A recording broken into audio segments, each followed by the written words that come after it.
Hello?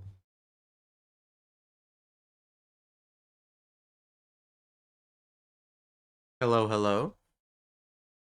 Hello there. How's it going? What's up, everybody? Congrats on being first, Maz. Also, take your meds. I just took my vitamin D.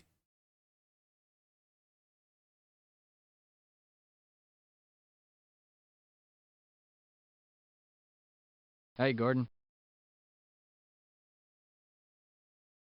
We're gonna do some variety, I feel. So I'm not too sure what we're gonna start with. I'm just kind of looking around at the moment.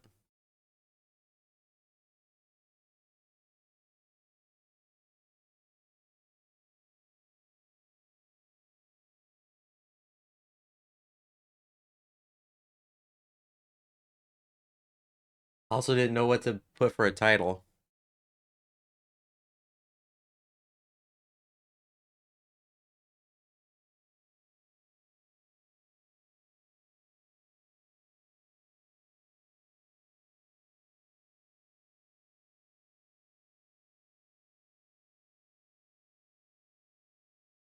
I kind of want to do some short stuff.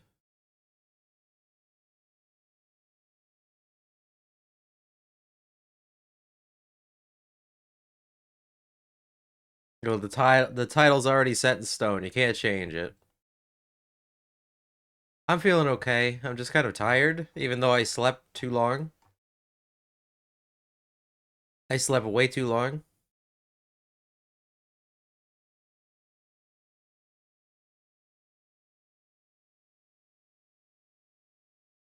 But what can you do?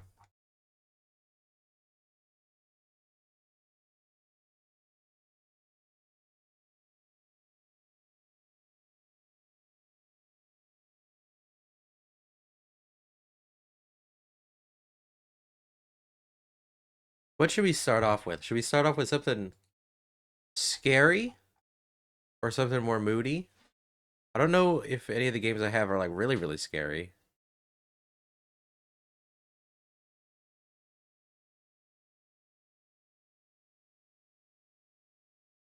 Silly? I don't know if I have any silly stuff. Let me look. I might have to install it. Oh, silly? Here we go. I got a silly game. I got a silly game for you. Let me get it launched. Make sure it's working okay.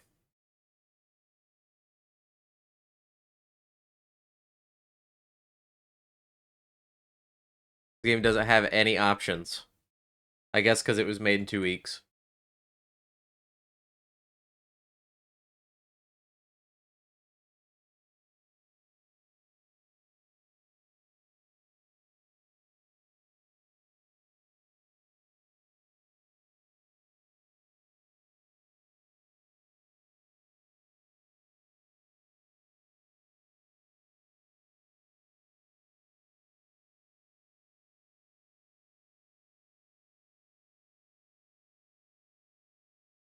Give me 1 second. I want to find out why OBS's audio mixer preview doesn't work.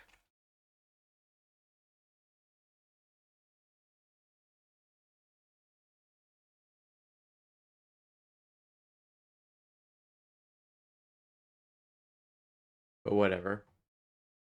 I'll worry about that later. This game is called Toiletrooms.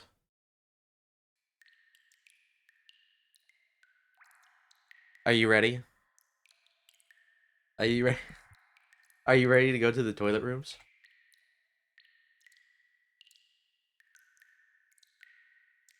You have to let me know how loud it is. I don't know what to expect. Okay, that was kind of loud.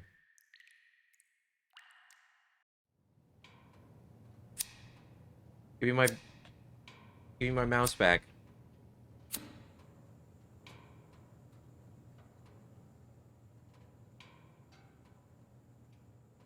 Oh, oh, sensitivity. Oh, here we go. Here's the options. Turn the sensitivity way down. still so loud? Why are the menus sound so loud? Now you can't hear anything else.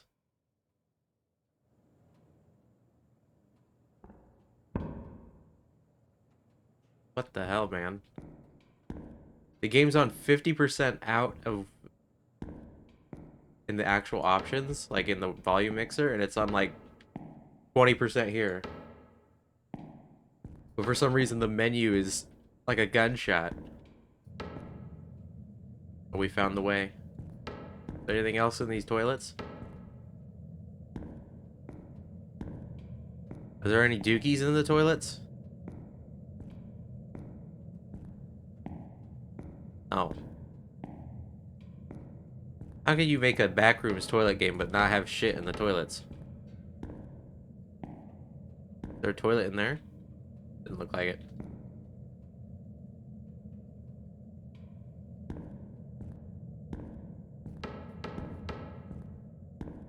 I want to see a dookie in one of these toilets. Why else would you make a toilets backrooms game?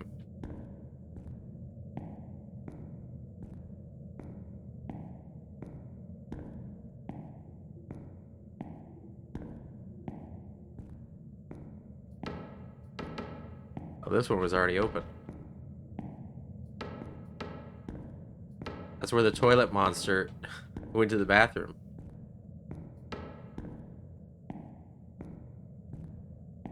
And that one's broken. Oh, sinks and urinals. You can't even flush them.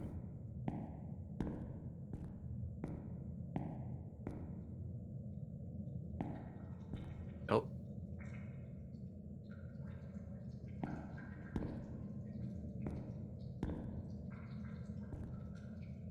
What is happening?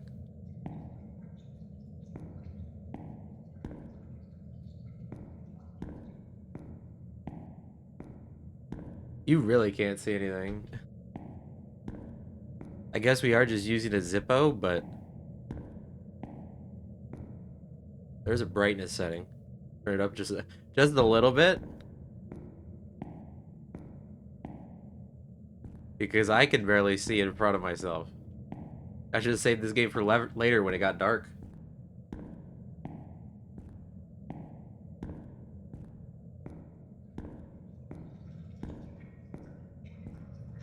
Just running water. Oh, these are the old, like, Victorian toilets.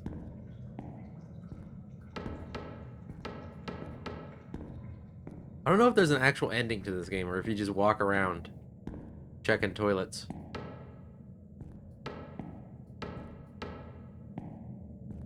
There's a pipe.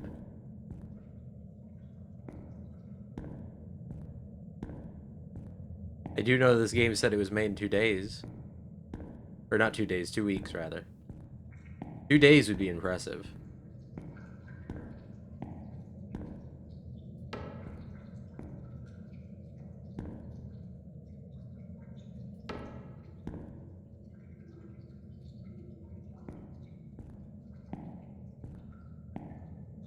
I don't know what...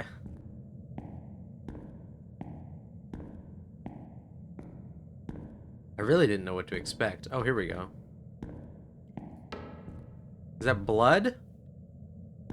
Somebody was pushing too hard. Oh. What was that? What is that? Some kind of bird? What was that?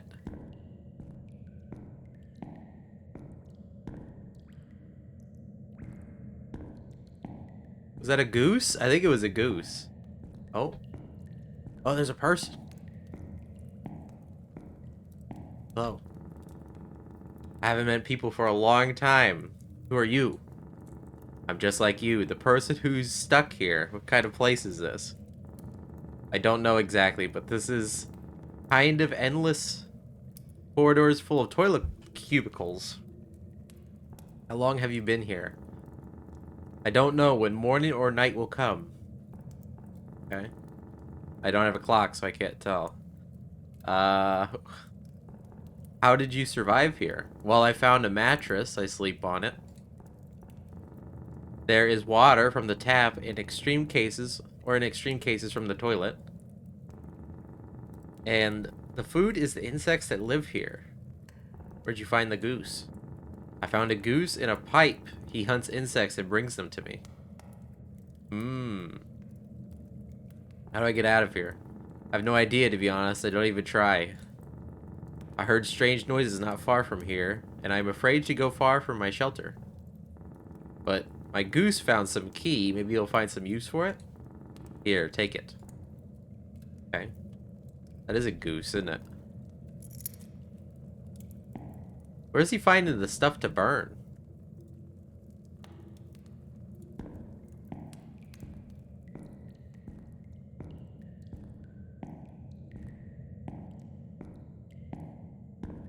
Key, eh? That means we gotta find a door.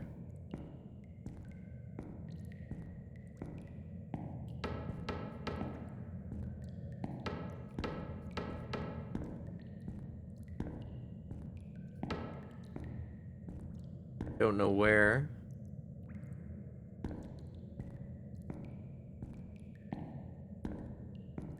I don't remember if we saw a door. I don't think we did. No, that's where we came from. Go this way instead.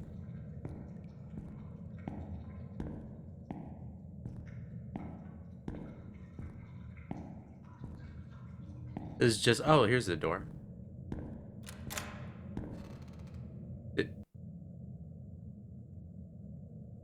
We left.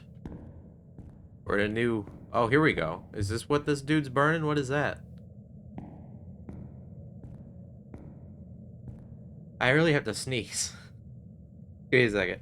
Give me a second. Give me a second.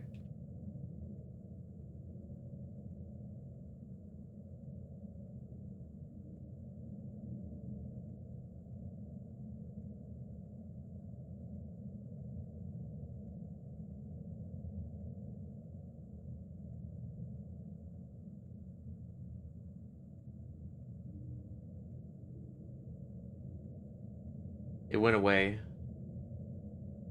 I lost the sneeze. Oh. I don't know what that was. I like bunny hopped.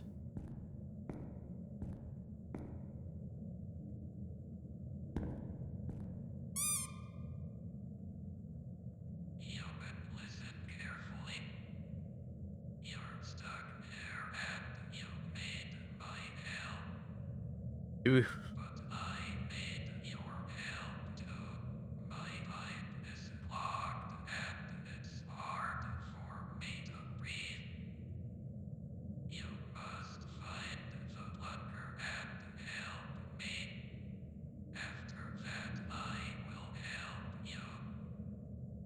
Okay. Just have to find the plunger.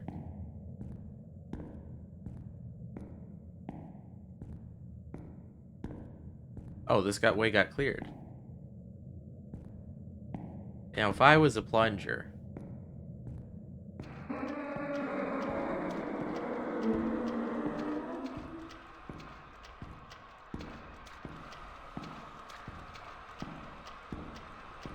Let me out! Hello? You've been swallowed by the toilet head. Hang on, let me turn the compressor on. I didn't expect to get swallowed by the toilet head. Okay, so I guess we gotta go left, or right, rather. Right here at the toilet paper. Gotta run.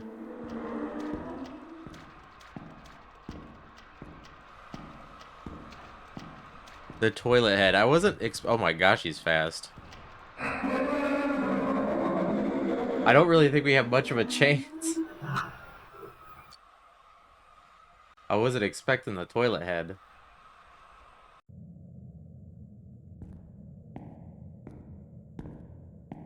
Oh, hang on. You can run a little bit. I thought I pressed the button and it didn't work. Or at least I didn't notice it.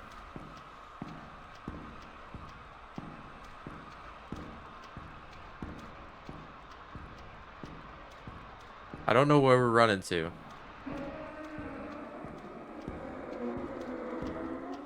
Sounds like he's getting further away, though.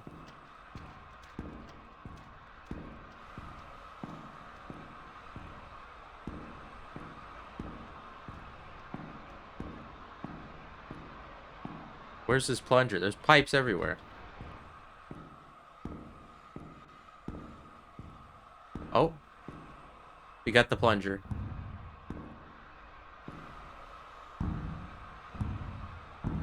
Get into the pipe. Oh my gosh, he's crawling after me.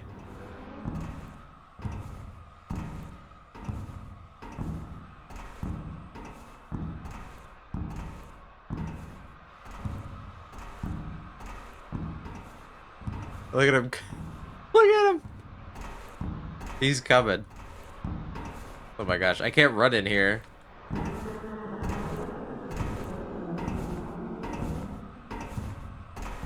Oh. They make it? I think I escaped. I think I escaped the toilet head. Oh, thank goodness.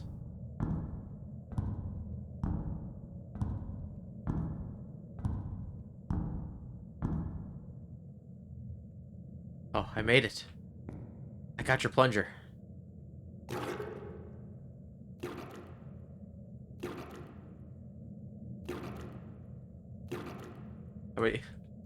How many times do you have to do this? There we go.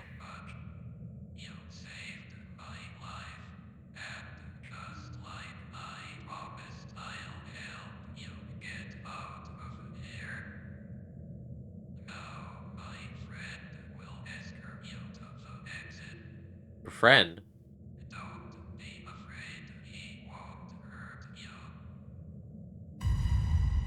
Oh. Okay. I thought it was gonna be the toilet head.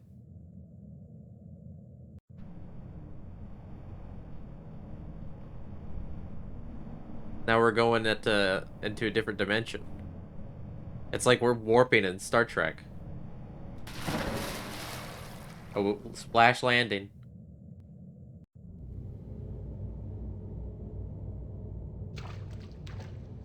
How big is this game? I thought this was gonna be like 10 minutes.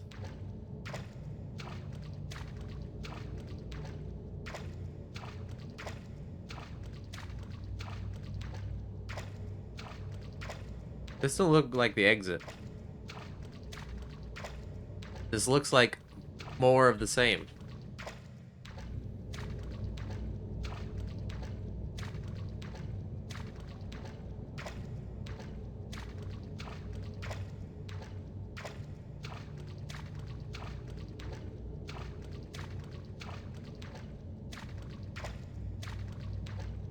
I want to start banning the term Booger Man.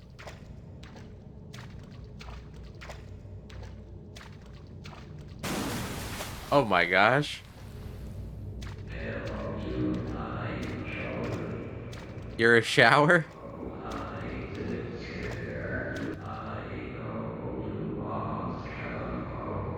Some people have been living here for several years.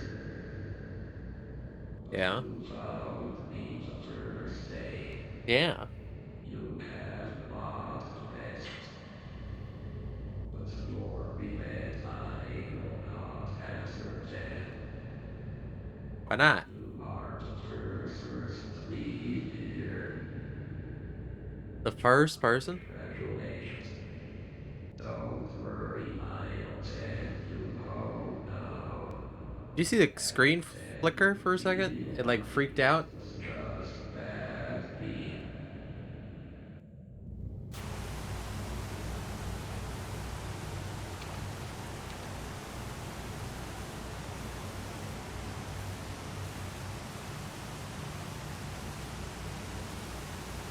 That is the water rising? I can't tell what's happening.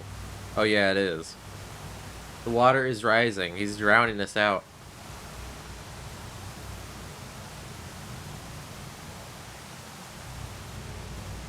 Gotta put your Zippo away.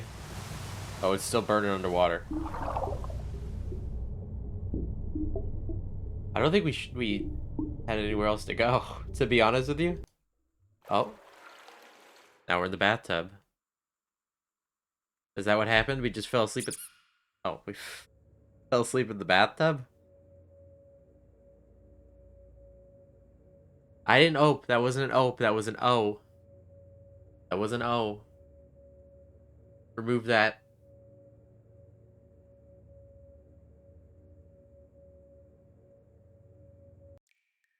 Well, that was the toilet rooms.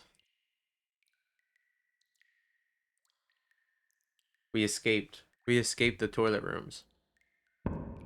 Thank goodness. Thank goodness. There's just something silly to start with, I guess.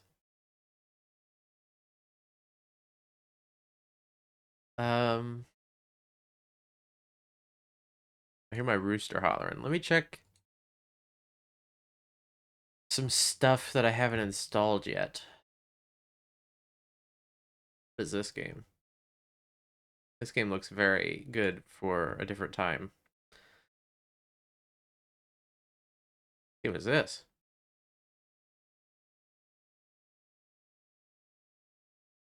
Oh, this game wants you to have a pair of dice? Oh my gosh.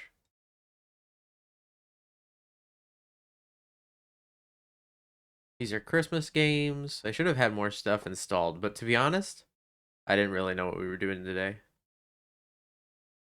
I didn't have a super big plan. Dice. Yeah, it wants you to have dice. It wants you to have dice and a paper and a pencil. Because it's like, it revolves around number stations, but I don't know what the dice is for. I can't do it. I don't have dice.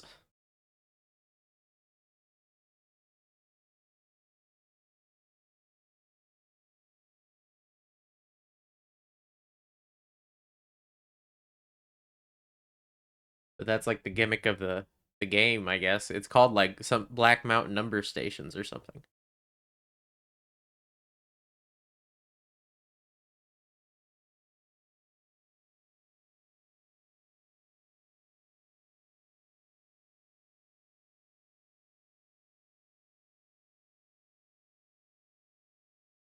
This is 2026. We need to do a number stations game. Well, I will do a number stations game when I have a number stations game that I can play.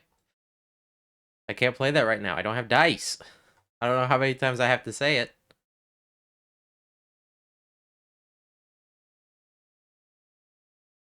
You know what we'll play? We will play Idols of Ash. I think I'll actually change the category for this one.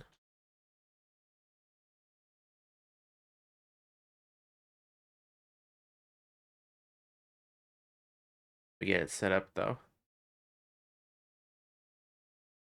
Settings.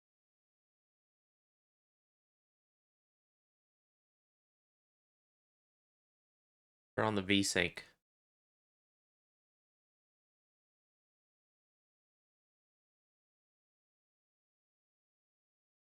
Okay.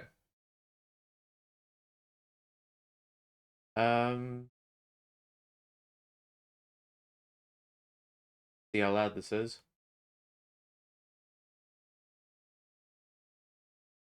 If it will capture. Oh, that's not. There we go.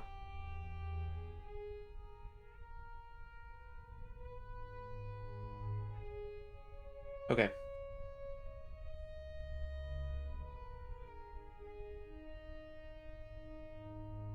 It might be okay. We'll check when we get in. But I'm gonna take a drink real quick.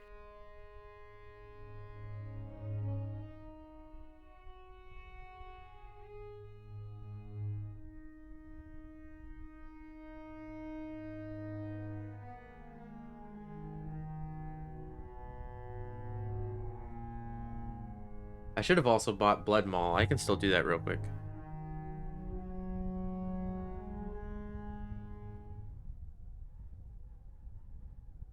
Be 1 minute.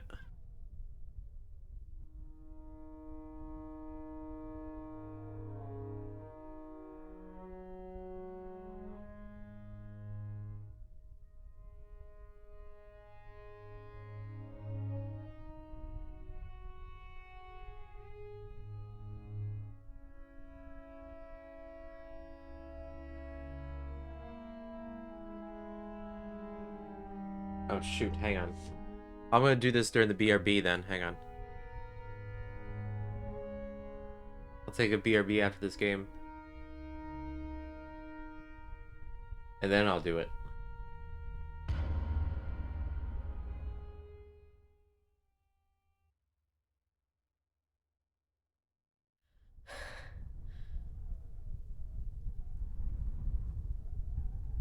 Sounds a little windy. A little windy in my ears. Oh. Got grappling hook.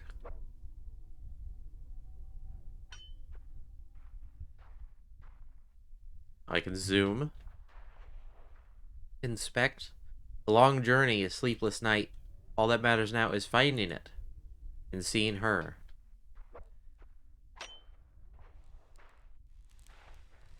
Oh, I can kind of like pull myself if I jump. What does that say? I think something popped up.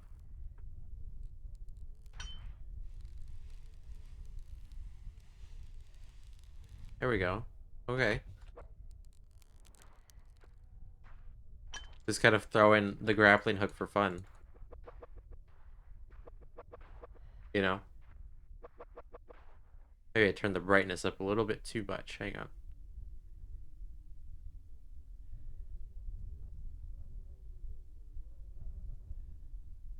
That looks a little better.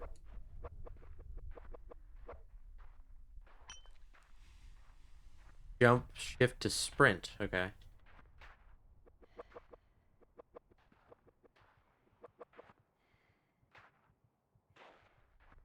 Throw, shift or space to climb up. Pull in rope. Okay. Space is climb up, shift is to pull the rope in. Ow. Broke my legs.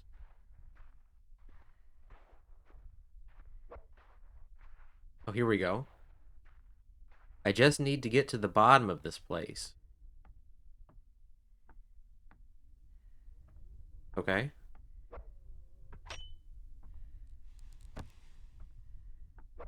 Oops. Oops.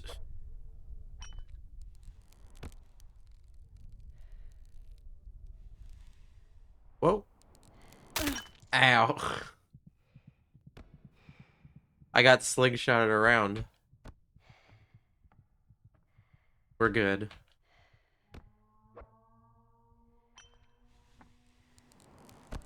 Ow.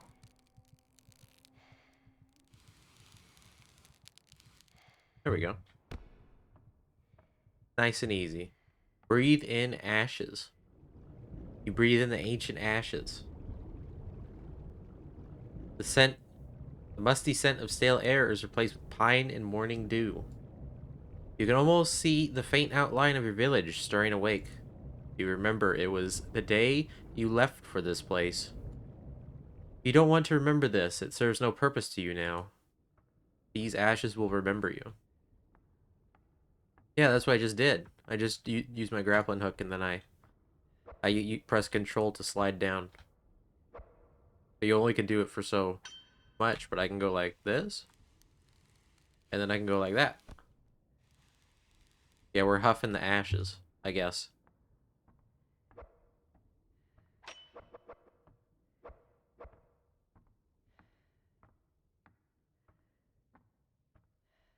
Is this where we're going now?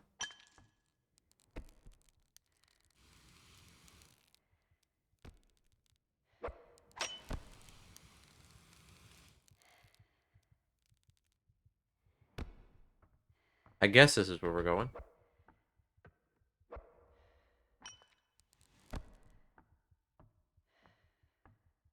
Not entirely sure. Whoops. I didn't mean to do that. But I don't think we got hurt. Didn't look like it.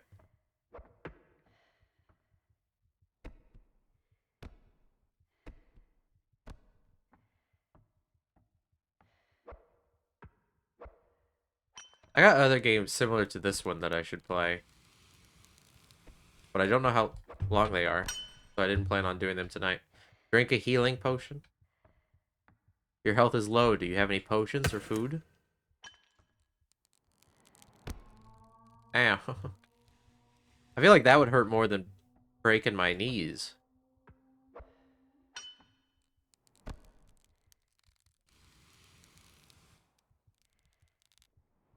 You know what I mean?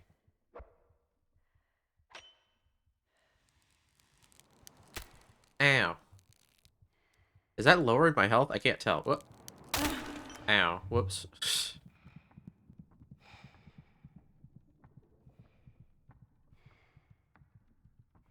I don't know what's going on here.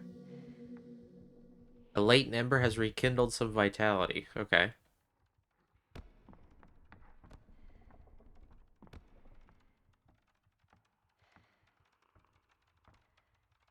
Oh, there's bugs.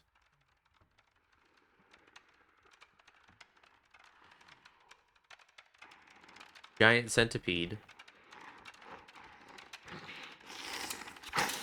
Oh, it's...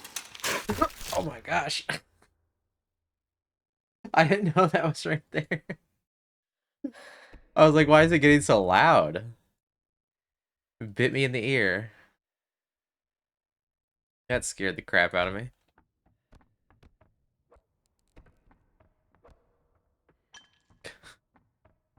That was so loud in my ear.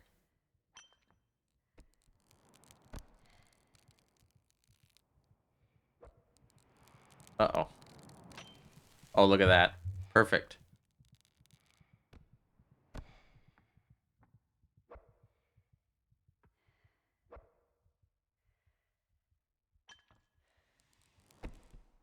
Look at that. We made it. Not a scratch on us.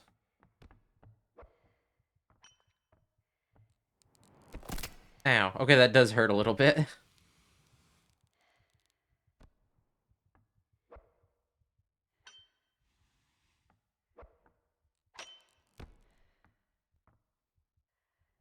Just a little bit.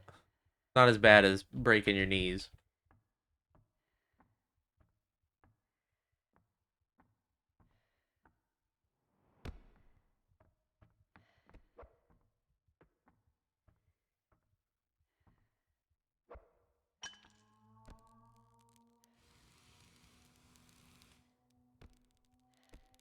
Whew.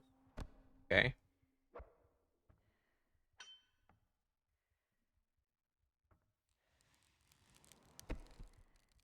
Okay.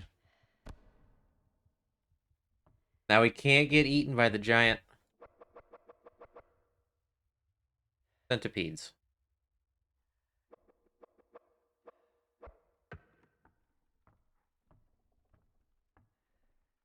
Uh-oh. I didn't mean to do that. I meant to just jump straight up.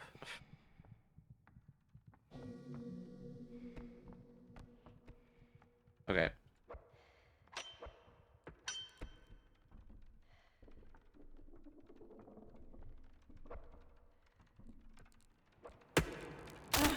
Ow. Uh-oh.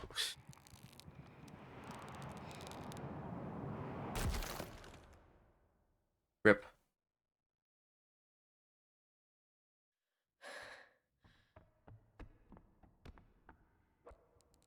At least you respawn.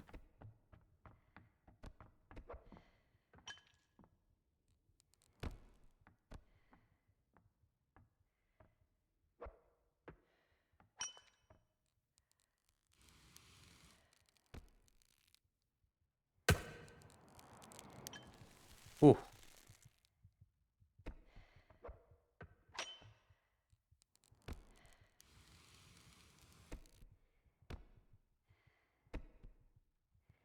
There we go.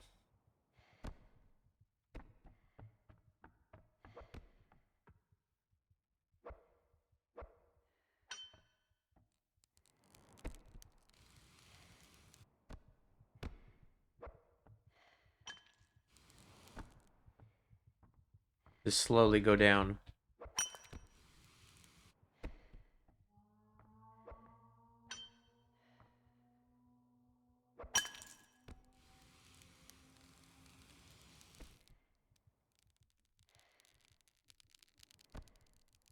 Wait, hang on. I go up a little bit. And then jump.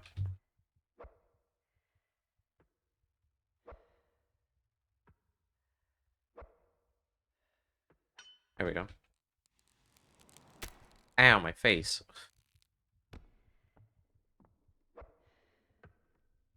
Didn't happen last time.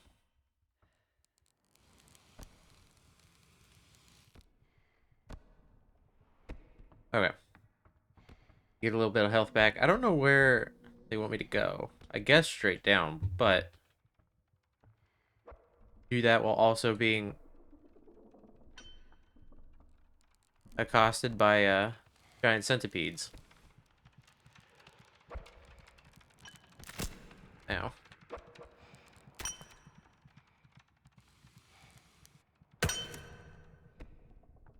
See, they're coming for me.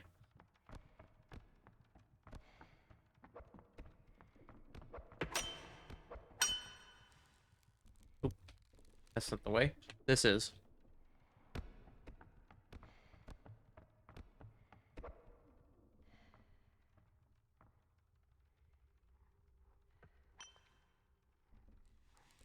Oh, there's another save point over there. I see it.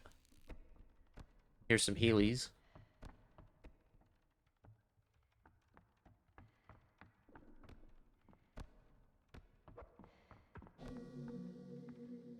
How do I get to the save point? All the way over there. I guess this. I gotta climb this wall.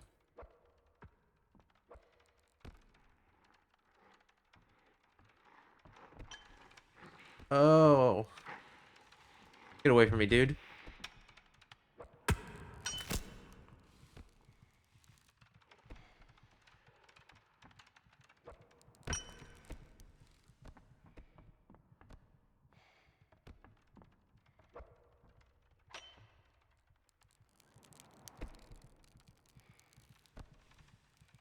Run.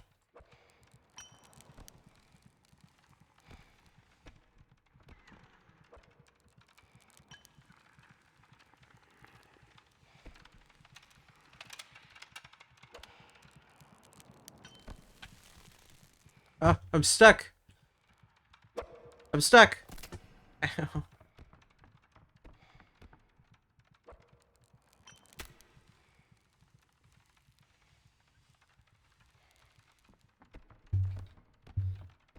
Oh, that's freaky. I'm not particularly scared of giant scorpion or centipedes, but scared of insects at all, but this is still creepy.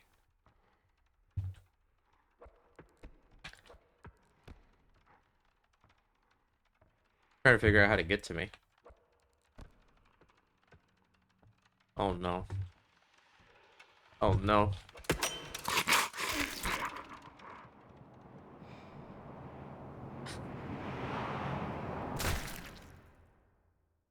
That is so scary.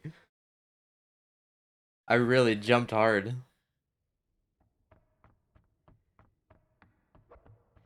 At least I kind of have an idea of where to go. If I didn't get stuck, he would have got up there.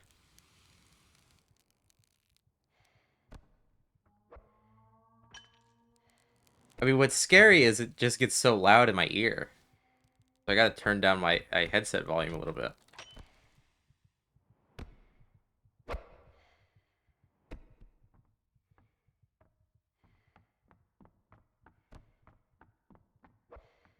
Like, it sounds like it's right in my ear.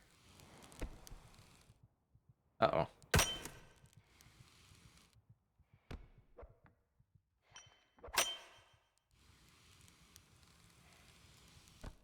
we go.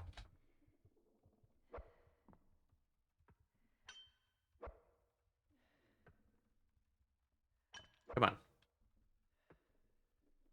Come on. Here we go. Ow.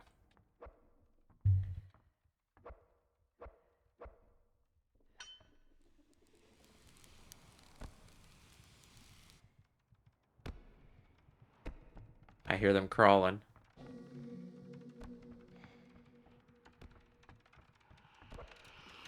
Oh, it's actually really close.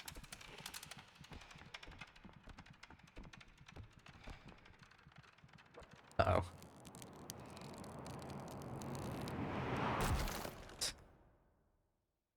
That was unlucky. I panicked. Because it spawned, like, right underneath me. Didn't even have a chance. I was gonna try and see if there was a way that I could go up and down, but... not really. Didn't really get a chance to look.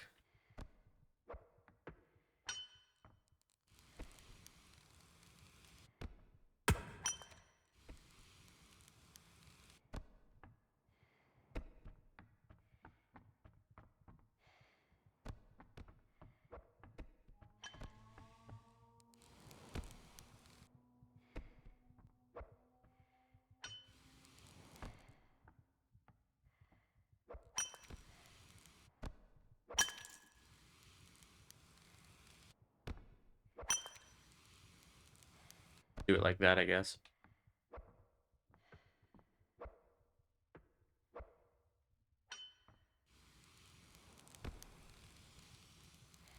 Okay. Now, I don't need that. But...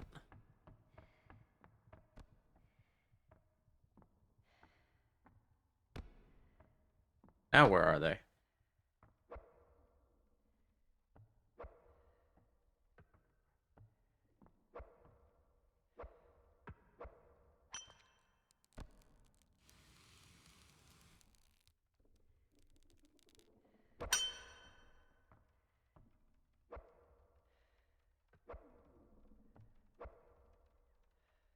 No, I hear them crawling, but I don't know where they are.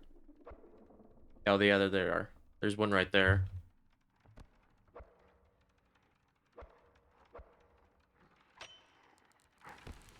There's the other.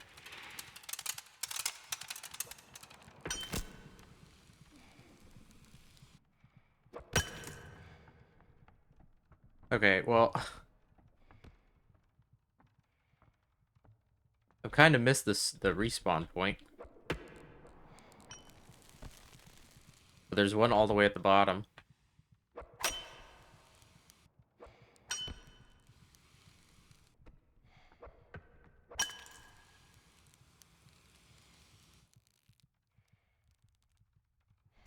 All the way down there.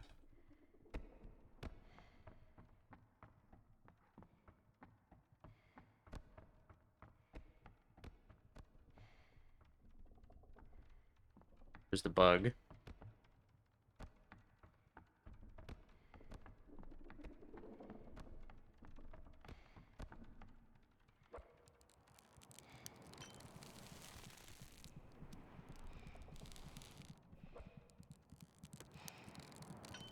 Woo!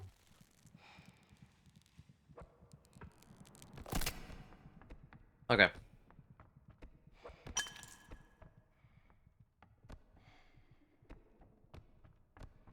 There it is. We got it. You breathe in the ancient ashes. We made it! You see the shape of her. It is frail and twisted now. The coil rot had already done its terrible job and left you with the pieces. You smell sickness hanging in the air. You don't want to remember this. It serves no purpose to you now. I'm curious if I'm sure the ash is up top. Curious as to what they said. It seems like we're missing some backstory because I took a long dive.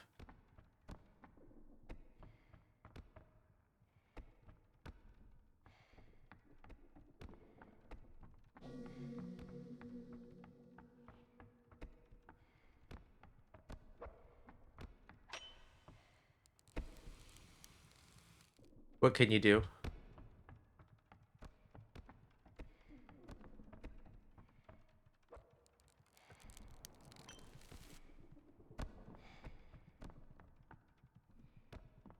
I would kind of like to know why we're down here.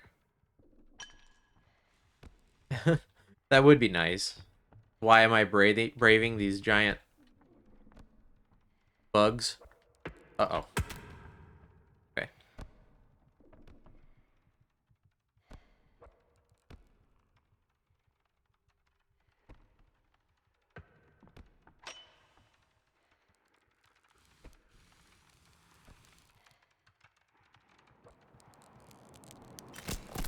Ow.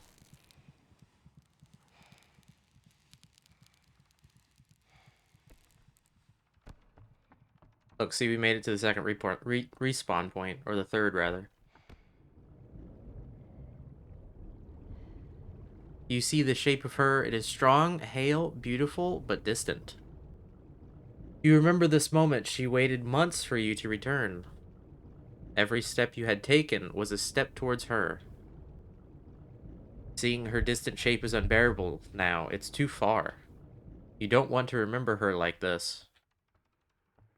Okay.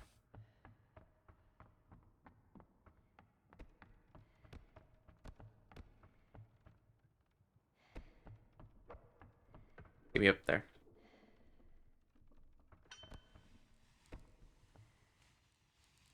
Get me up here.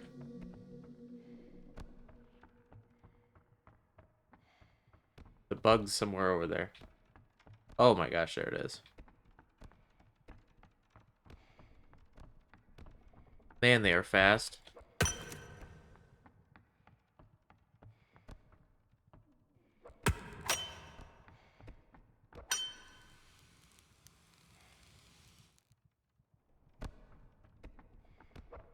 It's fine. Everything's okay. Right? There's light over here. Light at the end of this tunnel. Is this it? Is this where we gotta go? I don't know where we're going. I'm gonna be real with you. I'm just doing everything I can to get away from that bug.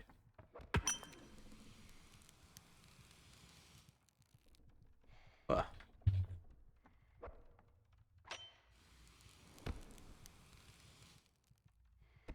Okay. Um...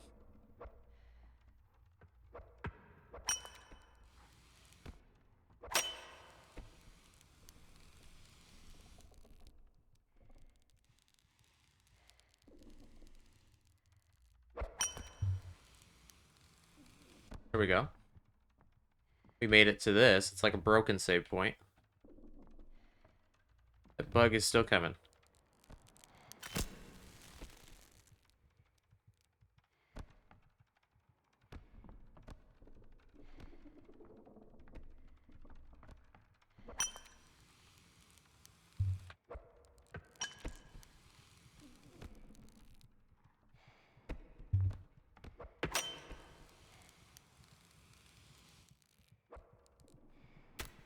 Okay. That's okay. I guess... I don't know. I don't know why we're here. That's why I said I wonder what the other save point said, because it might have explained it a little more, but... We're clearly here for some reason. Unless we just do this for fun.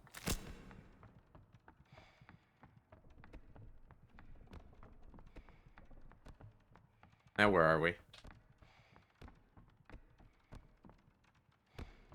I still hear the bug behind me, but I don't see anywhere else to go. Oh wait, no I do.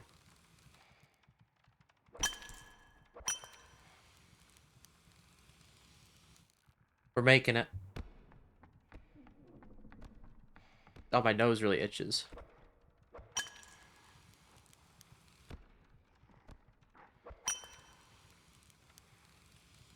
Wait. Now what?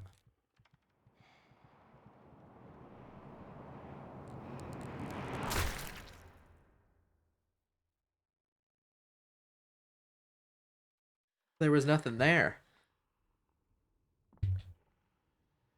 Oh, that bug is just waiting for me.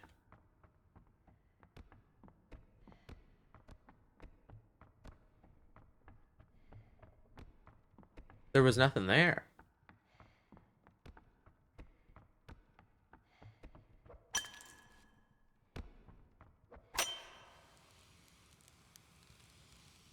Speaking of nothing.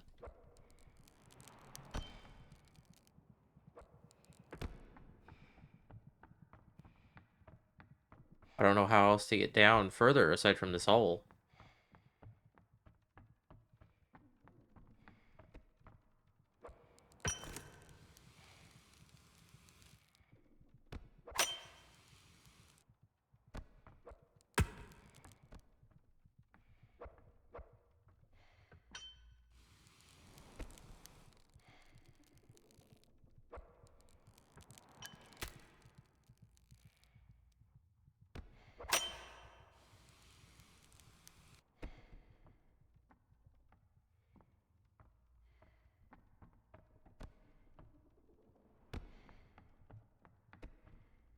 You can't see anything, really.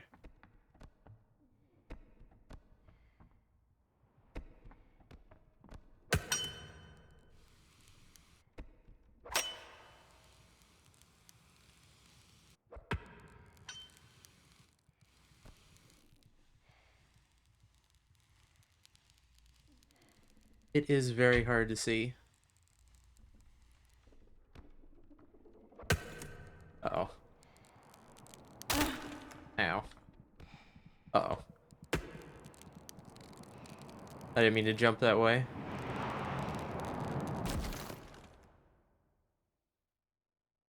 I'm gonna take a drink.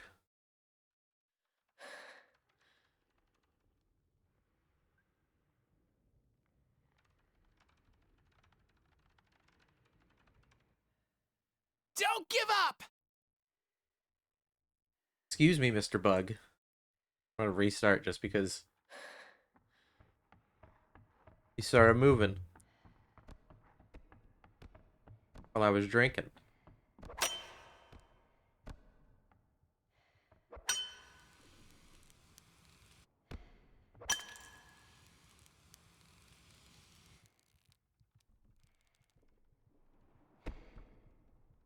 I just don't know where to go when I get down here. Because there's nothing else.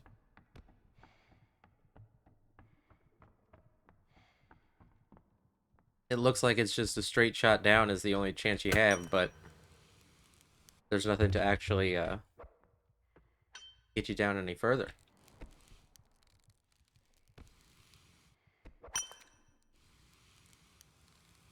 That I can see. There's stuff along the wall, but there's no way over there.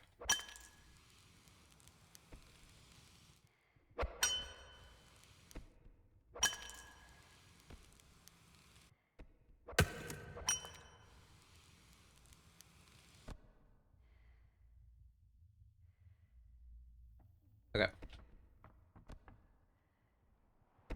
Now we're down here. My nose still itches. But you see nothing. There's nothing here. It kind of just wants you to go down like this. Maybe this is better? We went along the outside before.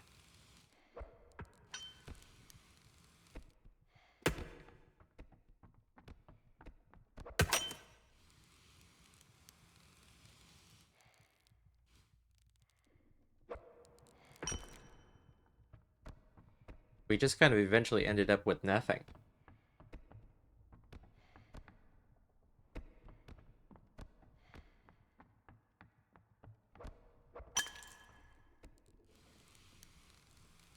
Oops.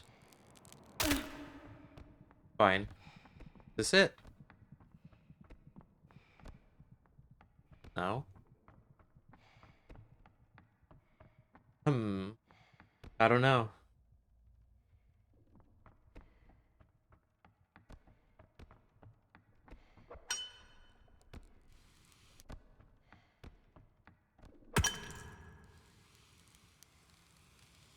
Oh, here we go.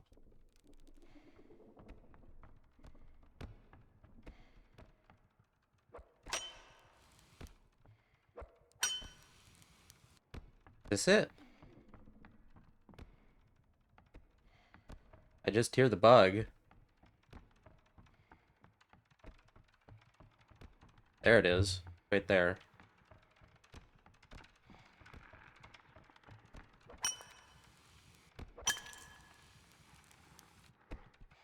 And then, yeah, look. See, we've basically reached the... Oh, wait.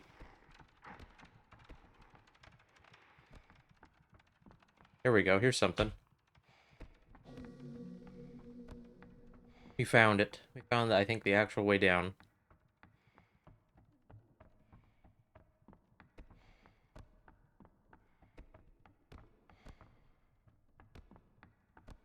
Hopefully.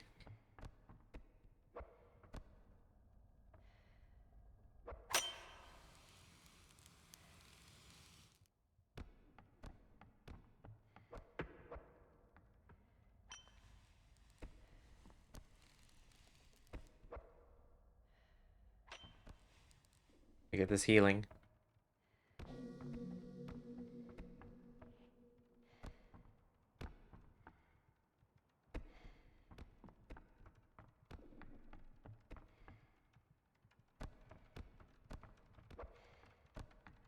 shoot. Can I walk along this? I can. I can even attach to it.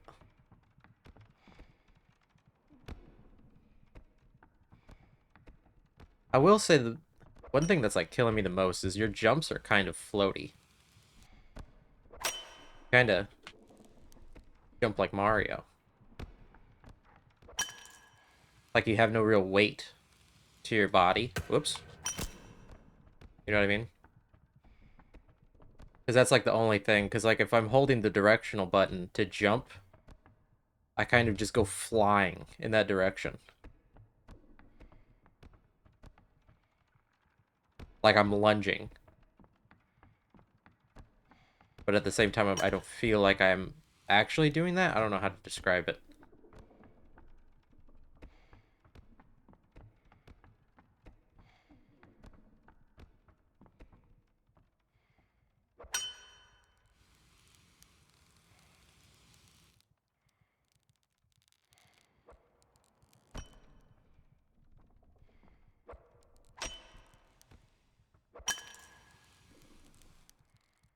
It just, to me, it feels like,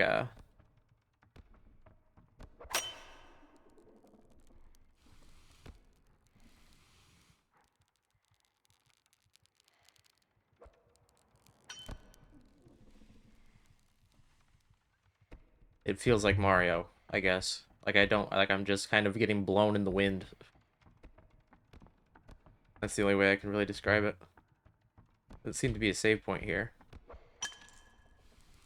Oh, I see one, I think all the way down there. That's not good.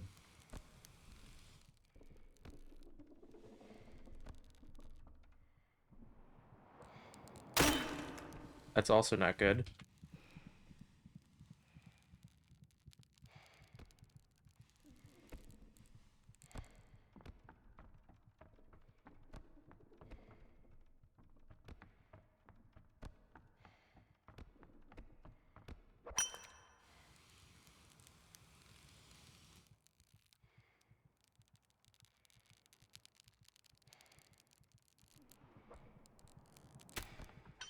Okay.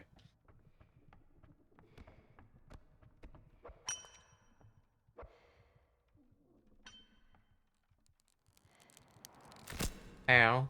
That's not good. I've said that a lot.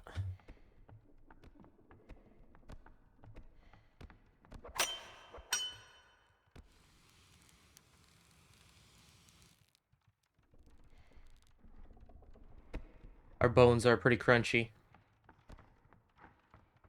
We're turning them into powder.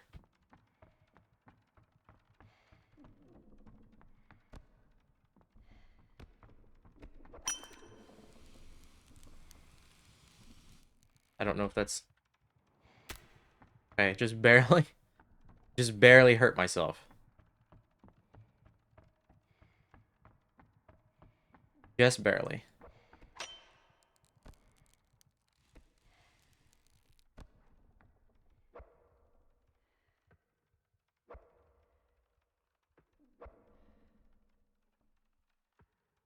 Uh-oh. I don't know where to go from here. And there's the bug.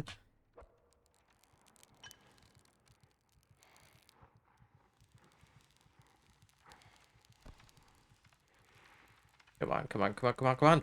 Come on! Now's not the time to be getting stuck. Doing weird physics things.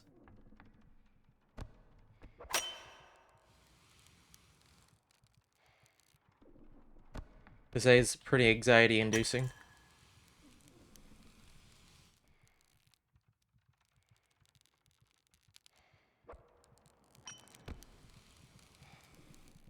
That's not a save point. That's not a save point. But it's something. That would be funny if the game was like, okay, now climb back up. Uh-oh.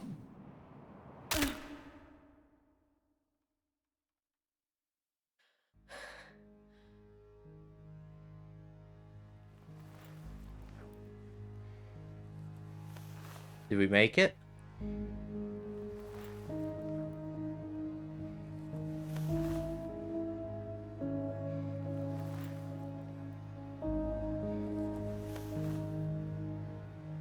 That would be really funny if it wasn't scripted. It's like you just don't know that your grappling hook has a health meter.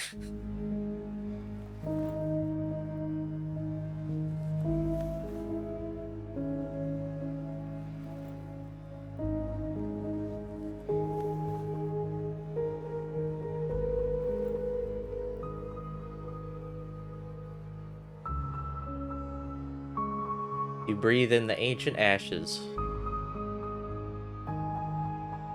The cutscene. It coats your throat and lungs. You fight the urge to cough, and your eyes water.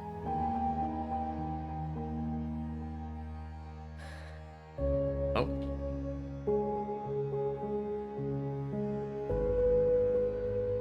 They warned you this place was filled with illusions.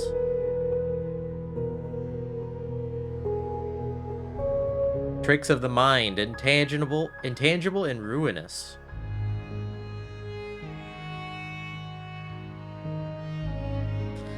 They claimed all who come here meet the face of regret.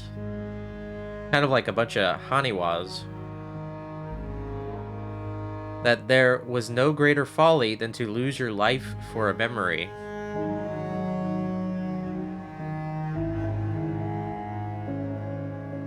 The shape of her manifests behind your eyes.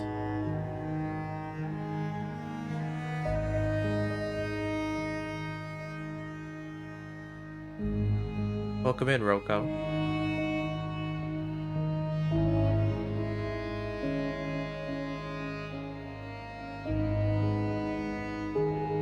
And all thoughts of regret or folly are silenced.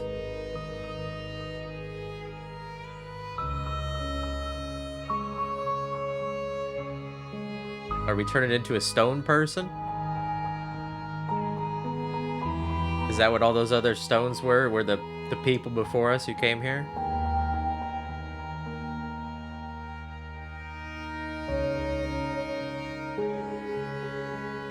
That game got a couple good jump scares out of me. Those bugs. The bug noises were really disturbing. Hydrate, I shall.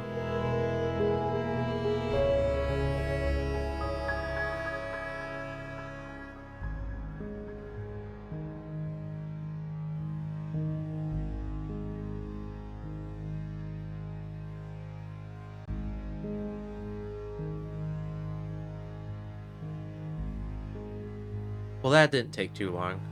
I think I read that this was about like a 40-minute game, and it would have been shorter had we not got eaten by bugs several times.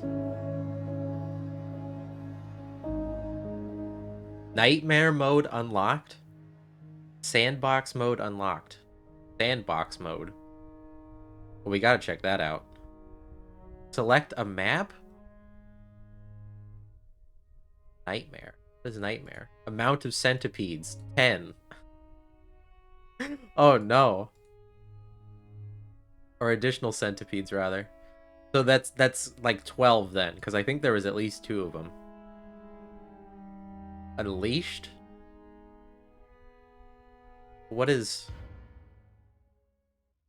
sandbox exactly?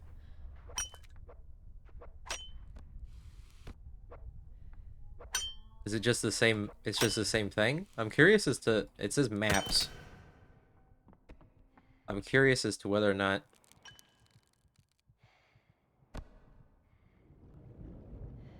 Oh, it says up here something.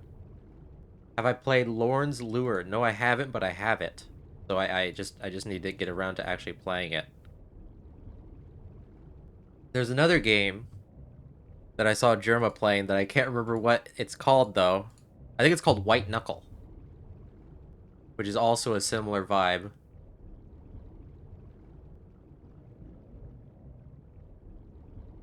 Yeah. I remember seeing Jerma play that, where it's like you have each hand to grab and stuff.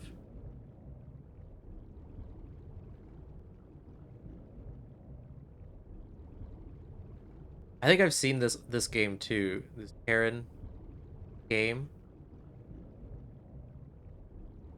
Maybe I've seen it. I'm not sure. I've seen a game that looked like this.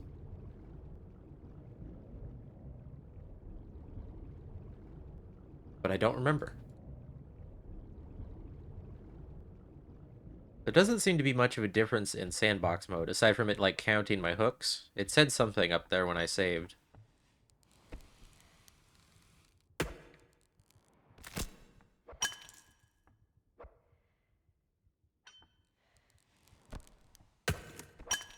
So I guess these are people. Or at least were people. That seemed to be what we were turning into at the end of the game. One of these little rock statues.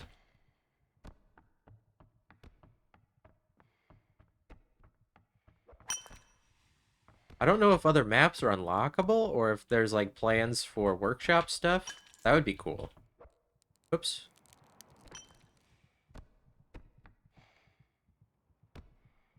Workshop stuff would be cool. If they make a map maker. I don't quite know how you'd go about doing that.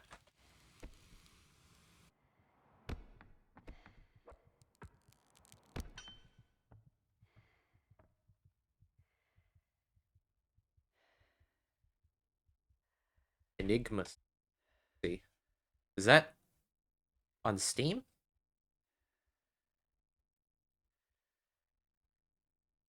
Or is that on itch.io?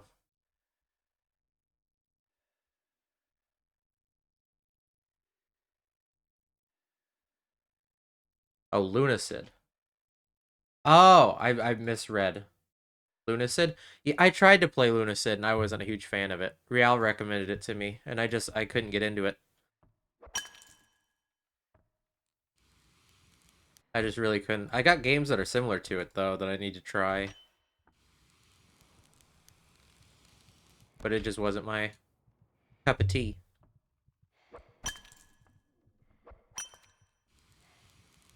There doesn't seem to be much different here. So we'll move on to another game, but I'm going to take a BRB real quick. And I'm going to get Blood Maul. And I'm also going to buy Growing My Grandpa too, but I don't know if we'll play that today.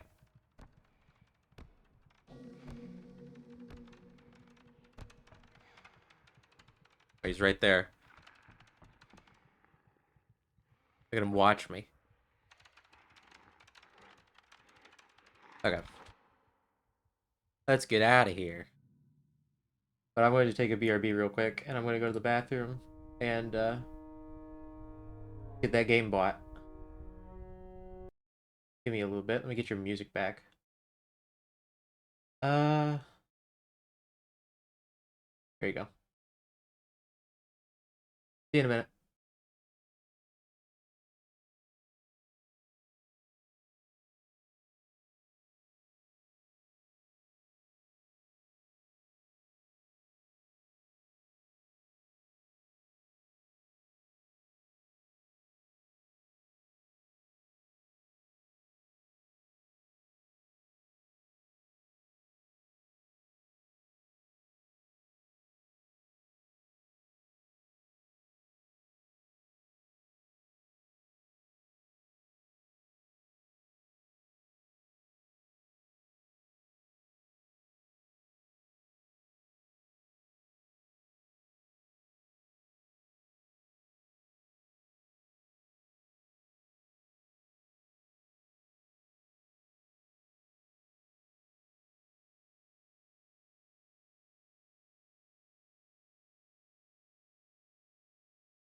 Alright, I'm back.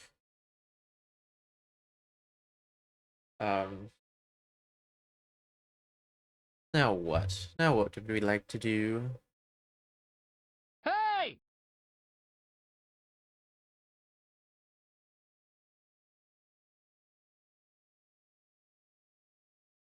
Oh, I guess maybe one of the other maps is an inverted map. That seems to be what it is.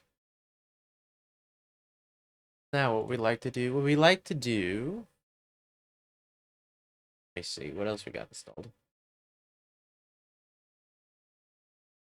It says I'm not gonna do the game because I'm gonna tell you specifically what the game says. So I'm gonna do what the game says.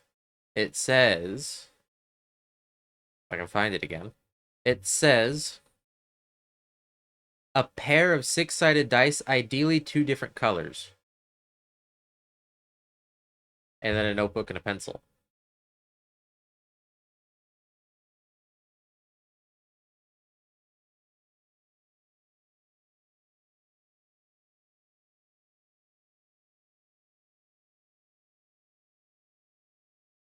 So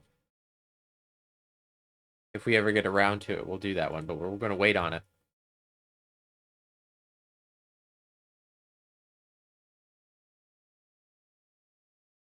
What else have we got here, though? Is there anything we could do before we get to Blood Mall retaped and potentially growing my grandpa?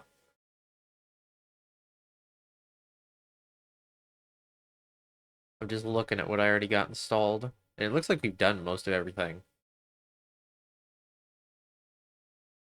What would we want to do first? Blood Mall or growing my grandpa?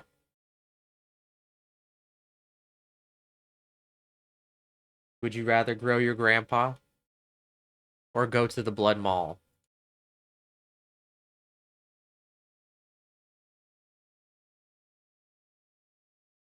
Growing grandpa? Okay, I think that's actually the shorter of the two. Let me get it launched here.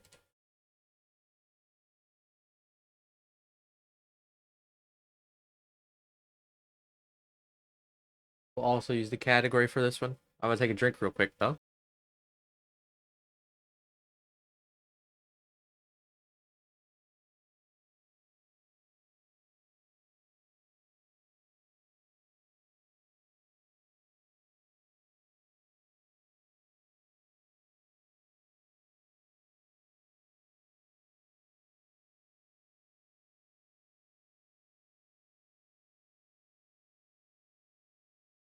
This main menu is weird. There was also a warning on it.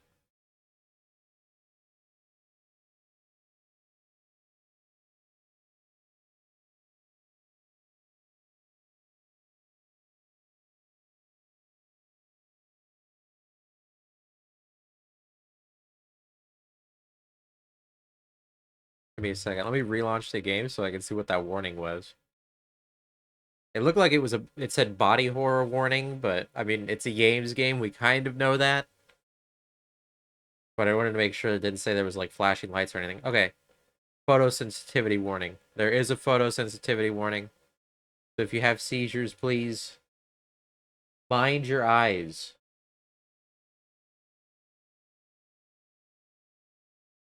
Sorry, Endless Space 2.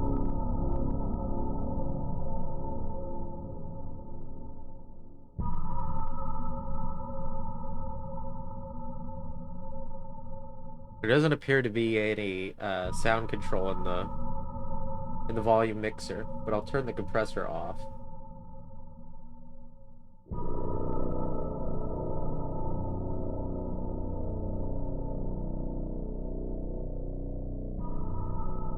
Think that's good?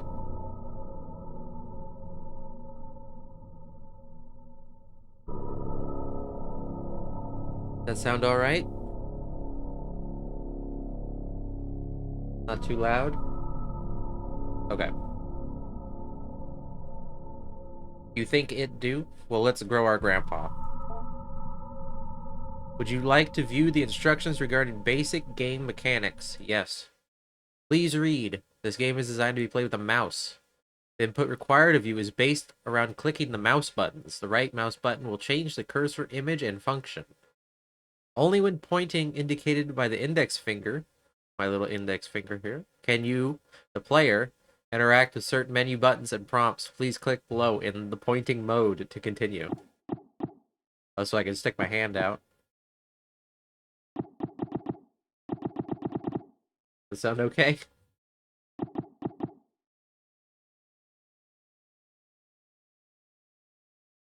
Okay. The second cursor mode is indicated by the cursor's image featuring a hand extending all fingers. This mode concerns interacting with objects inside the world, mainly picking up an object and moving it into another position. To continue, please pick up the piece of trash on the right and place it in the trash can on the left. Remember that the rice mouse button will change the cursor's mode, but when holding something, the mode cannot be changed until the cursor is not holding something. Okay? So we go like that. Boom. That's it. There will be many situations in growing my grandpa that will require you to pick up things, place things, grab things, or give things. Do not be afraid to experiment and keep an open mind about using your hand. Please click the button below to continue. Remember, menu buttons must be clicked in the pointer mode. Okay. The mouse is not locked in. So that's good. In order to expedite the cleaning process, you can use digits 1, 2, and 3 on your keyboard row. At the top of the keyboard, reposition the trash can below by moving the trash can to the right of your screen. 3 to continue. Well done. Please click the continue button, and please remember, click in the pointer mode. I feel like this tutorial is a bit of a joke. Variety of video game options. Anytime to be using the function keys. F3 to disable the shader effects. Press F4 to cycle through display resolutions. 5 to change the cursor types.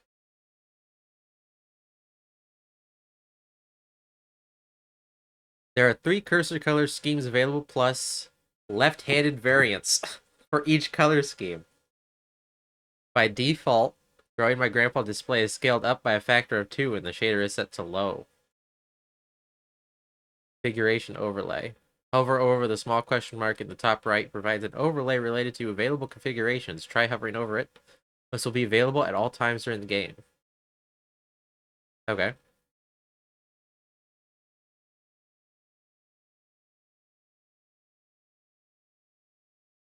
Thus ends the tutorial. I hope you enjoy growing my grandpa. Infinite thanks to my patrons and supporters for believing in me and my work. Games. Week 1. Oh, it's like a anthology. Or something. I excuse Andrene? Is that their name? During music class today and spoke with her about her recent string of detriments. Or no, demerits? Demerits, that's it. It was our first time meeting outside of our quarterly evaluations, and I believe it went well. I can certainly understand Miss Richardson's classroom observations concerning her emotional state.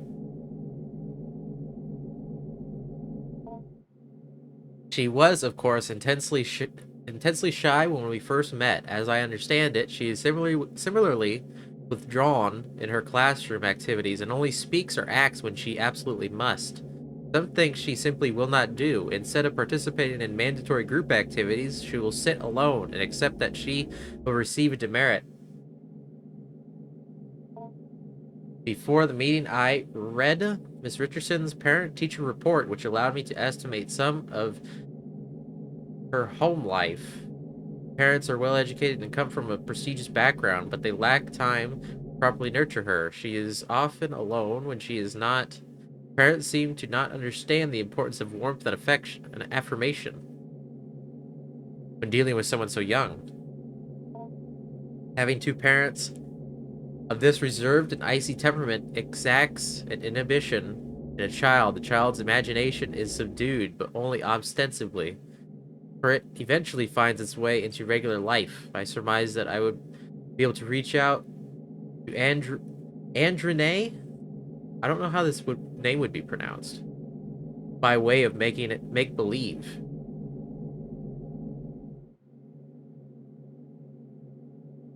I don't know if the double N-E is like not silent or not.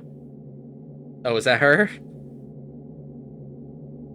How are you liking your new house? You told me you used to live close by, but it still can be a big adjustment. A new room, a new school.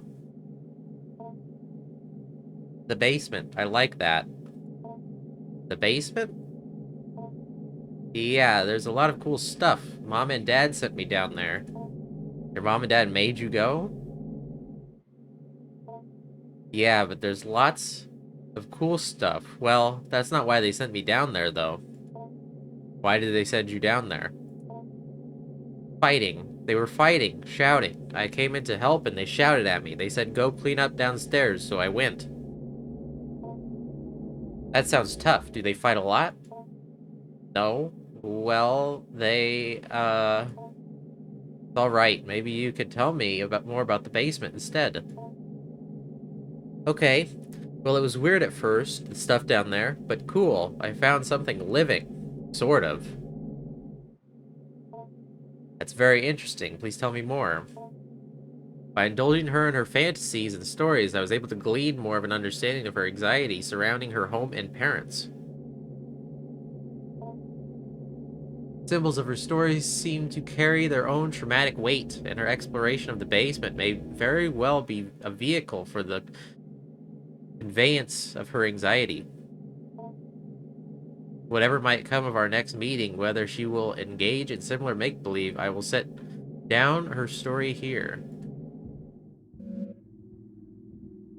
Story begins with her delving into the basement with a trash receptacle and the goal of cleaning up.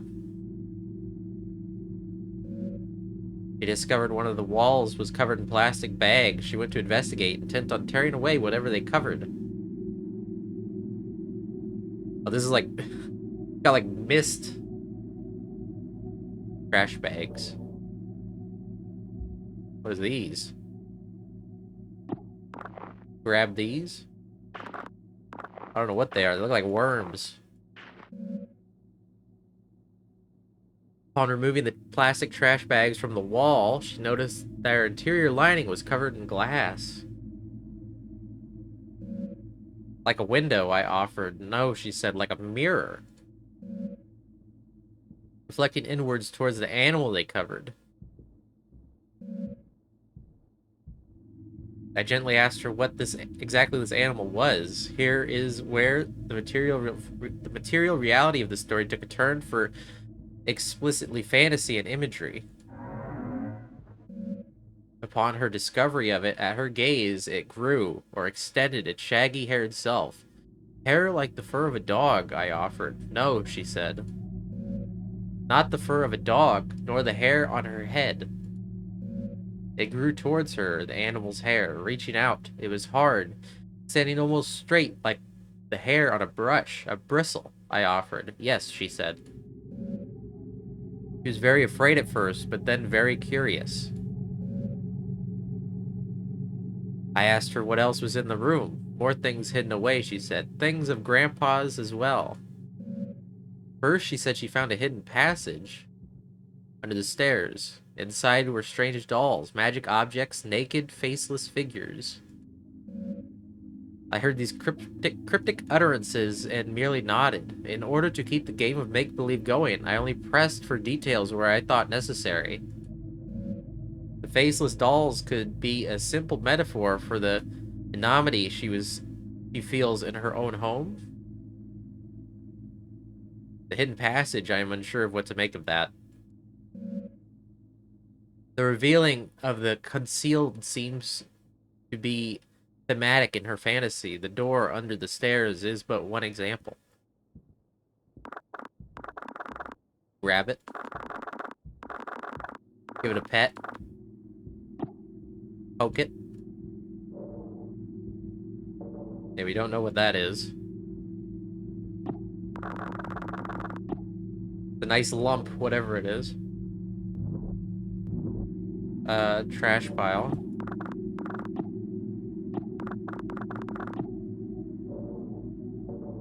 Oh, this is the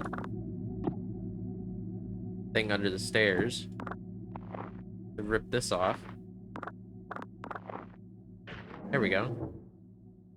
We got it. Once she removed the panel and found the magical hidden passage, she was very specific about what she took.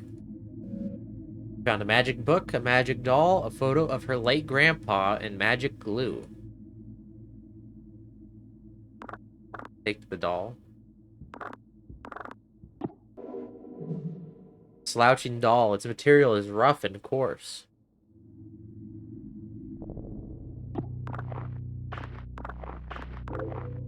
Was that the magic book?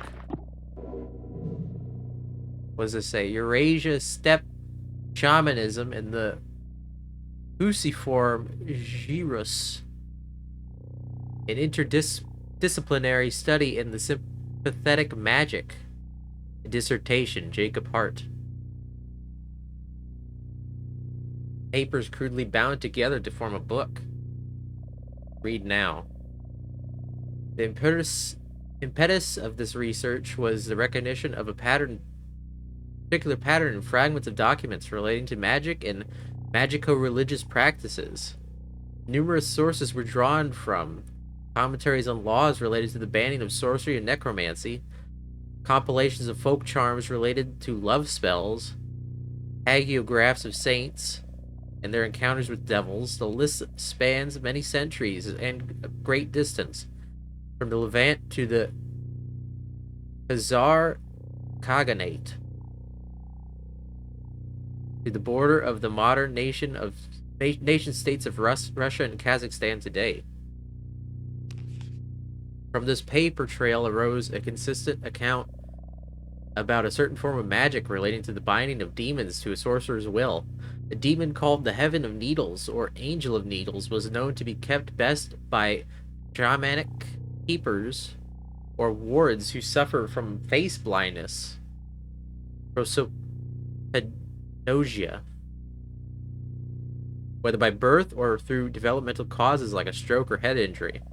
It was known to be extremely effective but terribly dangerous, so much so that it became outlawed several times and was generally a popular scapegoat relating to unexpected death.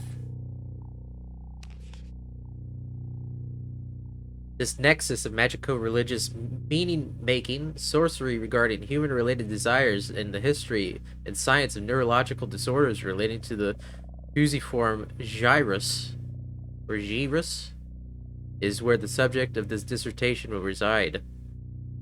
I will outline further and then analyze the historical sources. I mentioned previously that I will go into the neurology of the mystic and magico-religious experience. After that, I will detail my ongoing correspondence with the resident of the Ural mountain region, who is an expert folklorist and keeper of traditions he claimed to have been passed down through his extended family for generations. Get the rest of this trash. Oh, we got the note.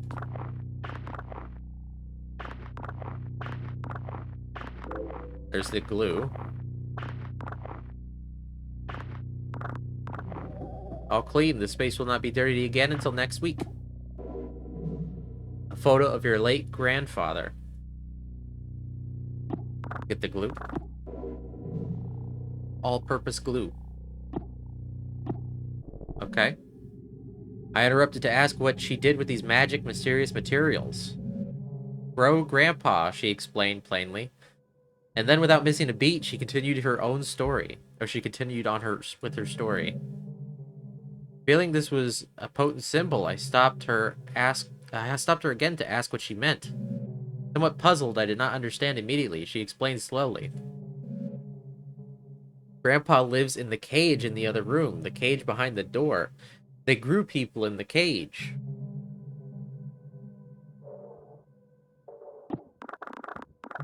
Can't do anything with that trash pile, I guess.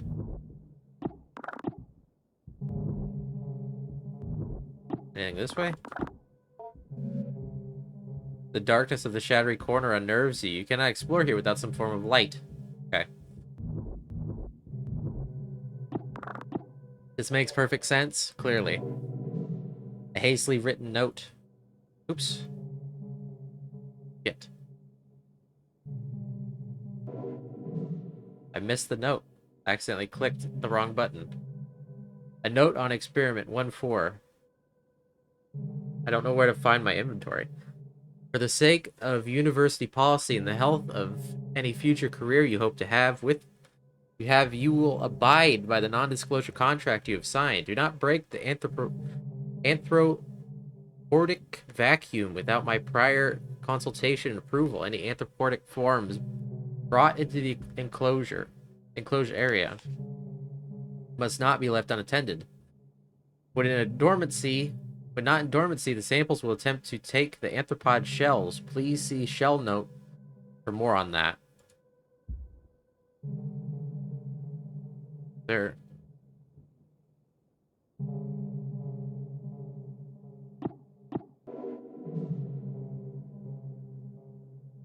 The sample exposure to some of our neuronal activity is unavoidable. However, the speed at which its serious yield is produced can be dampened by several precautions regarding libidinal and emotional urges. Keep conversations not related to lab work to a minimum. If you begin to suspect you are developing attachments to your colleagues, contact me as soon as possible. Ritual behavior with the sample, trading, bargaining will result in dismissal from the project. The precise mechanism of the exchange of symbols and gifts required for the requested serious yield is not known, and even the anecdotal accounts of successful are illegible and in violent death. Regarding growth cycles, every time Whiskers regenerates and leaves dormancy, it is to be logged as a new propagation. Ad coming up. Let me snooze it. Sample's bodily existence cannot be something, i.e., a part cannot be cut from the whole, so there can only be one living propagation. Propagations are to be terminated after 5 weeks. Any further development puts us at risk. Termination procedures will be posted and followed with extreme care. With all of that out of the way, I want to welcome you to the project. I look forward to working with you, Dr. Hart.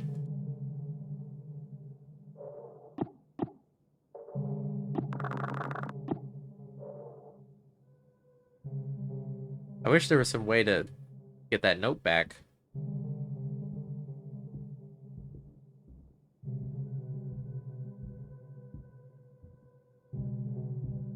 Oh well. Let's go in. Beyond the door in the room, the cage was hidden, concealed in another cloak of inward-facing mirrors. A hidden cage lined with mirrors, it is strange, almost poetic. The elaborate fantasy of self-reflection, concealment, and captivity.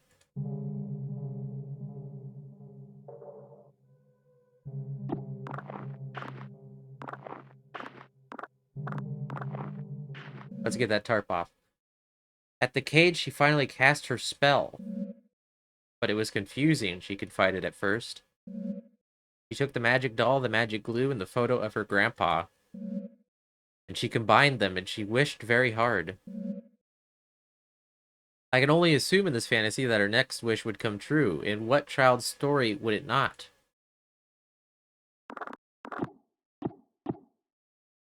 Oh, we got the glue. Particular human representation, right? We want grandpa. And we got the doll, and we glue them together. A tangible symbol of intention and desire. Put grandpa in the cage, assuming that was part of the ritual. She was not clear on how it worked. What precise instructions could she glean from her grandfather's magic book was complicated by her reading comprehension. She wished with all her heart, and then she told me she waited a while for anything to happen. And after that time, she began to cry. I cried really hard, she said. I wanted Grandpa to be back. I wanted my parents to stop being so mean. And it hurt me. It hurt me wish for Grandpa to come back, for my parents to be different. I could feel it through the walls, and it felt me through the air. I asked her what exactly she meant by this. She could only repeat what she said.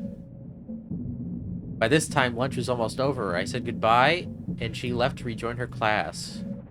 I was left to consider our conversation. I believe the storytelling strategy I have employed was not fruitful, but I must probe deeper if I can. Although I cannot be sure of nothing I interpret, the impressions I get may begin to help me get an idea of the right questions to ask.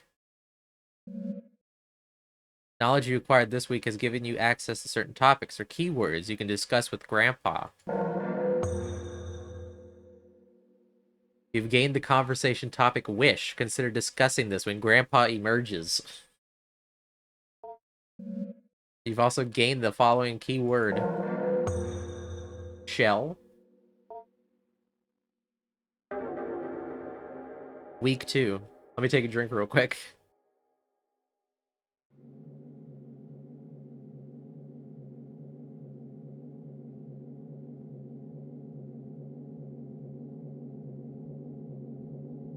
There's an ad coming up in about 3 minutes, so I'll read through this. And then I'll wait out the ad. I met again with Andrea. Is it Andrea? Or Andrene? I really don't know. In order to address her emotional outbursts in the past few weeks, it is our second time meeting, and while it is standard practice to have multiple sessions with a troubled student, as I assemble a report for the counseling department, I could not help but think, as we sat down in my office, that she seemed to already show remarkable change in self-esteem and confidence. And perhaps my Mrs. Richardson's estimation of her as emotionally disturbed was erroneous. Paralyzing shyness and withdrawn attitude she had possessed last week was not entirely dismissed, or had not entirely diminished. Welcome in, Alvo. You're just in time to grow Grandpa. But she seemed to hold herself differently this week. However, this only lasted as long as our conversation pertained to initial introductory pleasantries. When I began once again to ask her about her parents, her feeling regarding her new school and her new home, she quickly lost confidence. She quickly lost what her new confidence she had gathered up and withdrew again into herself. And once again, I partook in collaborative make-believe, but this time I was aided by the fact that I had managed to do some research into her grandfather, and I had some insight into what she might have actually been finding in the basement. Now, this may be overstepping my bounds some as a school council caseworker, but this was all in service of making her feel comfortable and happy in this learning environment. In any case, I was able to dig up information regarding the grandfather by inquiring at the university in town. Not that I make it a habit of sleuthing, but I had a suspicion the grandfather was a professor here, or at least some sort of researcher, due to the fact that the newly constructed laboratory on the campus I drive by every day bears his name and memorial. He was some sort of anthropologist, or linguist, or neuroscientist. I did not have to dig that deep before the scope of his work became dizzying and I ran against the limits of my undergraduate education. But back to make-believe. Okay, the ad's about to start. So I'm going to wait out the ad. And I'll be right back. I'm going to, yeah, there you go.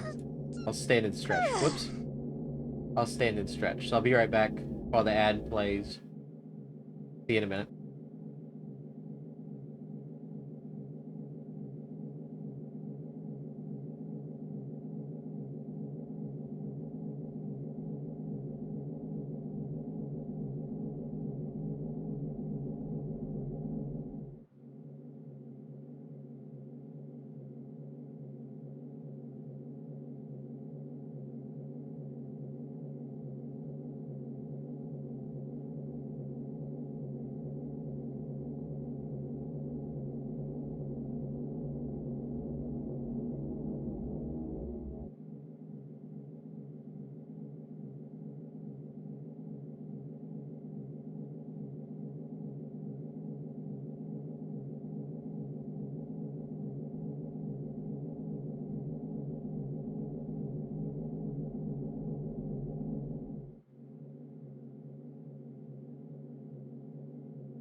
I've returned. The ad is just about over. I'm gonna take a drink real quick. Hello?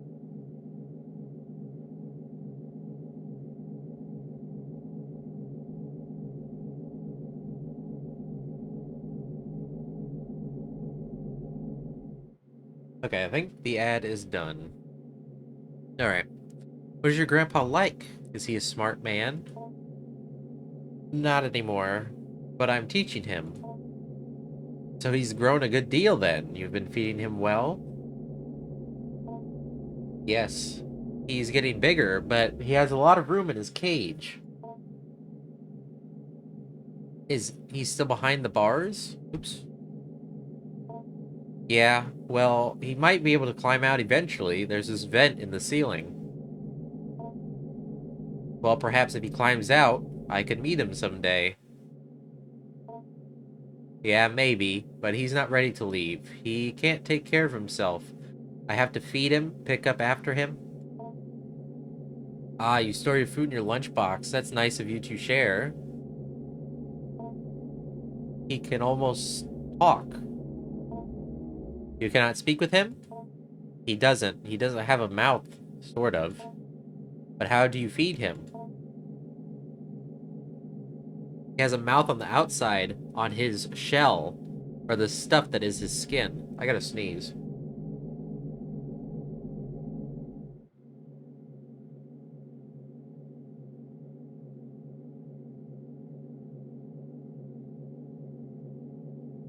Youch. That hurt. I'm a little confused. Maybe you can go through a typical day with your grandpa?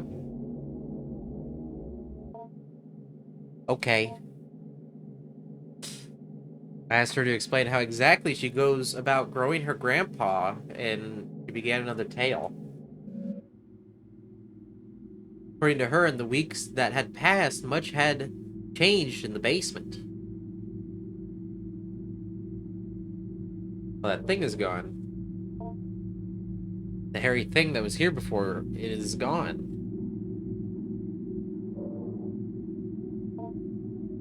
You go see Grandpa first. Okay. Let's go see Grandpa. Wake Grandpa. It was scary at first. What is that? What is that? Oh shit, I accidentally clicked in the game because the mouse got unlocked. When I look at him, she continued. When I think about him, he grows and moves. It's like he's growing for me. So he's growing bigger now, I asked? Yes, she said, bigger every day.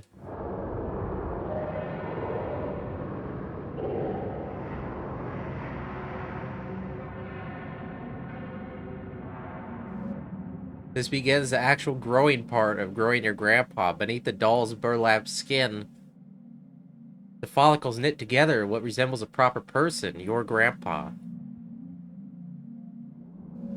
You are in charge of its cognitive development and diet until it is able to sustain itself. Currently, you are observing Grandpa. Please click the arrow back button below for a brief tutorial of your duties as a caretaker. Okay. Here we can see a variety of options regarding growing your grandpa.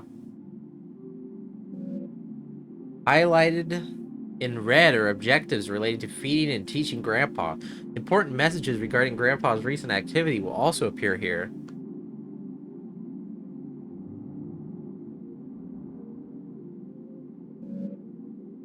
You need to find it food and learning material before you can move on to the next week.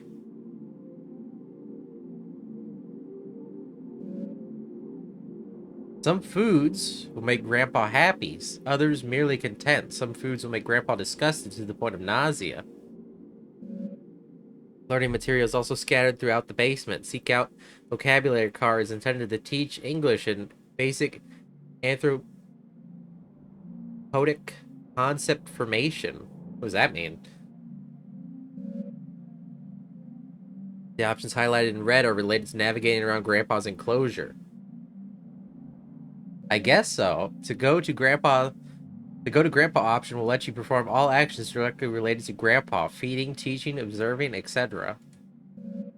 Accessing the study corner will let you go over any documents you pick up as the weeks go by. It is a good idea to learn about the work of other people who last occupied this space. Accessing the kitchen corner will let you search for food in the old refrigerator and prepare food for Grandpa if need be. The help button will replay this tutorial. Save game will save your current progress. You can only have one save file at a time. So if you have a save data, you'll be asked if it's okay to overwrite it. The exit button will take you back to the main menu. More buttons may or may not appear depending on your development of Grandpa, so watch out for them. On one final note, take care to explore the basement at your leisure. However, due to entropic nature of Cutter and Crash, different weeks may allow you to find different things you had not previously discovered. Good luck. Okay, well, your lunchbox is currently empty. Oh no. Well, we have the glue still. I guess we better save. Go to the study corner. Look over documents. We have documents? Hastily written note. How about this one? We didn't read this one. I've repeatedly called your homes, no avail, and so I am forced to leave this house. I'll leave this here for you all. I found William sitting in the corner of the enclosure area, seemingly severely concussed. Whiskers was gone in none of its usual hiding places. I immediately suspected the worst. The project thus must be suspended for now. I am leaving up the usual mirrored coverings we use to keep the anthropodic void sealed. I have done my best to lock up everything on such short notice. It is a hasty fix, but it will require some time to find a more permanent remedy. I'm honestly hoping you do not find this note, as I intended to lock the house down too. I intend to race off to you to retrieve your lunchbox keys. Do not worry about William's key. And the rest of his equipment is almost certainly deep within Whiskers now. I pray you do not enter this room. No matter how it may appear, William cannot be helped, and is only being kept alive as a means of continuing predation on the rest of us. I will say once again, no matter what state you may encounter William in, he cannot be helped. I have sympathy for the young man, I truly do, but I found on his person several photos of his late sister, which would imply he certainly knew risks. He implies certain risks he knew he was taking. Our extent research materials have now become possible liabilities, either criminal or professional in nature, so I have stashed them away. I believe I let you all know how I might do this if we were ever to experience an event such as this. I hope you all remember what I told you. So long, then. Okay. Well, let's go get Grandpa some food. Search lower fridge. Oh, we got a banana. Brown banana. It looks edible. Grandpa might like this. Upper fridge. Lettuce. Grandpa might like this. Let's prepare the food then. Banana.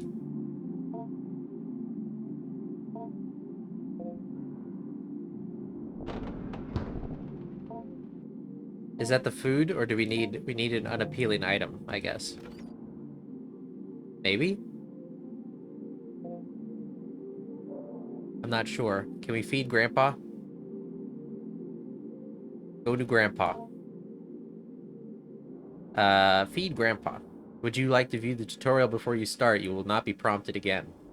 Yes. This brief tutorial will go over the basics of feeding Grandpa.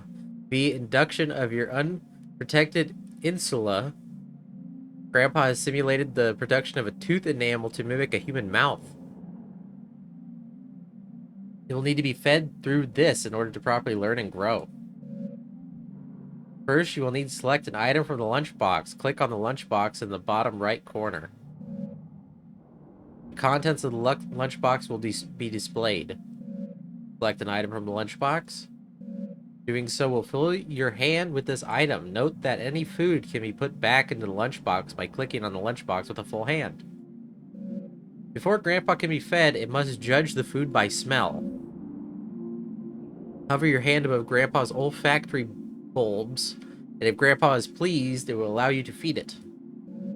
Most foods Grandpa will accept, however, getting Grandpa to consume other things requires some culinary deception. When Grandpa is willing to be fed, hover your hand over its mouth and click. Grandpa will then consume the food. Good luck on feeding Grandpa. Okay. Did we get some teaching material too, first? Examine educational posters.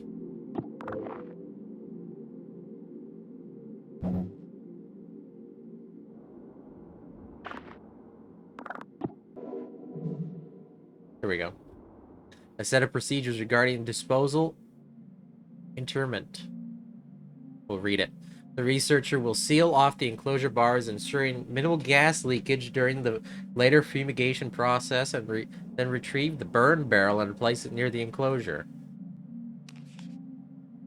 Allow at least 48 hours of time where the current growth cycle experiences no human-related stimuli. Do not enter the enclosure area, nor any part of the basement. Ideally, you will not be on the grounds at all. After 48 hours, 2 researchers will enter the basement wearing assigned mirror masks, mirror apron, and power air purifier respirator.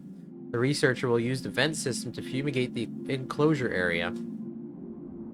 Wait 30 minutes, then use the fan system to ventilate the enclosure. Keep the fans running during steps 3 through 4. Re-enter the enclosure area wearing your assigned mirror mask and aprons. The organism may or may not be in complete dormancy. If it is not in full dormancy, be assured that its capacity to act against you will be greatly diminished. With your assigned power drills, quickly remove any enclosure bars needed to access the organism. Put them aside for later reinstallation. Put the organism into the burn barrel. Incinerate the organism thoroughly. Wait for any smoke to be properly cleared by the fan system. Turn off the fans. One researcher will retrieve the nucleus from the ash and place it in a mirror box.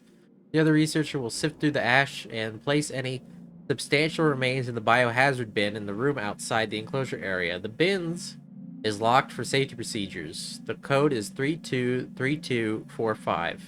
Remember that? The researchers will fill out a termination form and leave it for Dr. Hart. Begin conversation topic: biohazard bin.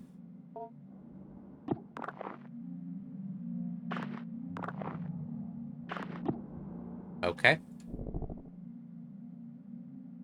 Medical imaging device. Huh.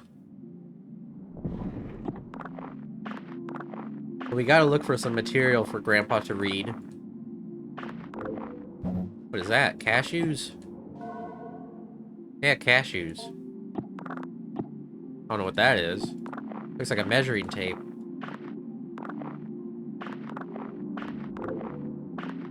Oh, here we go. It was... well, hang on. It was said to pass from one family of steppe people to another, but pressed on its ultimate origin, somewhere to the south, coiled in a bowl covered in incantations, buried upside down by a graveyard, a common late antiquity demon trap. The keeper, an elderly man in failing health, was ready to expound on and on about the dangers of the organism, but when I asked more pointed questions about the history of its acquisition, I was given curt responses that had a way of circling back to vague warnings. There's some coins.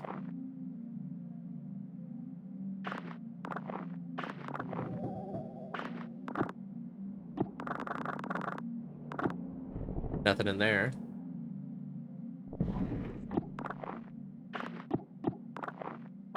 When it comes to reading material, I'm not entirely sure what we're looking for. Oh, here we go. Teach Grandpa this word to read. The notes of past educators. Grandpa. You got a card. Now Grandpa can learn to read.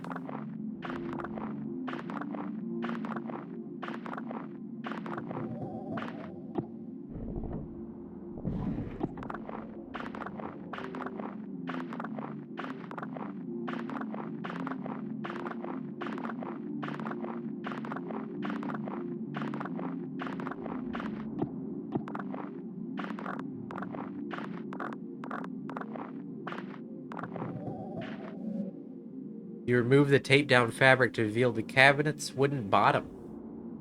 So is that her actual grandpa, or is just a creature we're calling grandpa? I think the idea is that it's like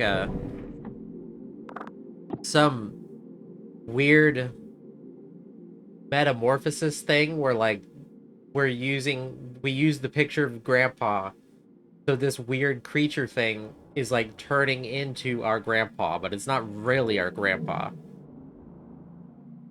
We'll read this later. Notes regarding sample exoskeletons. I'm trying to think of something to compare it to, because this idea has been done before. I've seen it before, but I can't remember where I've seen it.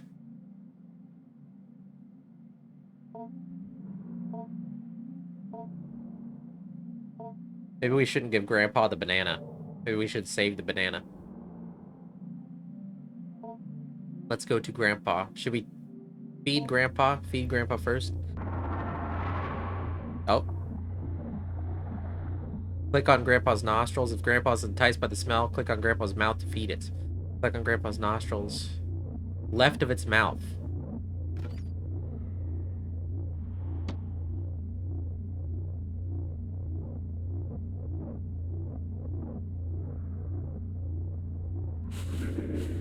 By its natural reaction, this will sate its hunger, but that is all. What about the cashews? Grandpa seems indifferent to the smell, but it'll accept this meal.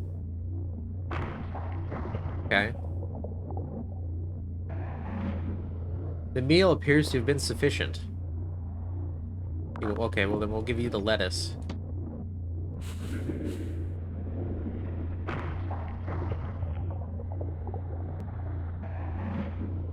I think it's growing.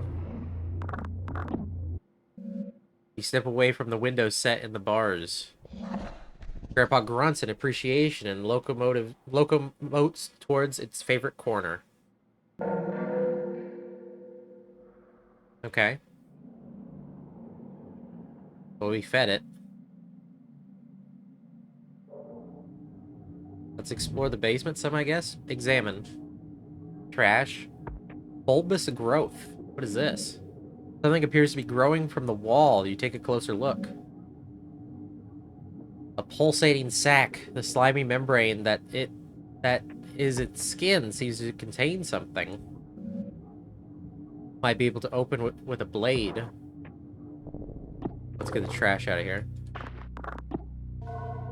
Corroded battery. This isn't really food. Grandpa might eat it, however. We can feed Grandpa a battery.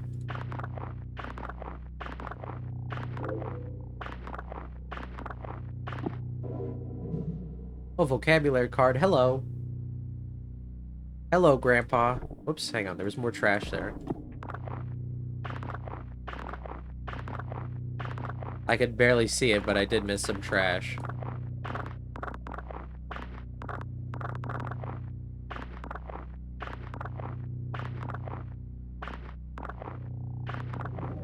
There we go. Search this cabinet. Top drawer. I'm kind of digging this. I'm not gonna lie, this is really fun.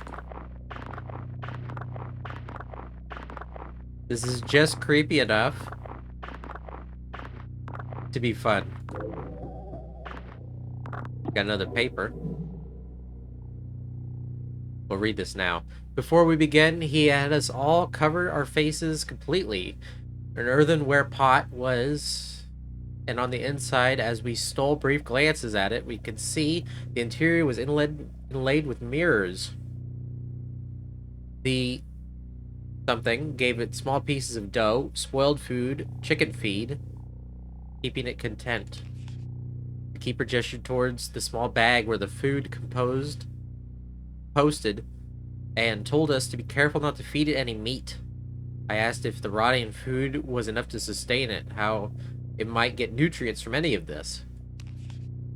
The keeper regarded me seriously and said it did not matter what it was fed.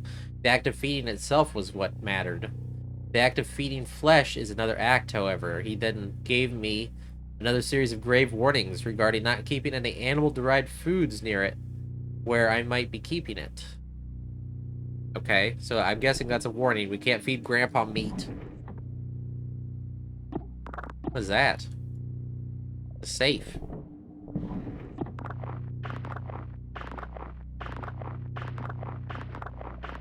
You know what? I was kind of expecting more like something like Water Womb World. The fact that it opened up with those like back and forths, blueberries. I was kind of like, oh, you know, this is gonna just be kind of it. It's just gonna basically be like a visual novel with some FMV cutscenes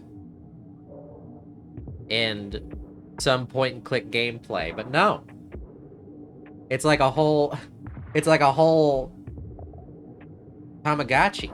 Like I'm raising a little creature. Something about that painting looks strange. Search the painting. Oh, here we go.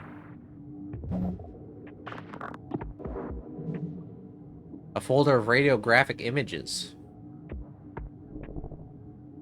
Let's search the trash.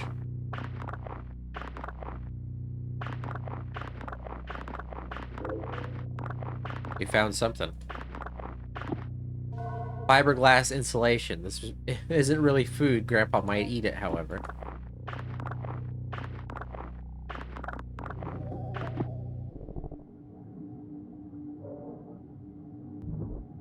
More trash. Let's get this trash picked up. The waste here smells particularly strong.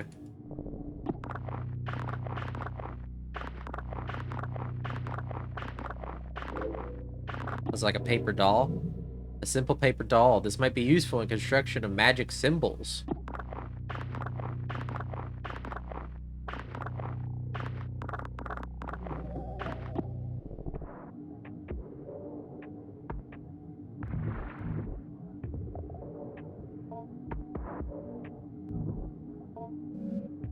Yeah, we can't go there yet. Go through the door. We'll save. There's way too much trash here. Well, I mean, it is a basement. Look over our documents. What did we not read? Did we read this?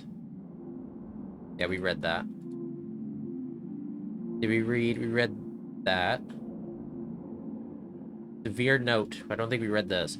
To my colleagues, I don't mean to be overly severe in tone, but Dr. Hart's work is very important, and the materials we are working with is potentially very dangerous. I will be handing out a copy of this note as a reminder to everyone. I am not trying to single any particular person out. We all have misconceptions about the nature of this project from time to time. With that out of the way, here are some things to keep in mind. The active growth must be thoroughly terminated via the correct procedures at the very least. 4 weeks after dormancy is interrupted. Doesn't matter what you've done or haven't done regarding tests or procedures or how much of the anthropotic vacuum has been disrupted. We are not ready to go beyond 4 weeks at this point. A step-by-step guide determination has been posted by the enclosure wall. Please, please, please do not place the educational posters over this posting. Exactly what they did.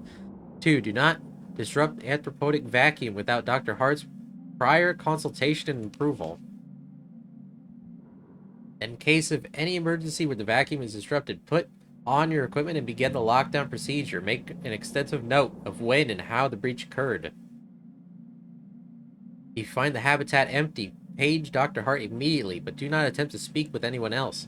This thing can get very smart, and I'm sure you are well aware of the stories we heard on our acquisition trip. The greatest caution should be used when dealing with a potential aggressive mimicry scenario. Please seek me out if you have any more questions, William. This is the guy that died. Shell notes. Research participants, please take note. Each growth from a cycle does not require a shell, but you may find sample. The sample will often try to seize on something somewhat flexible it can grow into, along with any serious yield it may generate. The serious yield? You still don't know what that means. Or else it will move from one shell to the next as it outgrows them. The small amount of time I have spent with it in preparation, I have noticed it tends towards human forms. However, we should keep a tight lid on the anthropotic seal. Be cautious before we begin to experiment with exposing it to long-term arthropod stimuli.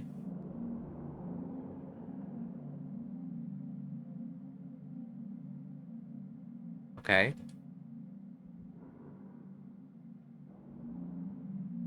We read that. We haven't checked these out yet. We can go here. We can look at them right now. You slip the radiographic images you found on the machine's display. Ugh. Day 19 after dormancy. There's so much, like, lore. Intriguing results with regard to mimic hypothesis. A participant entered a sealed chamber adjacent to Whiskers, growth cycle number 21, which had been freed from the anthropotic vacuum. Constructed quite economically from plastic and broken mirrors. The first propagation's original earthenware vacuum was shattered during the move-in. Between the two, there was semi-opaque glass panel that allowed observation both ways.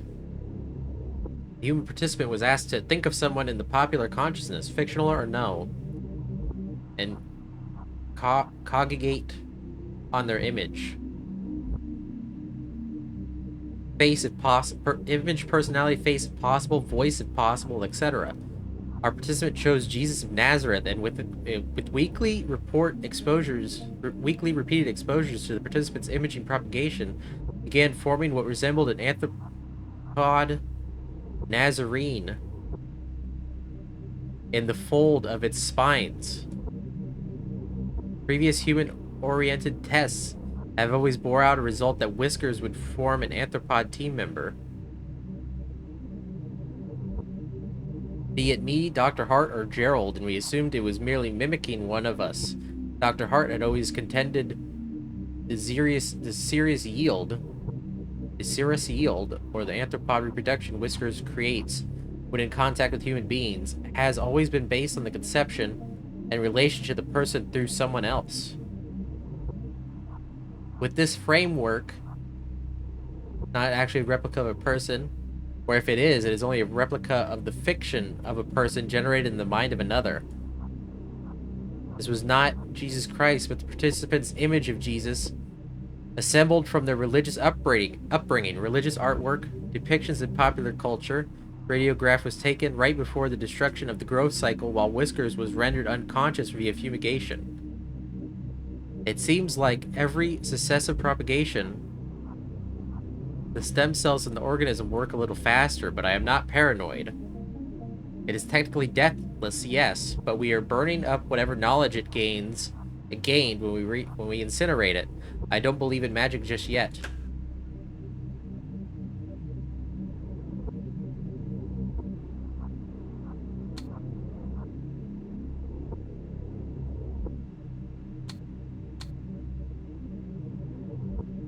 Day 0 after dormancy. We have taken to calling it Whiskers, though, of course, some have interpreted it as hair or needles or quills. Was that thing that we took the mirror pieces off of? But Whiskers is more accurate, as the needles are really more like suprasensory follicles or spines. The nerve net distributed throughout the morphology of these spines resemble those of the genus Hydra, but have myelin sheaths. or myelin sheaths, that are functionally the same as vertebrae. As we can see in the X-ray, each spine is laden with dense optical arrangements similar to compound eyes. The hydra connected is assuredly worth investigating with regard to the organism's capacity for regeneration and anecdotal deathlessness. It is certain is a robust enough creature to inspire marvel that is not untinged with fear. Well, I don't think there's any other creatures. There was just the thing that we uncovered when we first got here, aside from Grandpa. But remember, we read the note that was like, oh, Whiskers broke out and killed William. Now everybody's got to leave. And we don't know where Whiskers went. But then they're talking about it having like hair, but it's not like hair, it's like spines. And then when we were telling the counselor, she's like, no, it's not like hair, it's like a hair on a brush. So we let that thing go. So there's just this weird animal creature roaming around. Exposure to mammalian forms, part of the series of zoomorphic influence, led to the further understanding of the propagation's ability to simulate the somatic stem cells that constitute fully developed animals. I write simulate in the previous statement because examining the tissue of each propagation leads me to believe it is amazing capacity for accelerated growth of vastly different forms comes from its cell-level multibility. And yet, no time does it function as the thing it becomes, except in the sense that it mimics it. That is to say, when Whiskers is removed from dormancy and replicates a rabbit's morphology, it is not seeing from the rabbit's eye nor smelling from the rabbit's nose, but pretending that it does and doing a very good job of it. Oh, there's one more. This radiograph was taken at or around growth cycle number 4. The strange thing about it was the subject of the image was found nowhere near the enclosure. It's almost like the piece of Whiskers fell off and scurried into the corner. I feel like we've learned a lot since then, but at the time I remember speaking about morphology being weird, not really even resembling any extent zoomorphic structure besides maybe a cuttlefish. Then I happened to open the thing up.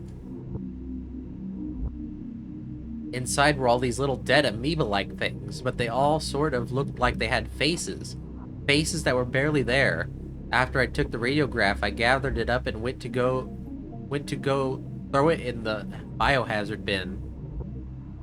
This misspell. As I walked by the bars of the enclosure, I could hear Whiskers suddenly going wild, flopping around and grunting excitedly. Could it have smelled the cuttlefish thing? Would it eat its own production? I guess it's technically flesh.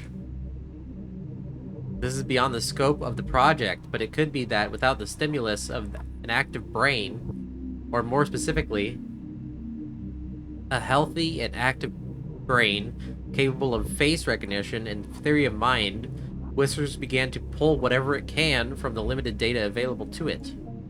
Again, this is not our focus at this time, but I left a note for Dr. Hart in case he wanted to take a look at it. Yeah, there does look like there's a little face. It's upside down, but I see a little face. Okay. Back to Grandpa. This is getting weird. I just want to go back to Grandpa.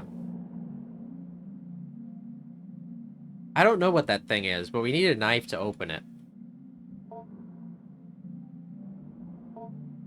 I think we've done everything we can today. Can we communicate a response? Observe. You examine Grandpa's movements, noting its movements, respiration, and general mood. Grandpa seems sort of sluggish and bored. You get the feeling it may be more content and readily cooperative once fed and taught a word or two. Well, let's teach Grandpa. We'll teach Grandpa hello. We'll do the tutorial, actually. This is a brief tutorial. We'll go over teaching Grandpa pronunciation and vocalization. The vocabulary word you picked will appear in the top left corner in the bottom right. In the bottom right corner will be a pentagon that is divided up into 8 sections. A section of the pentagon will be highlighted briefly. The notification sound will play, and soon another will be highlighted. You control the small round icon that sits above the pentagon by moving your mouse. The ball is constrained to the limits of the pentagon. The goal is keeping your icon over the highlighted area. Move it as the area changes sections around the pentagon. When you hold left click above the correct highlighted area, the icon will start to vibrate, along with the simulated vocal cords, and the current letter of your word will begin to turn red. Keep holding over the highlighted section and adjust your icon as it changes place. Soon the letter will become fully red. After every letter becomes red, Grandpa will proudly pronounce the word to you, and it'll be considered learned. Teaching Grandpa these words will accelerate its cognitive development and lead to further breakthroughs in general intelligence. Let's teach Grandpa hello. No, we just did that. Teach word hello. Yes. There he is.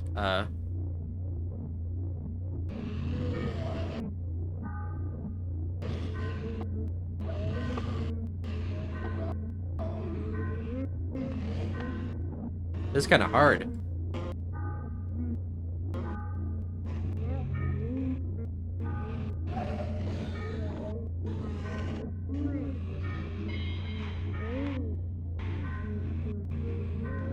This is really...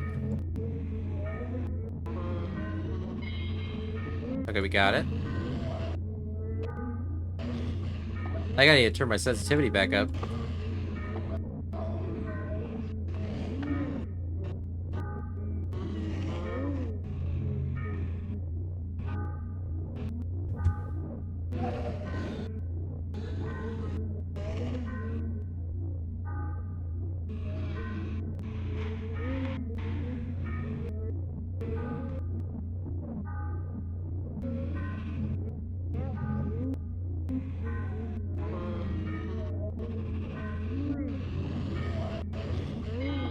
Okay, we got it.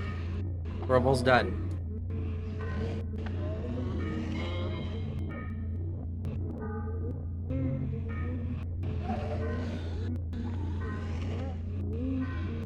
Grandpa's almost learned.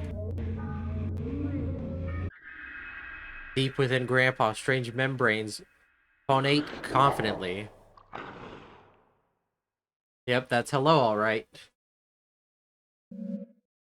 Having completed the lesson, you take a look at the back of the vocabulary module card and the notes that they're written by administrators of the past.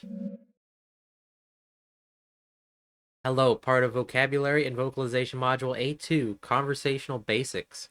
Journal pronunciation comments, sloppy articulation, modules, comments see below. We already encountered some difficulty as Whisker's subjectivity is so determined by a diverse and dynamic array of influences. It attempts to mimic the thought and desires it passively intercepts, and these limitations go on to structure the basics of its identity. Only later in Whisker's growth cycle does it begin to form an identity or identities that are coherent and capable of resembling a sane, rational human being when engaged in conversation. One must imagine how hard it would be to converse with someone who is not yet oriented in one particular way towards who or how they are, because they might have 20 different honest answers to those questions, all of them mixed and muddled together. Because of this, we have started with the basics of conversation, greetings, partings, identifying one another, forming questions, etc., etc. It is fortunate Whisker's current growth, 19, I believe, has developed a most accurate human mouth simulation. Hello was a bit of a challenge in the previous growth, as it had failed to develop an adequate organ to act as a human tongue. You step away from the bars and store the module card at the document table. Can I talk to Grandpa now? No response. Can I look? Okay, so he wants to learn grandpa. He wants to learn the word grandpa. Let's save again. Now, can I don't know if there's a way to turn my sensitivity back up now that I'm in the game. I'm pretty sure I turned it down, though. I don't remember, actually. My brain is kind of, like, frosted over. Oh, what's he doing? Grandpa seems sort of sluggish. He's standing, though. Attempt to communicate. He's looking at me. He's hanging out. We'll teach him grandpa.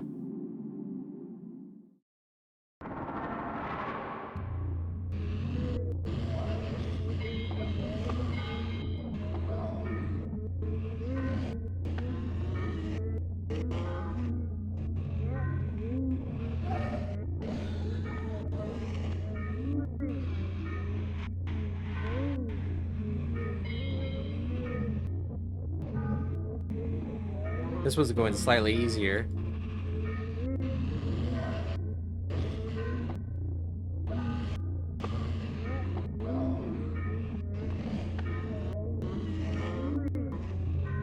Or it was, at least.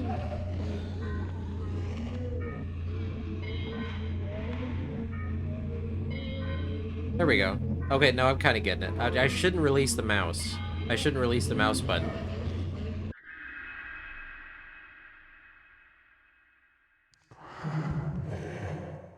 Oh, there we go. That sounded like grandpa. Having completed the lesson, look at the back. Grandpa, part of vocabulary and vocalization module E81. Family.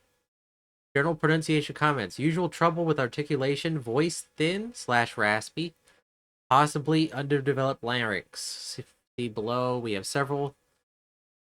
have done several sessions as to what we were calling familial relation simulation. I and a coworker sit in chairs opposite the enclosure. We are wearing the usual masks, and we begin to act a scene, mostly through improvisation, that might roughly resemble a kitchen table conversation between an immediate family.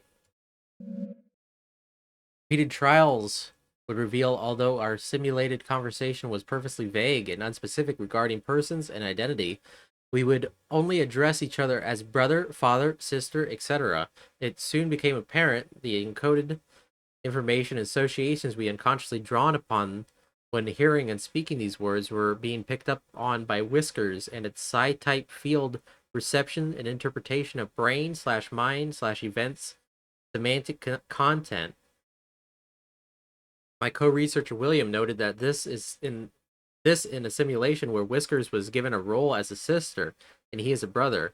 I was the father. Whiskers began responding to certain prompts with unusual specificity,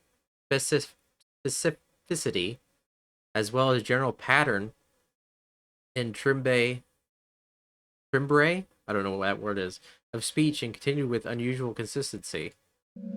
As soon as the simulation ended and we left the enclosure area, William let me know that Whiskers was almost certainly drawing from encoded memories of his late sister, mapping out exactly what regions and centers of neural activity were intercepted by the psi-type field. Take an extensive neuroimaging. We'll take hang on. Psi-type field will take extensive neuroimaging that we do not have at this site. Currently, we only have less precise portable equipment. However, our experiences so far are eerily in line with folk knowledge and folk explanation regarding the being's access to desires, and we can begin to infer it has access to certain portions of the limbic system and the ventral temporal cortex. Okay. I'll hydrate. An ad's about to start in about 2.5 minutes. Let me hydrate. I might take another BRB and get another water.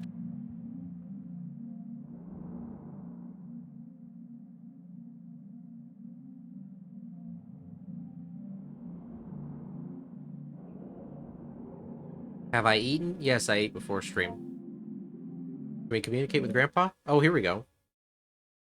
Grandpa cedes to your request, and it approaches the bar as it begins to unknit its skin. What?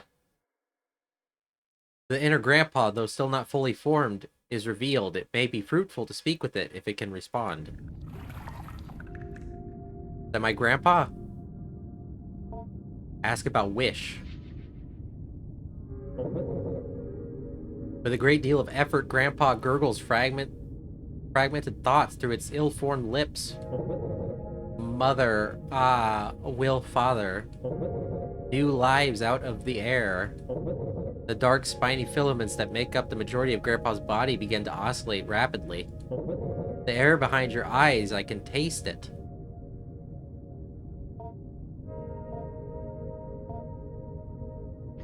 Grandpa's shell? With a great deal of effort, Grandpa gurgles. Skin. My body. All human skin around me. Give more. Grow more to fit. Biohazard bin. However, it fails to produce more than a wet and frustrated sputtering noise. Goodbye, Grandpa. Okay. I don't know if there's anything else to explore besides this growth. We don't have anything sharp. We do have this glue, though. But I think we got everything. The ad's about to start in less than 30 seconds. We search that trash pile. Search that. The bottom drawer is a safe that we can't open. Search the cabinet. Okay. I think what we'll do is I'm going to take a BRB, get another water, stretch my legs, and I'll be back when the ad is done. See you in a minute.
Okay.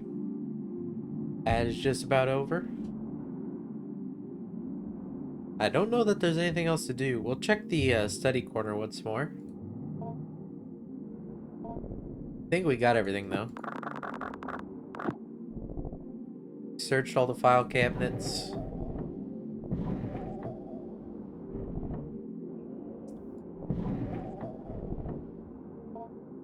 I think we read everything.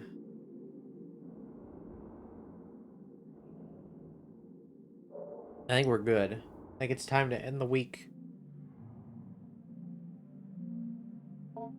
Would you like to end the week? Yes. Weekly summary. Food acquired: banana, lettuce, cashews, battery, blueberry, fiberglass insulation.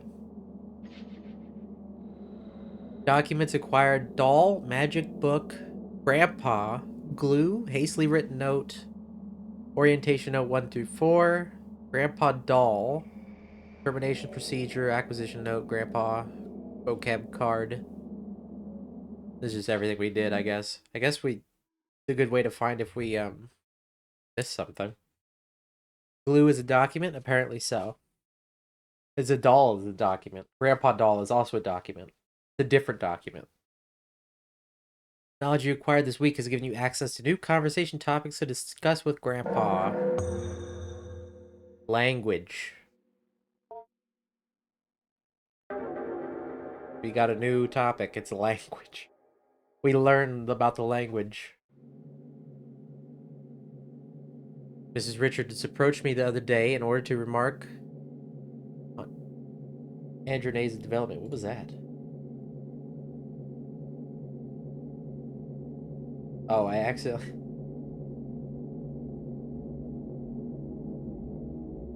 One second.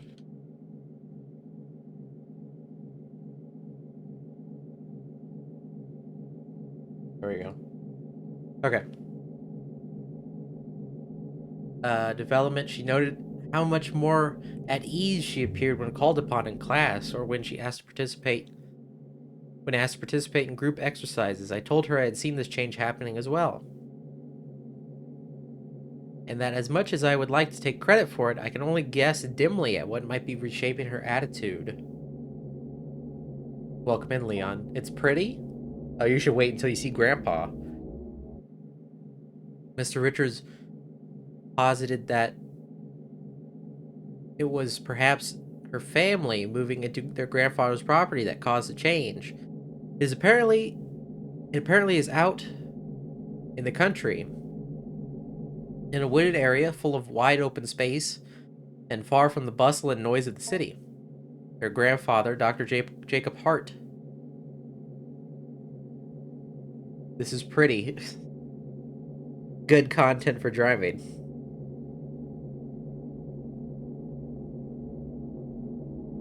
Lol.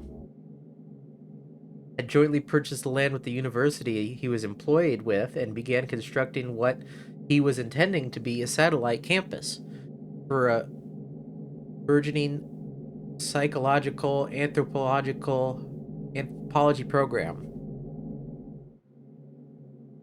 he had a hand in establishing. Only one building ever ended up being constructed after Dr. Hart died in a car accident. When driving back from the property one day, eerily, at almost the exact same time, a grad student who was assisting Dr. Hart on some sort of project at the property vanished without a trace. The property sat in disuse for years as it was tied up in legal battles between Dr. Hart's next of kin, the university, the vanished grad student's family, and the other students Dr. Hart was working with. Eventually, the case was settled out of court. Only recently did the property fall into the possession of Andronay's mother. Obviously, I was not going to relay this whole tragic story to her, who, for all I know, believes her grandpa is still be living in the basement of his home. Besides, I thought she might already know all of this. Perhaps the elaborate story she was constructing was her own way of escaping the morbid details of life. Of a life, or perhaps lives, cut short by the cruel force of fate and the cynical adults who squabbled in the aftermath. I determined perhaps the storytelling she was and continues to engage in should not be encouraged by me. At least not in a way I went about it before, where I made active inquiries into her strange fantasy of a semi-sentient ball of skin. When I saw her, I did not bring up her grandpa or ask questions about his growth. She could not stop talking about it, however. I had no choice but to weather her bizarre and enthusiastic effusions about her new best friend. Maybe we can talk about something else? I'm not sure I'm following you exactly. He's gotten so big, he has so many whiskers that come out, and I can see them move around when I think about him. I'm not sure what you mean. I'm so happy Grandpa is back. He's so much cooler than Mom and Dad. Once again, for what it's worth, I have put down the story she told me as best as I could.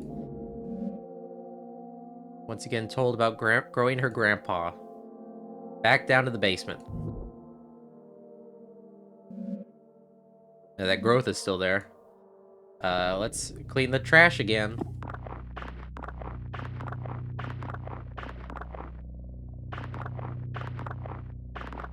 What is that? Oh, is that a kiwi?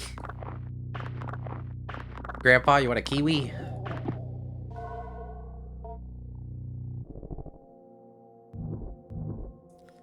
Trash. Nothing else to do with the painting.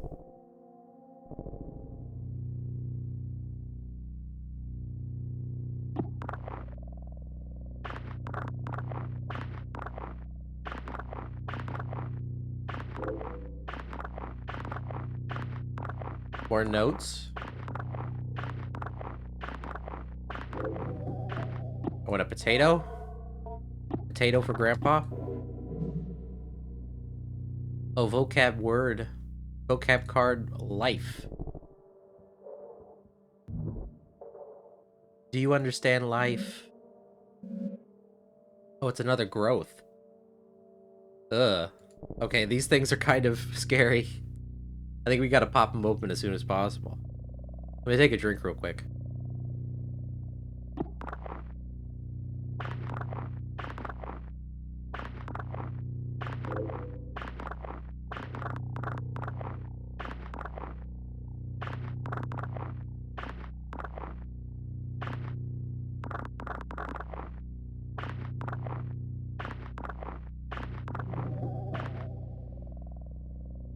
We should only feed Grandpa normal foods.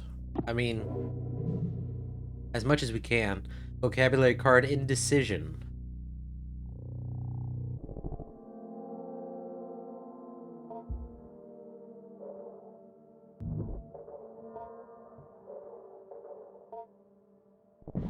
Search the top drawer again. I don't know how all this garbage came back.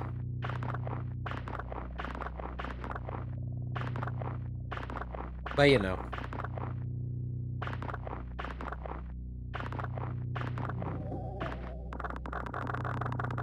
Doesn't seem to be anything in the cabinet. Or in the top drawer, rather. This is the proper cabinet.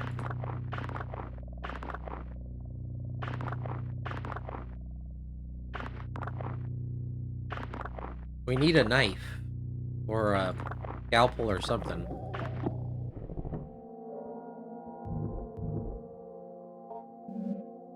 Still can't go that way.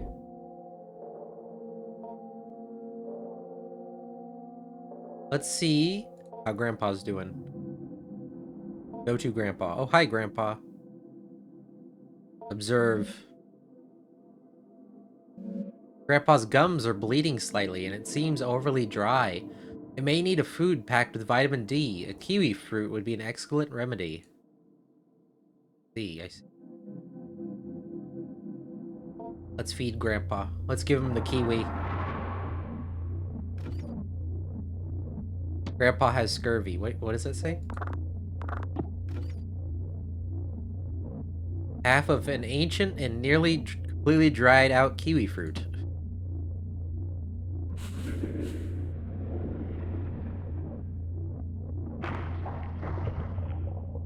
There you go, Grandpa.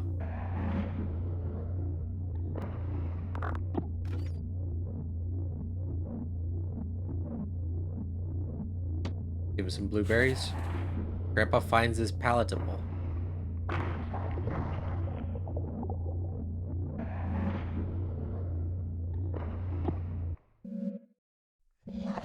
Grandpa grunts in appreciation and locomotes towards its favorite corner. Oh, Grandpa needs more food. Okay, let's observe. Grandpa appears content and ready to cooperate. Do we ask Grandpa some questions? We'll ask him about language.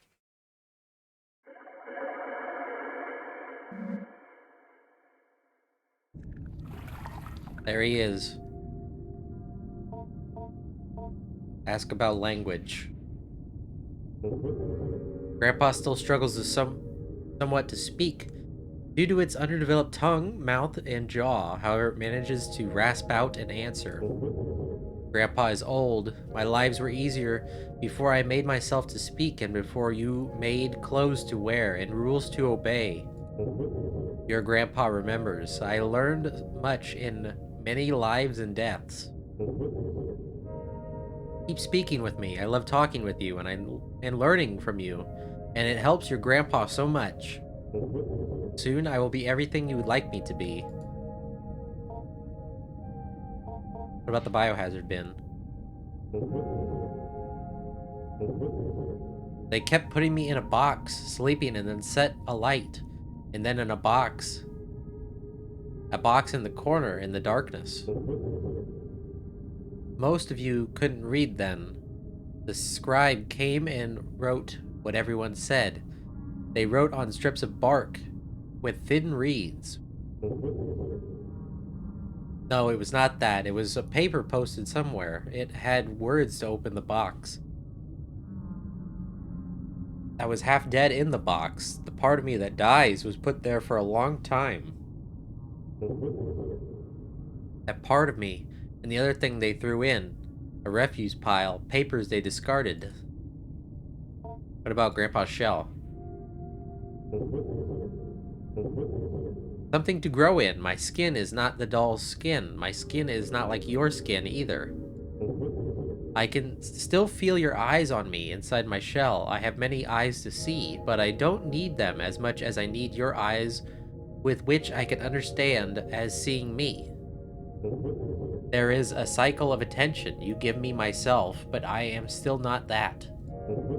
Slowly I form a human shape, and you see me more as human, and I become that. About wish. Hunger is not enough. On the walls of the cave, the rock can, but be hunger transformed. Desire is fulfilled by pain. Your grandpa doesn't have the right words. Right now, I can only say, I love you. Love is not enough, though. Desire is not enough. Project it outwards. Make it true to yourself. If only in symbol, then it will be enough. For me and for you. Well, Grandpa loves us. This is a pretty substantial game, not gonna lie. At least he loves us.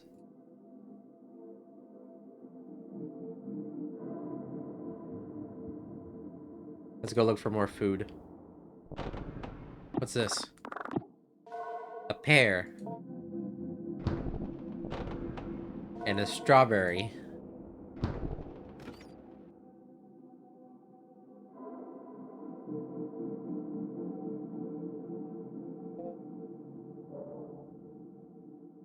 Go to the study room. I'm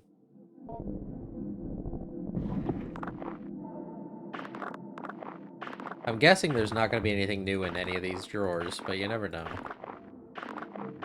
I'm guessing the piles of trash are the ticket. You know what I mean?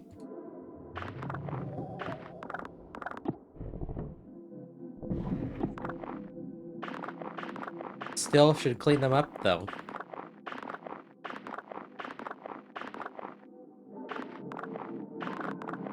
Maybe Grandpa likes the cleanliness. Oh, that one's already clean.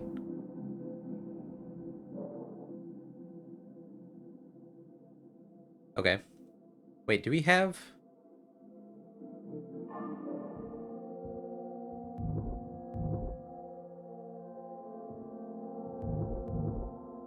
I don't know that we have enough cards.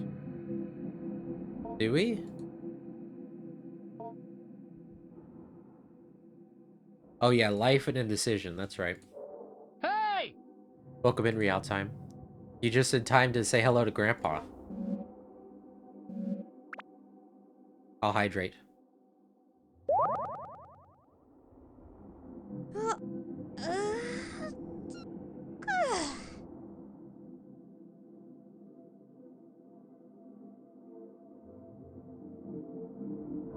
Thank you for the head pats. Let me feed Grandpa first.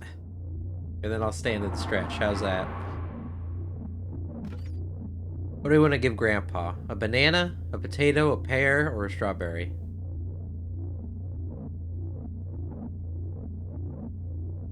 Banana? I kind of want to save the banana, because apparently we can use it to put one of these two things in. Here, let's actually go back. Grandpa makes a plaintive whine, clearly disappointed in the lack of sustenance. It dejectedly locomotes back to its favorite corner. Oh. I'm sorry, Grandpa. You see, I can choose a soft fruit, and then I can I can shove the battery in it. Which I think counts as 2 items, but I'm not too sure. Okay, sorry, Grandpa. I'll give him the strawberry.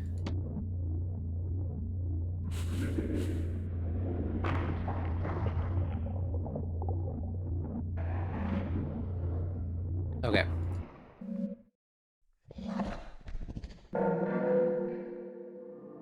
There we go. Okay, I'll stretch. I'll stretch real quick.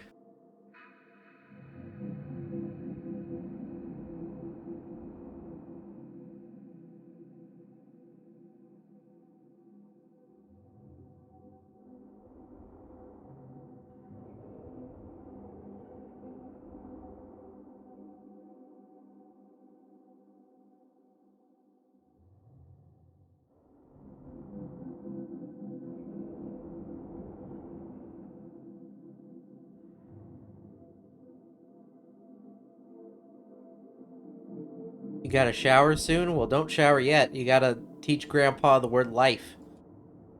Teach word life.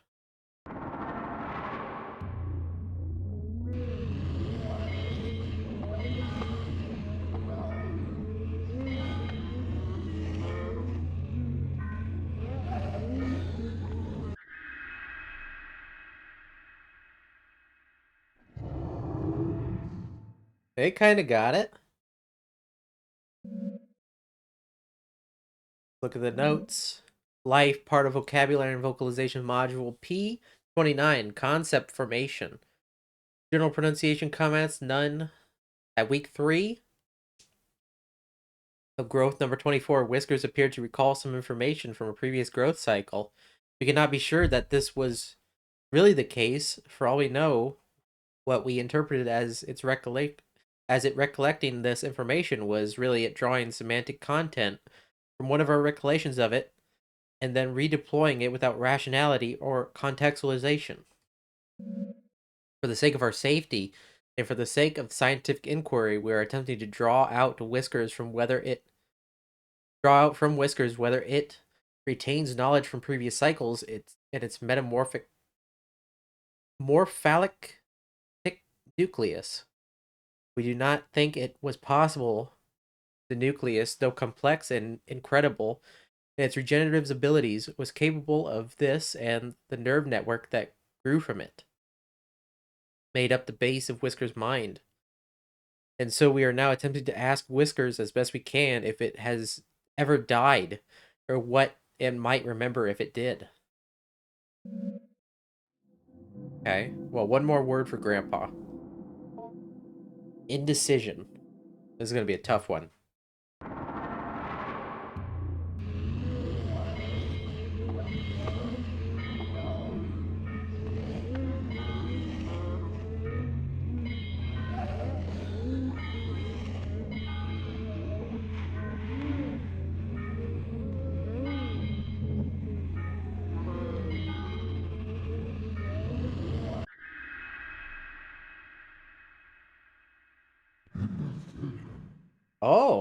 That was really good.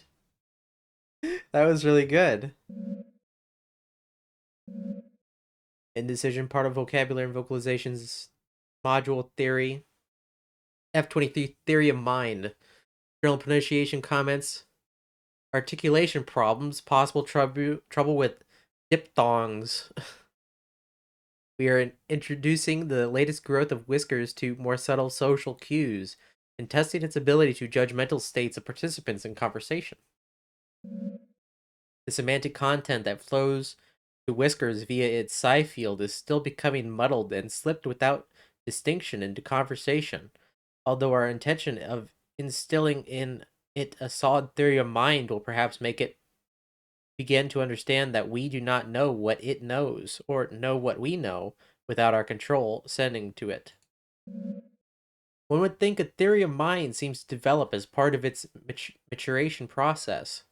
In order to hunt sapient beings, it must be able to deceive them. In order to deceive, it must be able to make certain metacognitive judgments. For example, if their deception appears to be working, or how one ought to be deceived, we may never see it develop a theory of mind anytime soon, as Dr. Hart has disallowed a cycle of whiskers growth to live into beginnings of maturity. Okay. I think we've done all the exploration we can. I think we cleaned every pile of garbage, didn't we? We searched this one? Yeah, we did. And this one?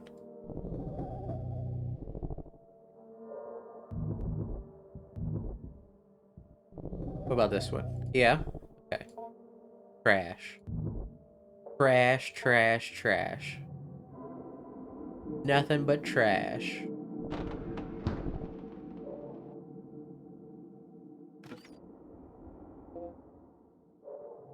Well, I guess that's the end of this week.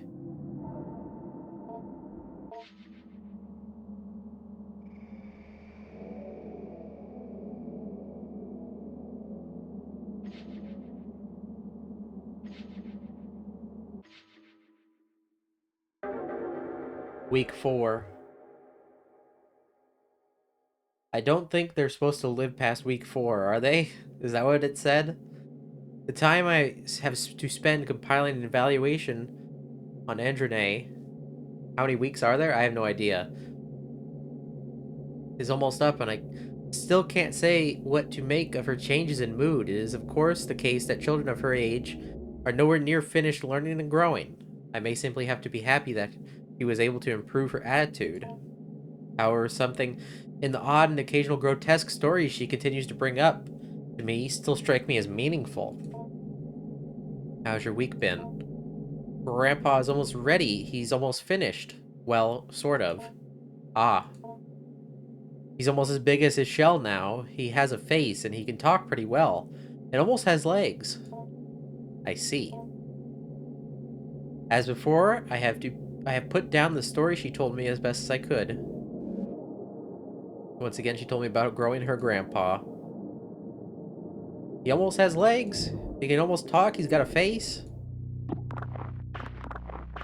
Now you just have to pick up the garbage? What is that, a bar of soap? He can eat a bar of soap. Grandpa scares you? Why are you scared of Grandpa? Don't be scared of Grandpa. There's nothing to be scared of.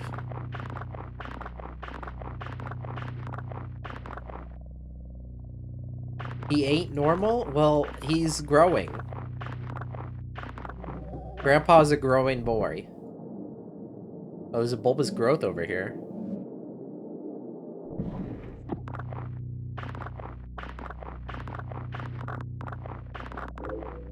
I found a card. Meaning. I could teach Grandpa the word meaning.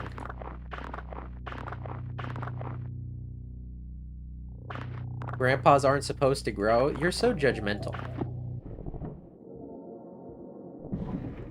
I still don't have the key for that.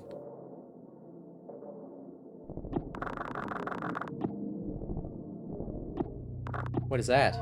Flatbread. Tasty flatbread. I can make Grandpa like a nice sandwich.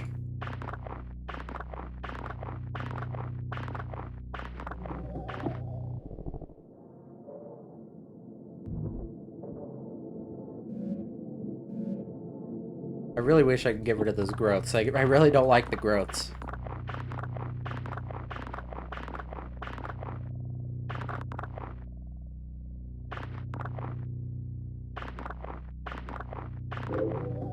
Oh, what is that an eyeball? No, it's a mushroom. Symbol. Okay.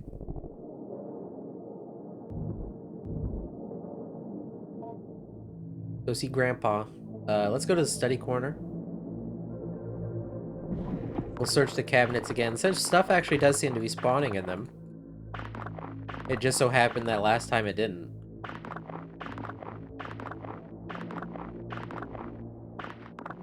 We still need a sharp edge, though.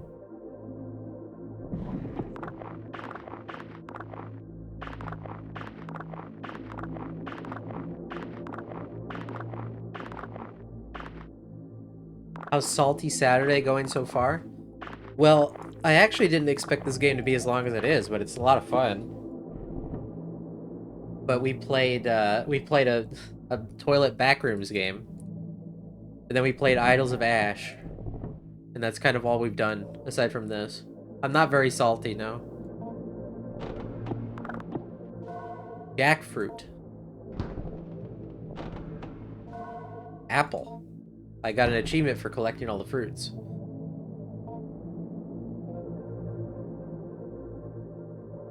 Okay. Well, let's go feed Grandpa. Observe. Let's observe Grandpa. You examine Grandpa. Grandpa seems fatigued and almost anemic. Some of its spines appear brittle. Perhaps it would be more cooperative if fed an iron-rich meal like meat. We can't do that.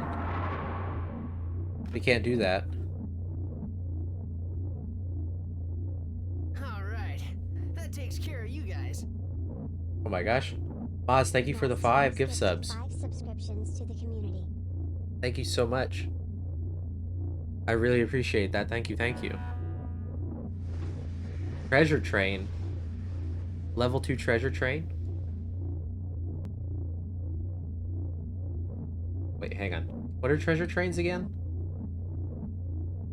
Save 35% on 5 or more gift subs exclusively during this train. Oh, that's cool. Let's give him the flatbread. You want some flatbread, Grandpa?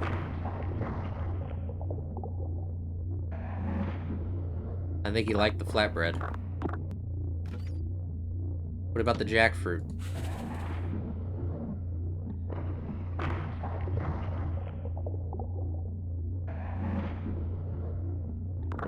What about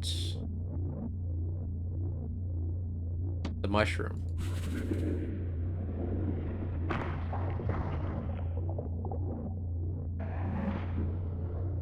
Okay, I think that's all he needs.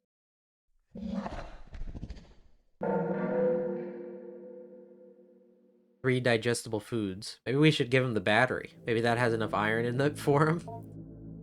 Observe.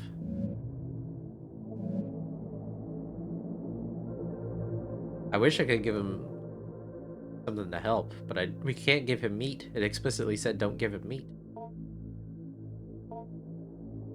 We can teach him the word meaning, though.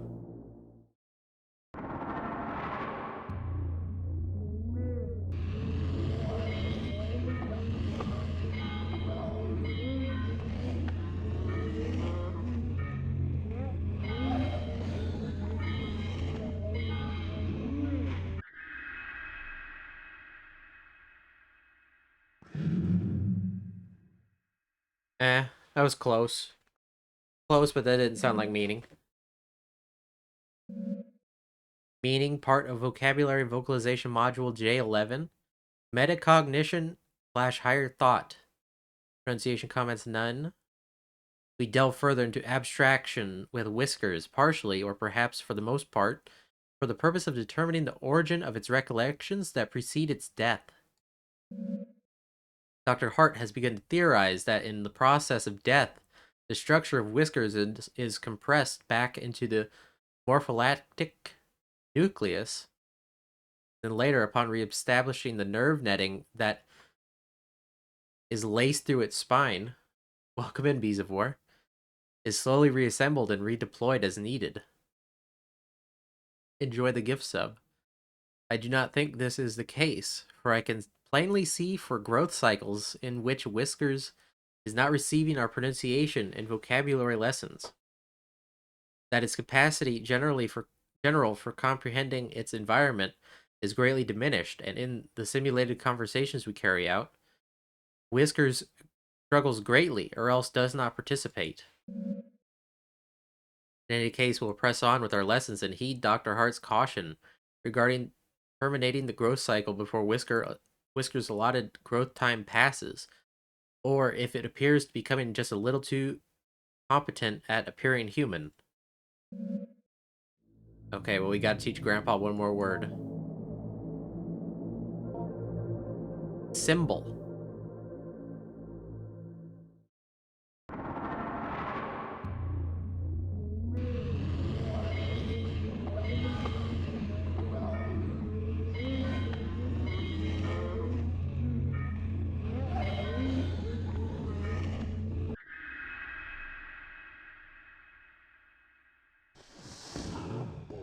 Oh, there you go. That was pretty good. He got that one.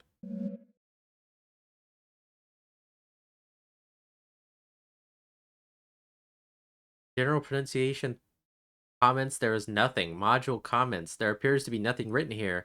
Or if there was, it was thoroughly erased. Huh. We talked to Grandpa? No response.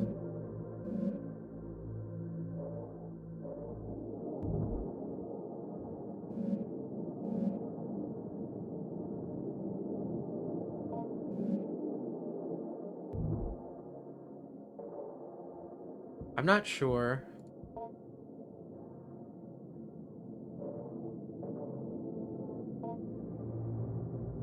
if I'm missing something.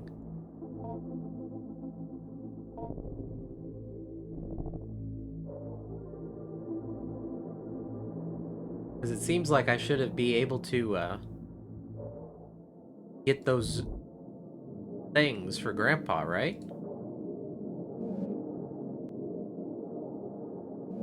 Like maybe cut these open? And those are the meats for Grandpa? I can't ask him any questions. I mean, he does almost look human, doesn't he?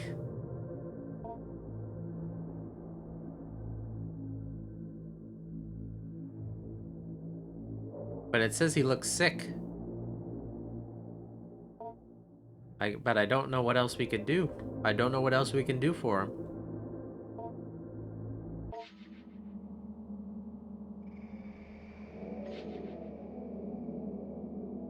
Grandfather meat.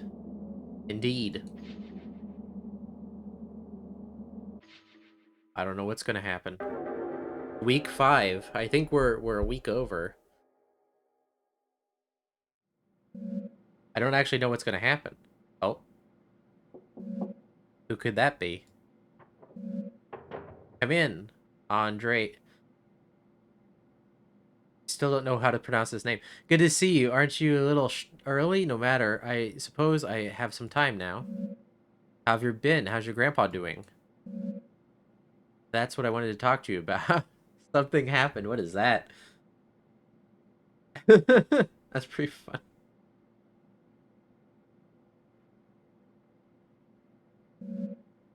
Oh, what happened? Nothing bad, I hope. No, nothing bad. Just different, I think. Maybe good. Well, I'll tell you about it. Well, last night, something woke me up.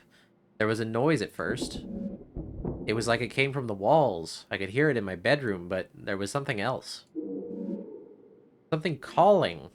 I could hear it just barely. I was afraid somehow Grandpa hurt himself. I had to go find out. I went downstairs in the vent, the place where I first found Grandpa, or what I grew him with. It was open.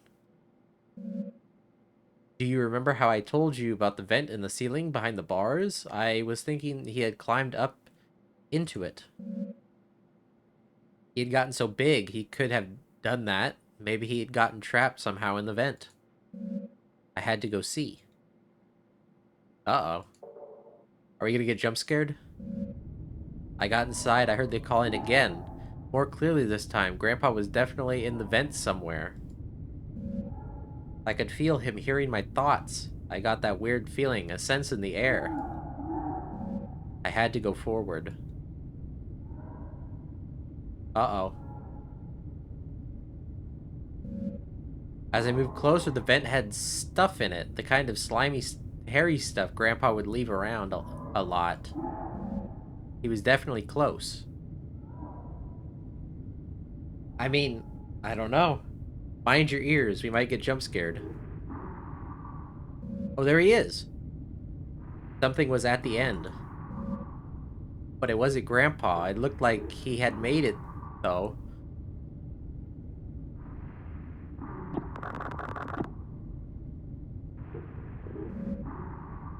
It was slumped in the corner, had a weird mouth, and it had its lungs on the outside and drew in just enough air to call out. And then it stopped. It just stopped. Stopped breathing. And then something was hanging over me.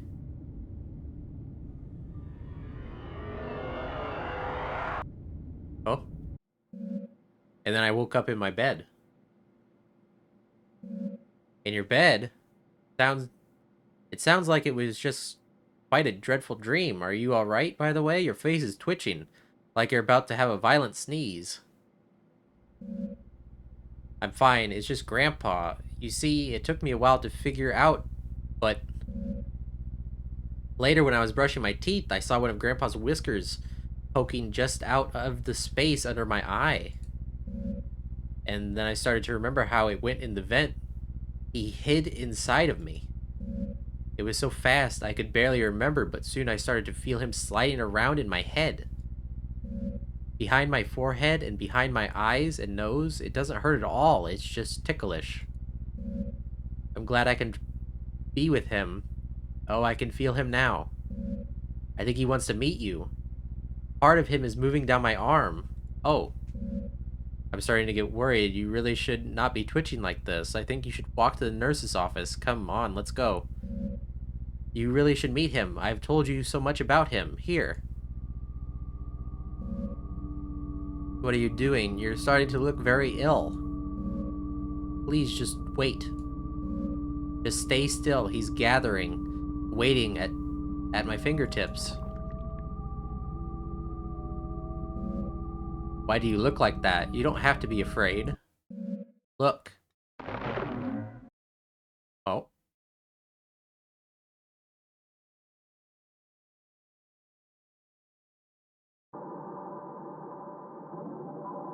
Grandpa Teacher Conference. That's the achievement I just got. That's one of 2 endings?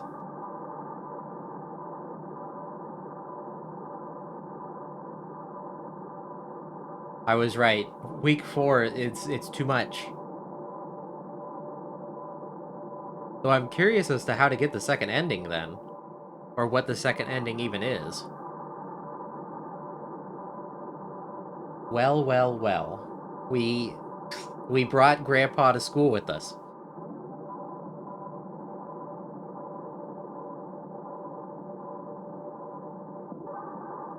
Let me see real quick. I only got half of the achievements. I missed some documents, apparently.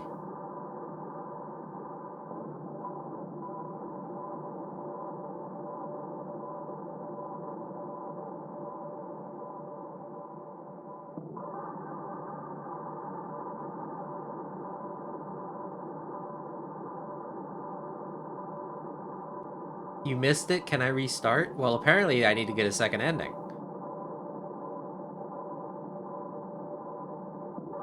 I think what took us a while was reading all the tutorials. That and all the documents, yeah. Well, here, we can skip this. Okay.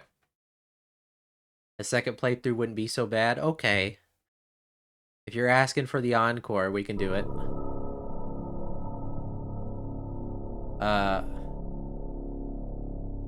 I just don't know what documents I missed.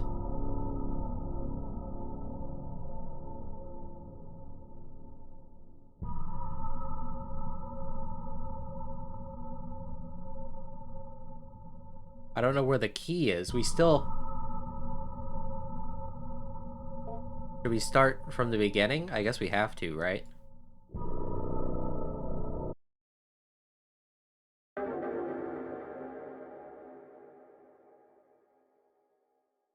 I'm trying not to sneeze.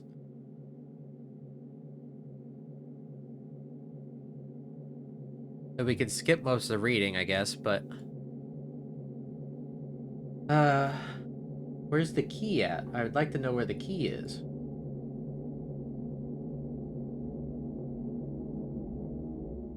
Also, we needed the light. Couldn't get into the other room without the light, but we didn't find the light.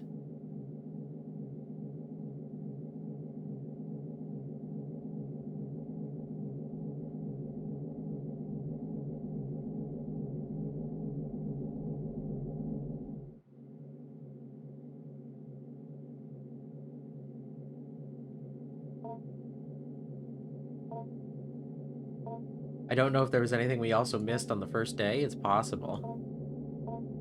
Or first week, rather. Let's go down to the basement.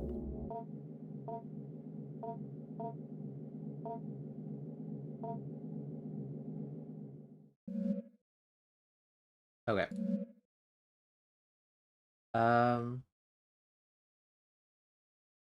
There is a map. Somebody left a map of where you can find certain items. Or there's a Steam guide, rather.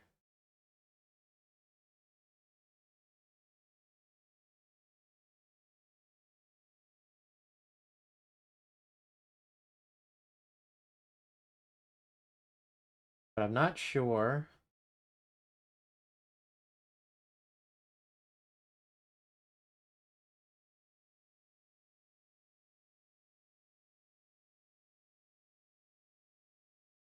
We really missed that key.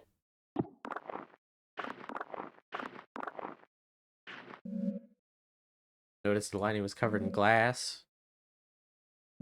And then we look and it's that thing. This totally is Whiskers. All that talking about Whiskers, this is totally Whiskers. And then she says it's hair like a brush.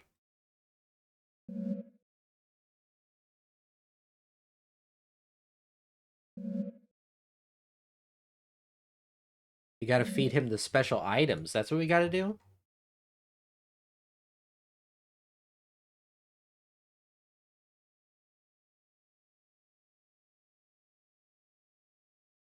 When you say special items, do you mean garbage?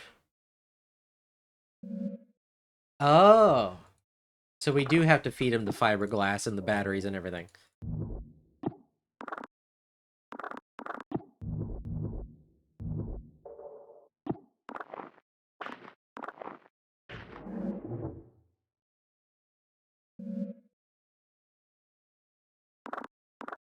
Take the doll. Search closet. There's the book. We won't read it right now. Take the glue.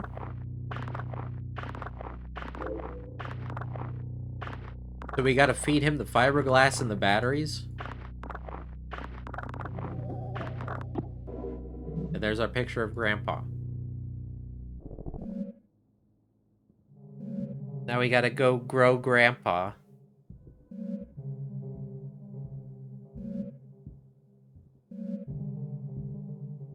We found a lot of stuff we just didn't have any use for is the problem. Take all the notes.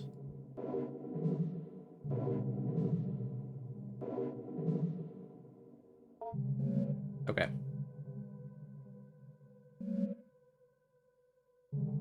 Take the tarp off.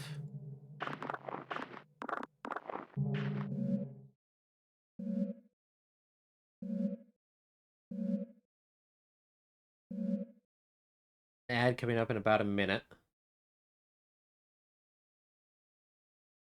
I'm trying to read this guide here with the maps. Just so I can understand. I'm also trying to look over the list of notes to see what we missed. We gotta glue Grandpa onto the doll. There we go. Put Grandpa in the cage.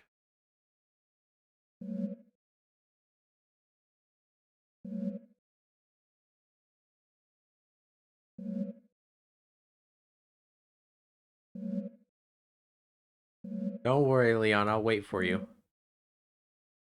I'll wait for you before... And after the ad is done, we'll continue.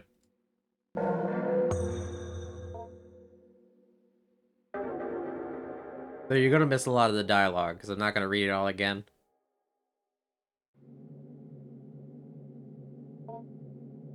Okay, is there... the stuff that we have to do now? So we have to feed him the battery? Right?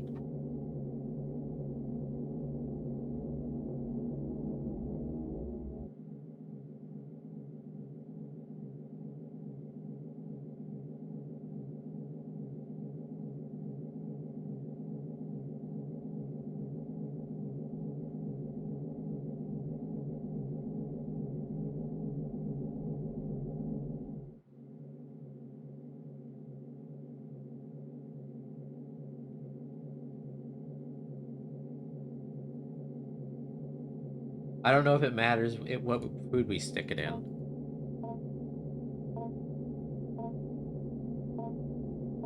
But yeah, I'll save right away when I get there.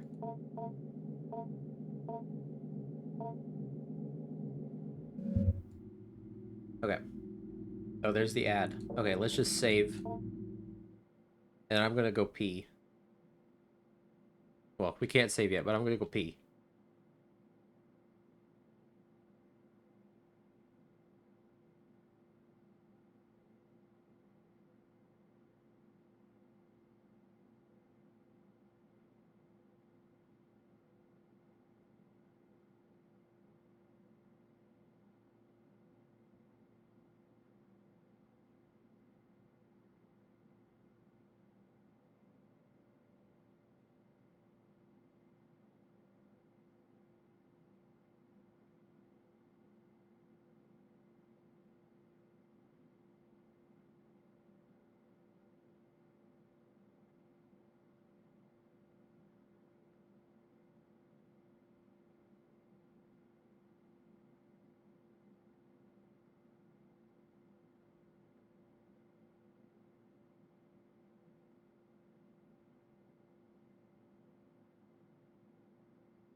I have returned, and the ad is just about over.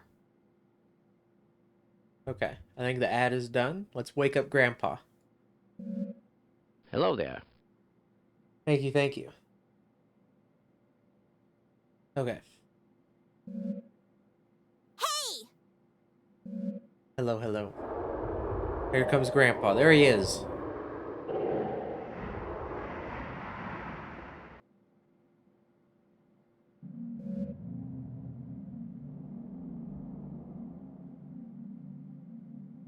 here we can actually do the grandpa stuff.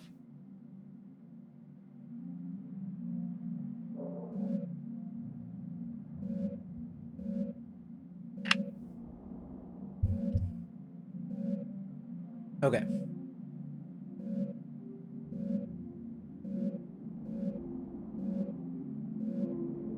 I guess all the documents I was missing was just stuff because I didn't feed Grandpa garbage.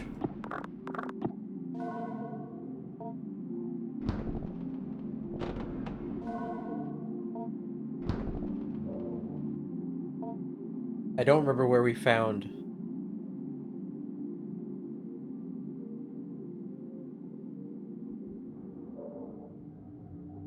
Do you lose if you feed Grandpa meat? Well, we haven't found meat. Not yet. Okay, here's the battery. I got an achievement for collecting all the... Oh, wait. Game? Oh, the game froze. I got an achievement for collecting all the meat, or all the food, so I don't know if there's any actual meat. It's fine. It's working.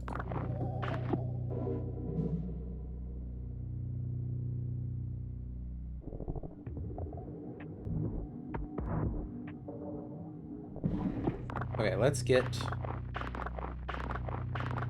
I'm guessing that the documents and stuff aren't, like, carryovers, and you have to get everything again in one playthrough.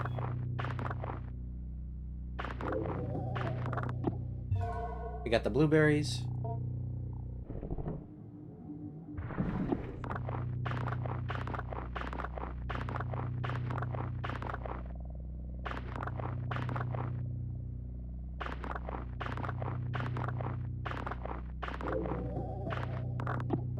Okay.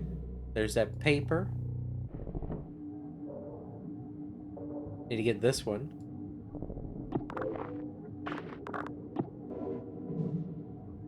The images.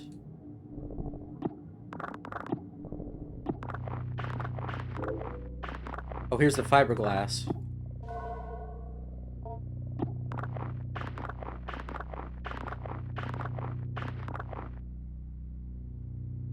Oh, game.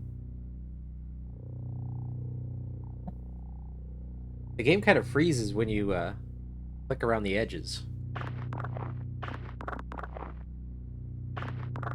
Very odd.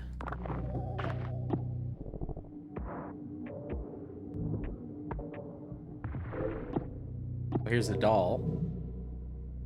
There's one of the things that we need to get the second ending. The game doesn't want me to know the truth. I'm just so good at picking up garbage that the game can't handle it. There we go. Now let's go to the study corner. Clean the cabinets.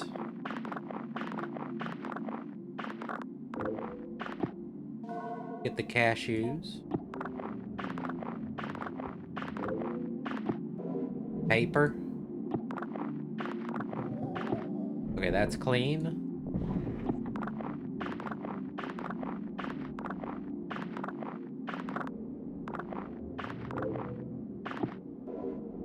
Grandpa vocabulary word.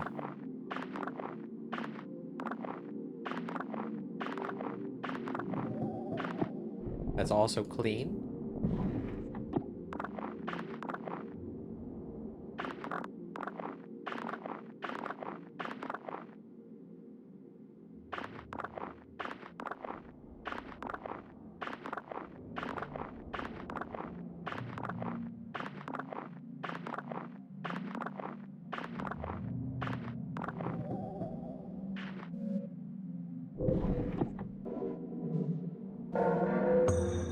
Biohazard bin. Okay. I wonder if there's more questions I can ask Grandpa.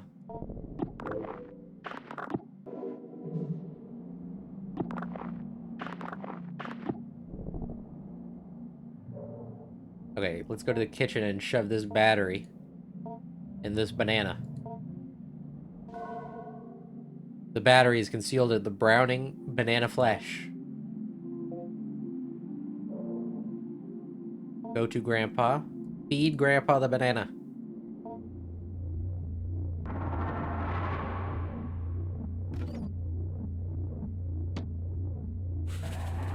Grandpa is unable to detect the unappealing item in the food.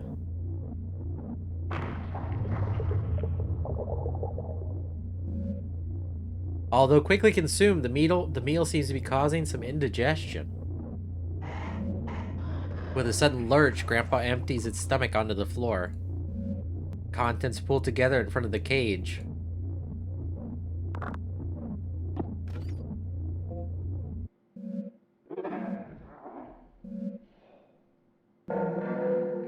Okay. What did we get? Grandpa recently emptied his stomach. Examine stomach contents. Oh, there's the key. Might help you explore more of the basement. Is that the key we need? You try the safe's lock with the key you found, and it pops open. A photo of your mother as a young woman. The recognition of this face kicks off a cascade of emotions and meaning deep within your psyche. Thank you for the head pats. Is that it?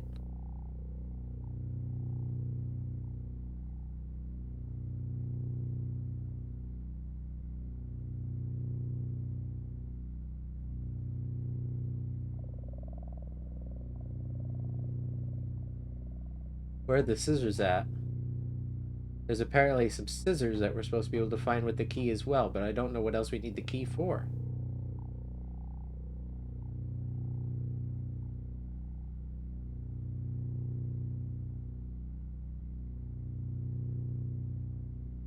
I can't conceal the fiberglass in anything, is the problem. I don't have anything to conceal it in. Under the photos? Well, I tried picking them up. And it didn't seem to work.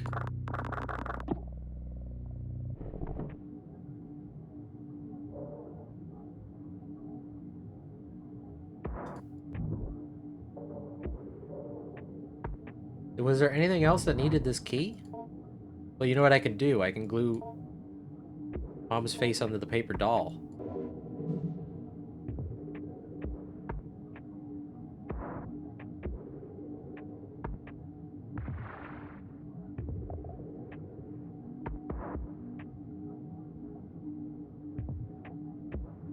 Hang on, let me look at this map.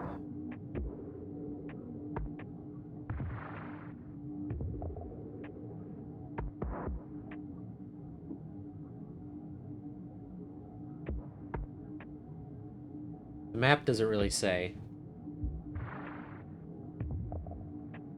It says what you need to get items, but it doesn't really say what you need. It also says what items you need, but it doesn't really say what,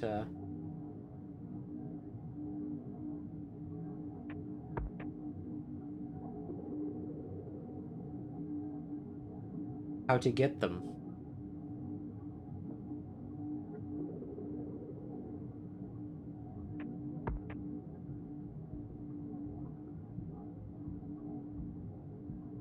I don't know where the scissors are, though. Hang on one second.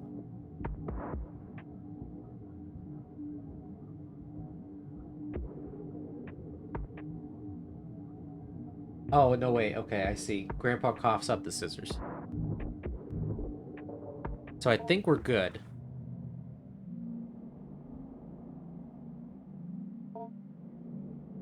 We have nothing else to shove the fiberglass into, so we gotta wait until next week.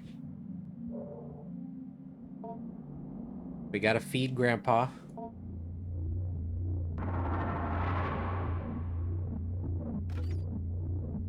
Feed him the lettuce.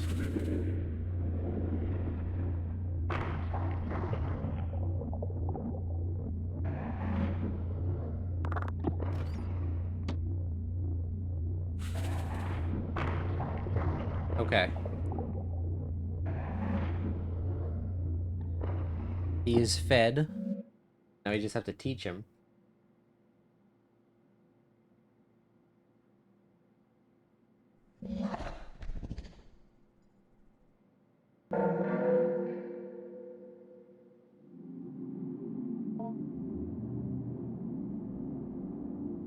I don't know if I should offer the mother doll now or wait.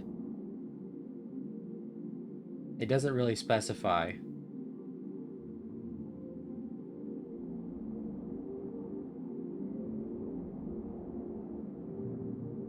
I think we need to wait. Let's teach. Teach him hello.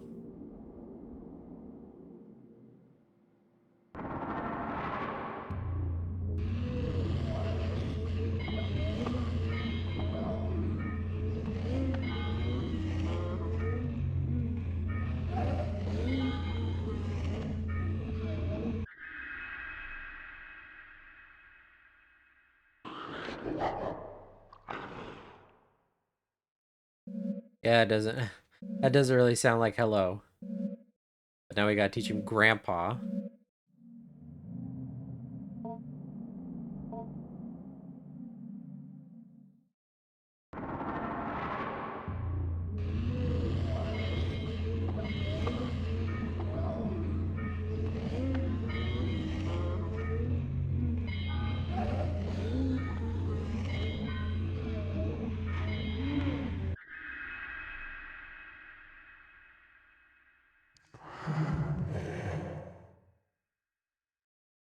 You like the warbling minigame? Yeah, it's pretty good. Hydrate, I shall.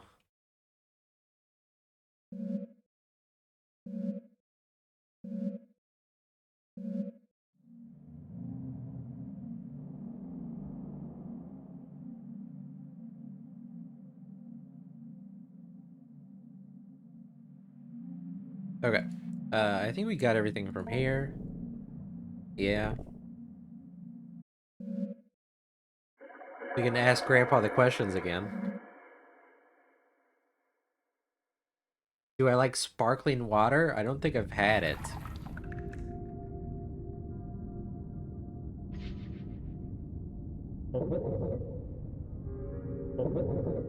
Yeah. It just says the same things again.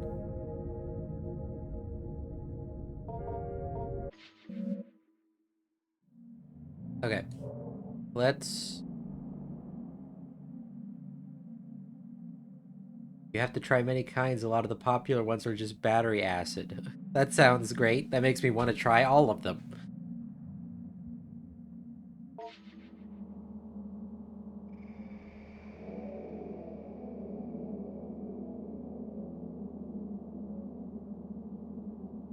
Speaking of battery acid, we gotta feed Grandpa this insulation.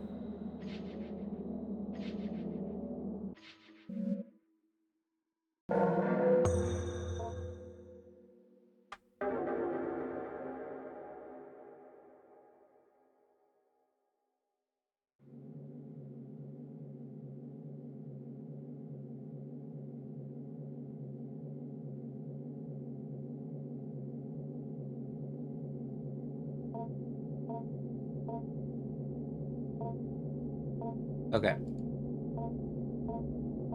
Week 2. Or 3, rather.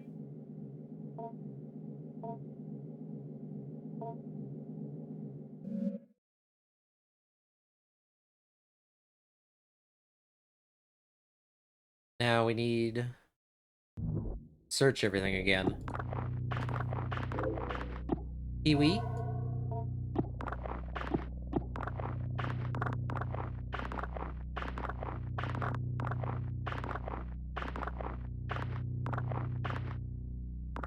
Cheaper sparkling water. More likely it's going to be fizzy flavored water.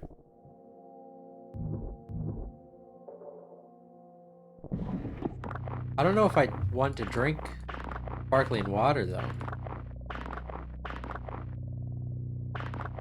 Why would I drink sparkling water over regular water? Is my question.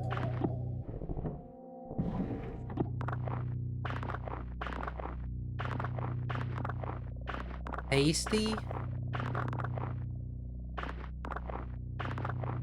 But why?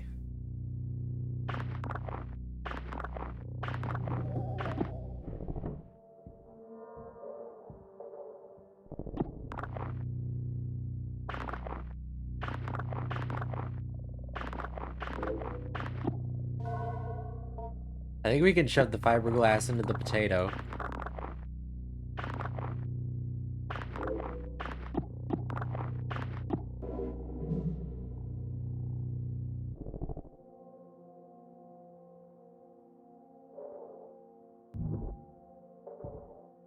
Oops. I didn't mean to look at the growth. I meant to sift through the garbage.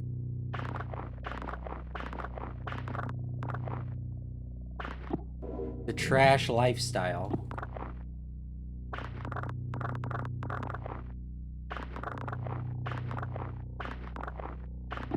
There we go. Okay, to the kitchen.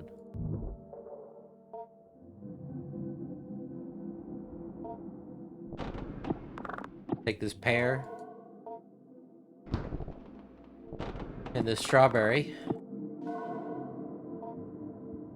And then we shove this fiberglass into the potato.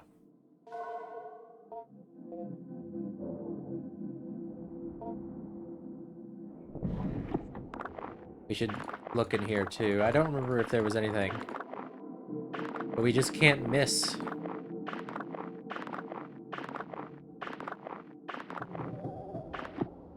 We can't miss anything.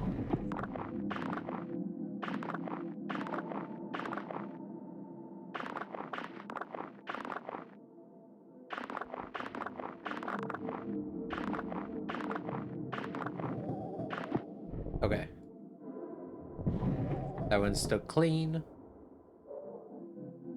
Let's give Grandpa this fiberglass. Tasty fiberglass.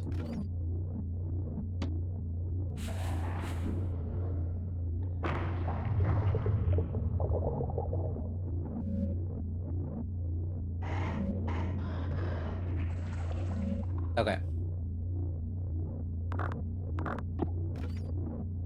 I think we can give him the cashews. Pokemon Go Gabagool Gru Gremlin. You're just in time for Grandpa feeding. I think we'll leave that there for now, because I don't remember if we could shove anything into the kiwi. Let's check. We got the scissors. Okay. Might help you explore a bit more of the basement. What exactly do we do with the scissors, though? Aside from cut these growths open. You make a careful incision into the growth with your scissors. Not possible to look inside. You peer into the small opening created by your incision. The oily cavity, a powerful smell of rot arises, and many small increate beings lay motionless and dead. However, you just barely hear the near silent slithering of something, or maybe it's just your imagination. And get this all out of the way.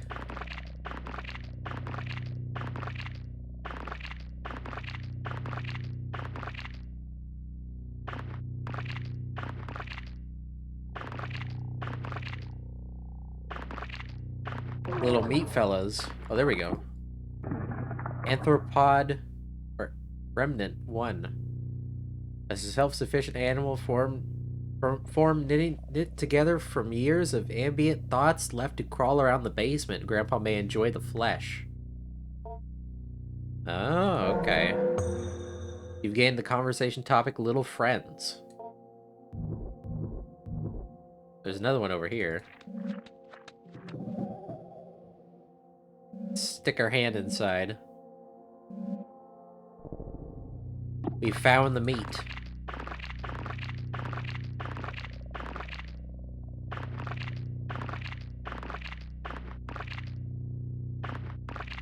Yeah, we need to feed Grandpa the soap.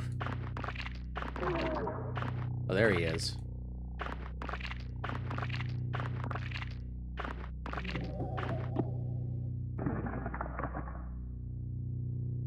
He's just little squirmy dudes.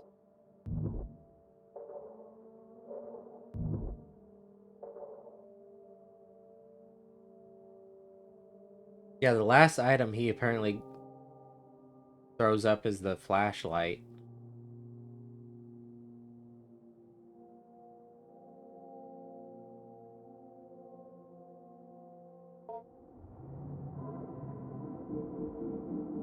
Now, I am assuming that we can do everything on the last day. Or last week, rather.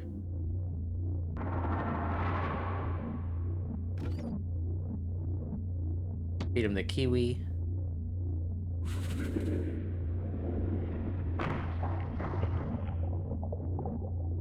Because, well, the reason is we haven't got the soap yet, and the soap is not until the last week.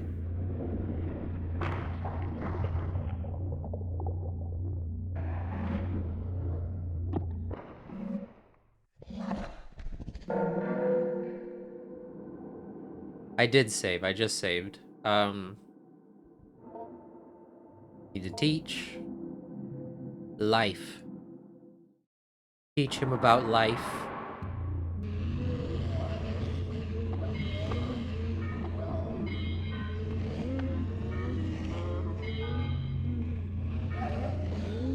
I am just skipping through the dialogue because we already did play through it the first time and got one ending.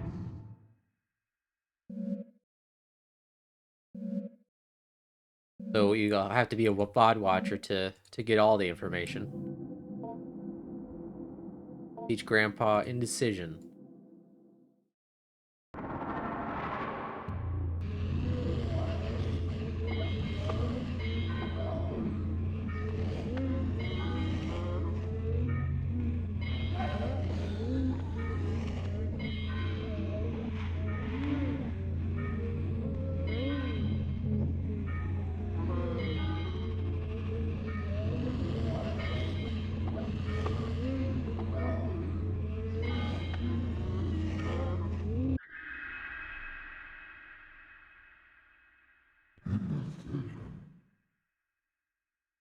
Alright.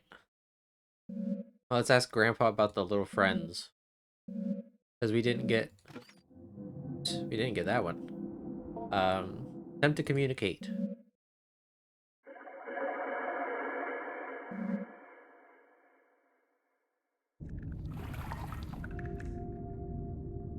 Ask about little friends. Struggles to speak. The little ones, they grew like seeds off my skin. Worms fall off my body. Thoughts falling off me. Dreams put there by others. When I was under the ground, I made only very few. Shepherds walked through the grave, and I saw them lusting for their wives, and my skin made their loving faces. I called them out into the darkness with their loved voices. One by one, I took their shapes in their skin and blood. That was some time ago, before stone buildings, before the orders of angels and words and symbols. I'm sorry, Grandpa is thinking, but there's a little left over from others too. I am still so hungry for flesh. Part of me is. I would even eat one of them that fell off of me. I can't help it. They grow off of me. They fall off and grow in the dark, grow around me. Okay. Alright, Grandpa. I'm gonna save here, just so we don't have to redo that whole process again. And end the week. Yeah, we got the little friends. We got the little dudes. And Grandpa wants to eat them.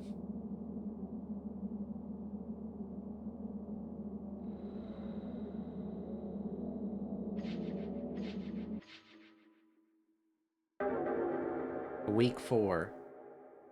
Last week to do anything. We gotta go get the soap. And we gotta stick it in the pear, I think.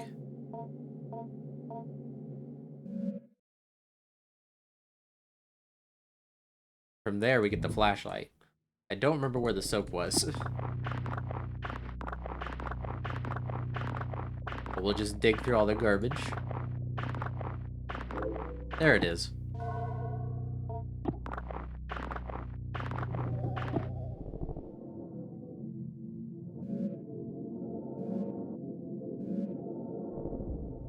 Guessing there's nothing else in here. But there might be here? This a new one?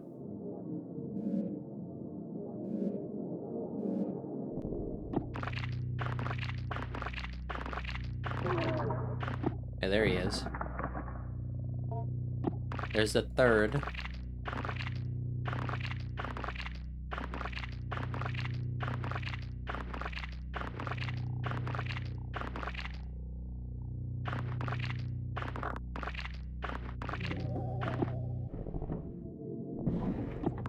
I think there was stuff that spawned in here too.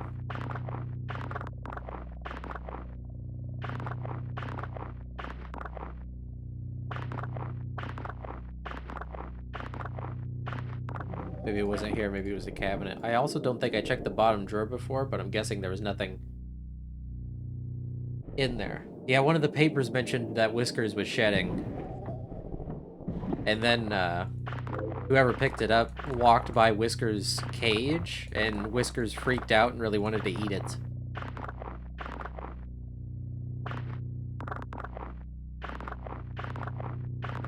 But the thing also says that you're not supposed to give them meat. So we have to, we're going to see what's going to happen, I guess.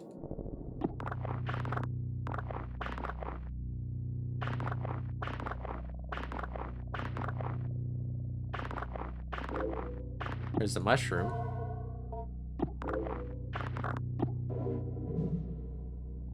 Vocab card.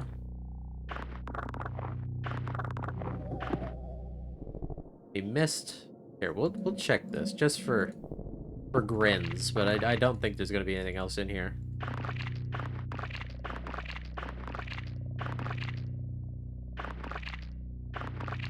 Who knows? Maybe there's like a piece of paper.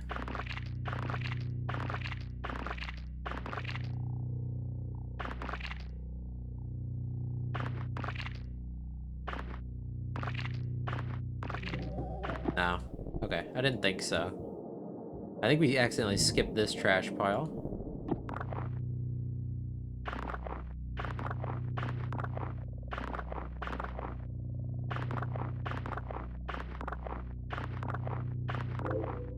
There it is, the flatbread. So much trash. Infinite amounts of garbage. Okay, let's go to the kitchen. Take this apple. And take this jackfruit. And we'll shove the soap into the pear.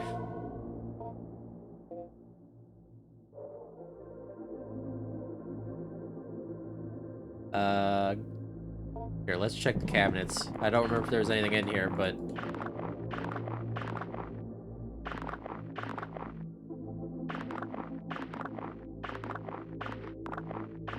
I have no memory. Okay, that's empty.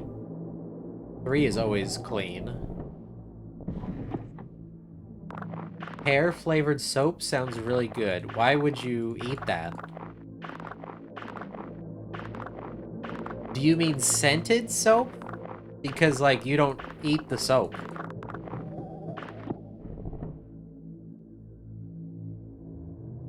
So you mean scented. You mean it's scented soap, not that it's flavored soap. Flavored implies that you're eating it. Shank the soap eater. Oh, what's he doing now? This is different. Grandpa seems fatigued. Oh, but he looks different than he did before. Let's feed him the... Mouthwash isn't in the budget. Well, you're not supposed to drink mouthwash either. You just swish it around. Let's feed him the soap.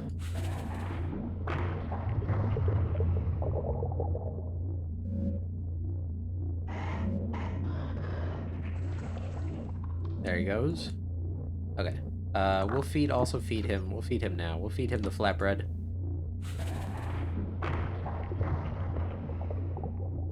Just so he's not upset. Don't what? Don't what?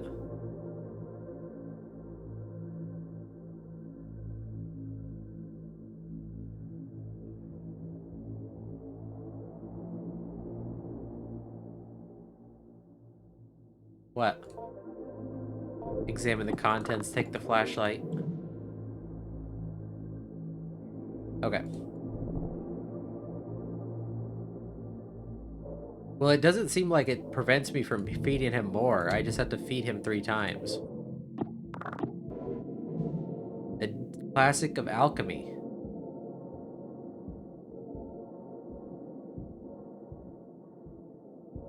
I don't know. I mean, I haven't tried. On the virtue of the prudent when dealing with devils, or seen or unseen, the splendors and terrors of God's creations inhabit the world of both seen and unseen.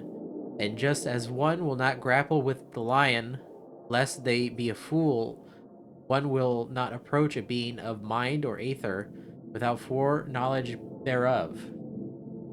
There are beings with no form, hiding between towering columns of air and only appearing by slipping into the heart or mind of evil and unclean men.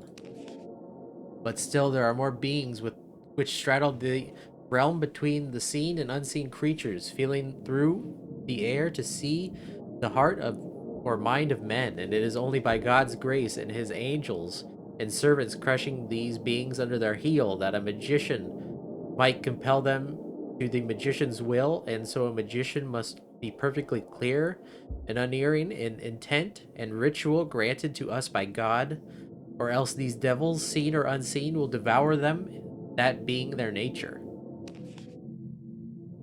On the nourishing of devils of a particular type, certain devils of a particular nature are nourished by the element of fire, others by attention and prayer given to their idols, still others by strangers and more obscure means. By God's grace, the requirements of nourishing a devil as part of a contract only require a token of these givings, that is, a symbol. If a devil hungers after flesh and would strip a man of his bones in its devouring, the devil's hunger and nature, which thirsts for flesh, can be held in abeyance in the ritual act of giving blood in only a few drops. However, the contract must be completed in full, for if the magician errs and does not provide the devil instruction and guidance, the devil will once abjured to do no harm upon the magician, will return to its devouring nature. There's the next doll. Okay. Waste bin. 323245. The lid unlocks, and with some effort you move the heavy lid off the bin. A photo of your father as a young man. The recognition of this face kicks off a cascade of emotion and meaning deep within your psyche. There's something else in there. Another picture. Okay, let's glue together. Okay, I got every document.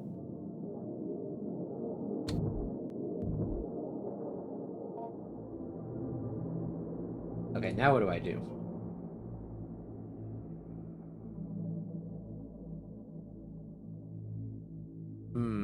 I hope I didn't mess up. If not, I don't think I've saved, so I can feed Grandpa one of these things. Excited by the flesh smell. What'd that say? Yeah, we made the dolls. The meal appears to have been particularly well received. Your offering of flesh stirs something within Grandpa. From within the folds of its body, a wiry proboscis-like appendage begins to emerge. It may be worth taking a look at this after the feeding. Knowledge you have recently acquired has given you access to a new conversation topic to discuss with Grandpa. Proboscis. Okay, I gotta offer I gotta offer the, Here, can we talk? We can. Probiscus, yeah, Probiscus. Oh, there he is. Can we ask him more about stuff that we did in the past? Grandpa loudly clears his throat before gently responding in a lucid, well-projected voice. Ah, you're asking me about your wish? When you wished for me to come back, that's when I knew I would. Your desperation was so strong, and your wish for your parents, well, if you give me what I want, I'll give you what you want.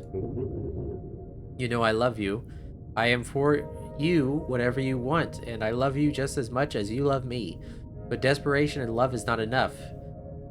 People deep down know they can't get what they wish for without some transformation. There is something that stirs at the root of everyone's soul that understands the separation between them and eternity. You may desire something, but you know you will not get it without some movement on your part. This is not enough to just wish. So it is not enough to just wish, which you know will not work. You must wish and a little more to transform your intention into something that might fructify? Or for desire to become reality. Ask about his shell? Ah, you're asking me about my shell. Oh, well, you see, I like to have something to grow in, something shaped like a person. It just helps to have something surrounding me when I don't have skin. My whiskers do the growing. My whiskers? Yes, you know, the little hairy things. I am part of it, and it is part of me. However, my whiskers are what heard you wishing for me to come back. And they went to work in the shell you provided. The shell also helps you envision me as what you desire. You have such a nice imagination. If I weren't in my shell, you'd have my whiskers exposed and knitting together my face. That might have interrupted the feedback loop of my reading your desires, and then acting upon the desires I have read. And then, once again, reading your reaction. We wouldn't want that interfered with. The material of the doll you put down is a good fit. Not the most comfortable, but it is quite flexible, and thankfully my shell was able to adjust nicely to my growth. Yeah, I'm overworking. You're asking about the medical waste bin. I believe it's locked up. I heard them punch it in the code many times as they placed parts of burnt-up dying self into the bin.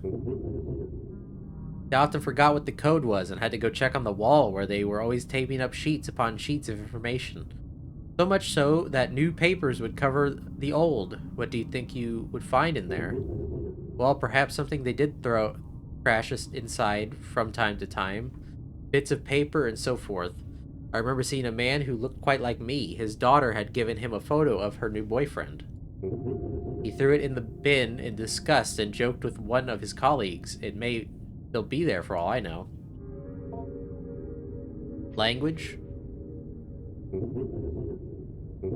You're asking about language? Well, the more you taught me, the more I was able to learn myself by hearing what you were saying and thinking and saying. A week ago, I could speak a little bit, but I was less of what you imagined me to be and not quite the talker I am at the moment. Part of what I'm saying is, of course, made up of what you expect me to say. I already opened the waste bin. I think I am very comfortable being open and honest with you because I am your grandpa and I love you. And certainly that makes up part of what I am. However, there is part of me deep down, the thing that created me, maybe, that undying nucleus, it is answering for me as well and is unaffected by whoever might shape what I become with their thoughts. What about your little friends? You're asking about my little friends? Well, yes, they come from me. They grow around me in pockets of flesh and protoplasm.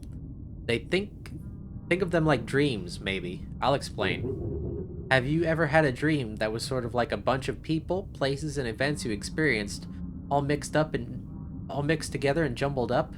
It's sorting through and disposing of the refuse of the mind. My little friends are like that, refuse, and in ridding myself of them, I am casting off the excess material I did not use in developing life forms. Anyone who comes close to me, well, they are my eyes, my nose, my skin. Their thoughts become mine and shape what I make. However, I was alone for so long, I did not have a lot of people near me. What you are thinking and expecting of me is shaping what I am saying, how I am saying it. Do you understand? And so, because I did not have enough input from my surroundings in order to put the material to use, the material falls off my body, crawls away, and usually dies. Have you ever had a dream that you what? Yeah. I am able to make the most of my material when someone is looking right at me, projecting who I am, or who I will be, like you are now. What you are thinking and expecting of me is shaping what I am saying, how I am saying it. Do you understand? Okay. Ask about the proboscis. Oh, you're asking about my proboscis? It's just a little tube I keep to help me feed on blood. You could say it is my real mouth, but it is not really a mouth. It appears because you fed me flesh, one of those little friends you found, I think.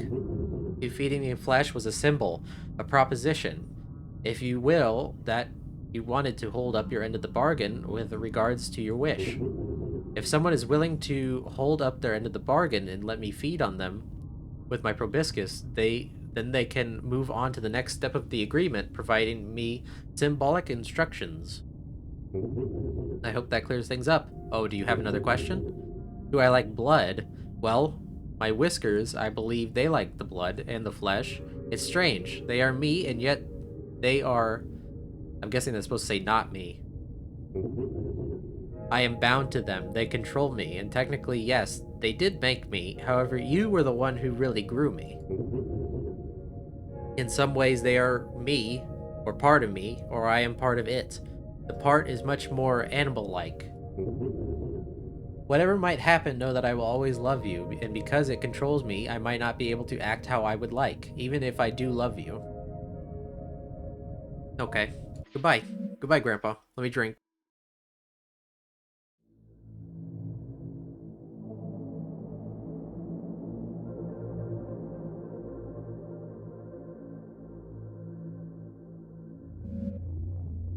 Okay. You motion to Grandpa to approach and point to the thin protuberance.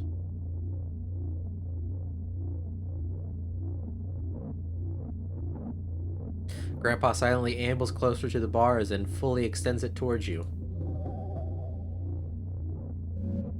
A minuscule needle extends from its tip, and there appears to be one more thing you must give, if only for the sake of propriety.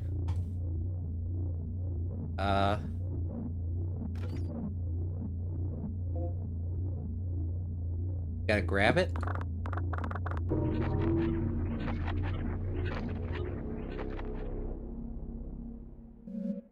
Grandpa has appreciated your blood offering. It will receive a symbol or totem from you now. Only one per offering. As the blood-fed proboscis retracts into the folds of fabric, you step away from the bars. Okay, now I can offer it the mother doll. Grandpa's spines quickly reach out and envelop the doll before drawing back. The doll quickly vanishes within the folds of Grandpa's skin. Constructing and then offering your mother's image to Grandpa, symbolically sated by the blood, instills in you a concrete sense of completion. Grandpa gives you a soft, affirming grunt as it senses deep within your mind the ritual transformation of your desire. Although Grandpa must receive both the mother and father totem before the fulfillment of your wish is assured. So I gotta feed it again? Or do I just do this? No. Okay, I gotta feed it again.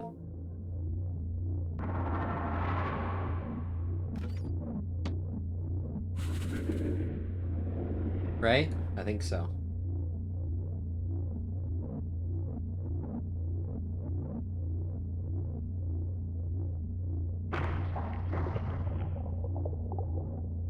That's what it says in this guide.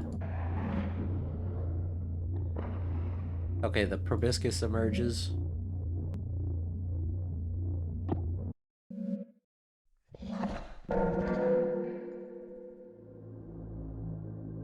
Now see, it's checked, but I don't know. We'll see.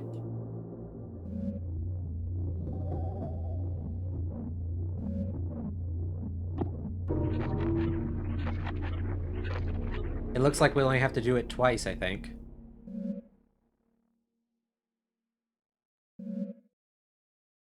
Okay. Now give him the father doll. Constructing and then offering your father's image, symbolically stated by the blood, instills a concrete sense of completion. Transformation ritual of your desire. Well, we gave him both totems. Knowledge you recently received has given you access to a new conversation topic to discuss with Grandpa. Completed contract. Attempt to communicate.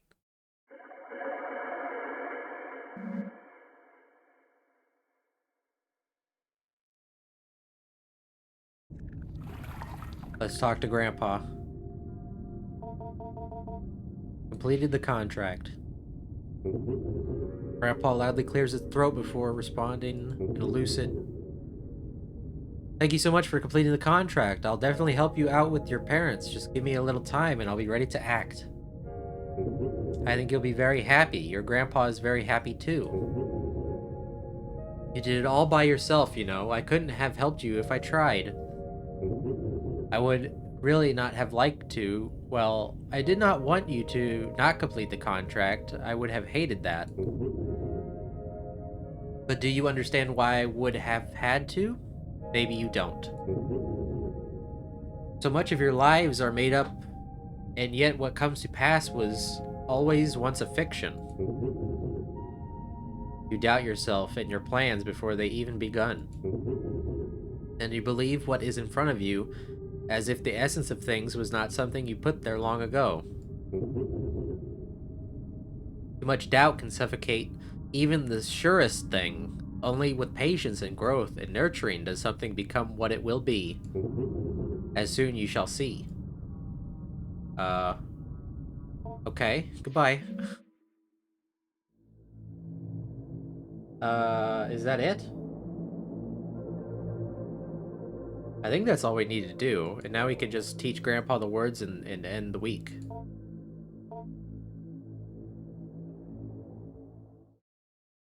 It doesn't look like there's any more work, any more stuff to do after you feed him the things.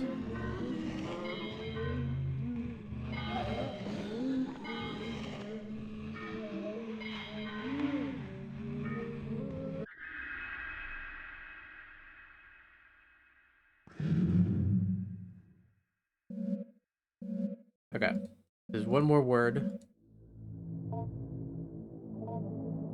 Symbol. And like I said, I already got the achievement for collecting all the documents, so I haven't missed anything else.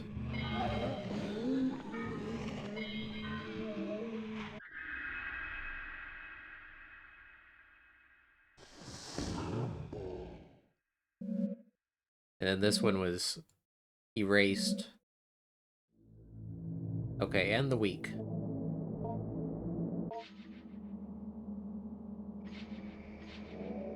We got everything. Week 5, what's going to happen?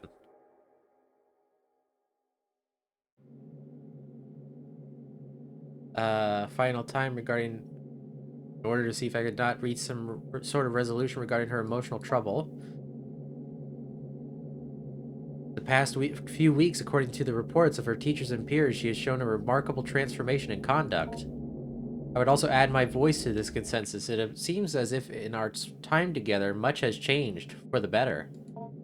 I'm not suggesting our meetings were the sole source of her sea change. What? I think something has happened in her home life that has reoriented her completely. She seems to suggest as much as her usual esoteric way, in her usual esoteric way when we last spoke. Something tells me something may have changed with Grandpa. Yes, well, something did change. I write down her words verbatim here. I went downstairs like I always did, but I sort of felt like something was different. My parents were arguing, and I felt something had changed with Grandpa too. There was a weird noise, but I wasn't afraid. Let's enter. Oh.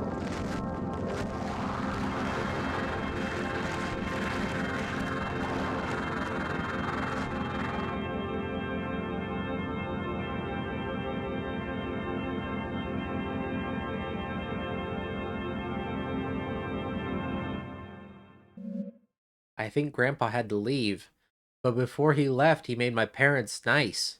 He reached inside and changed them. That was my wish. Maybe even what I was growing wasn't really my grandpa. Grandpa left behind what I was growing. He's gone now. He moved quickly out to I don't know where, but I'll always love him. I dismissed her soon after, letting her know it was a pleasure getting to know her. Despite my apprehensiveness about the speed of the turnaround she made, I can not see any reason why she should be considered for further evaluation. And as a counselor for her, let it be known that I believe she is of sound mental and emotional health. I am pleased to see things turn around this way, and if I may make a brief addendum. By happenstance, Mrs. Richardson bumped into the Hart family the other day while running an errand. She told me the parents were a little odd, but very pleasant, and quite clearly they adored their child, and that she had never seen her happier.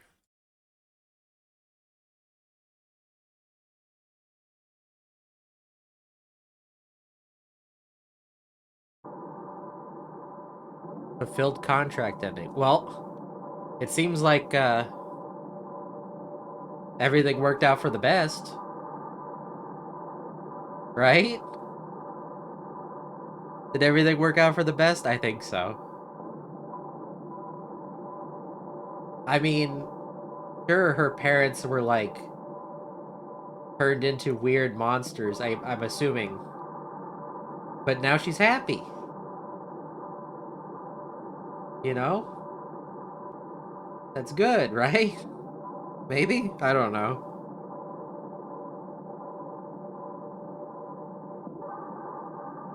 But that was growing my grandpa.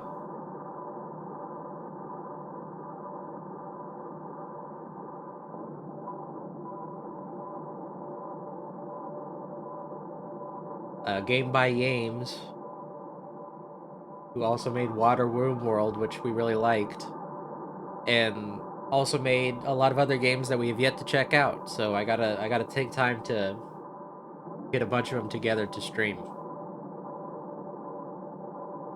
But I think that is I think that's gonna be it for today.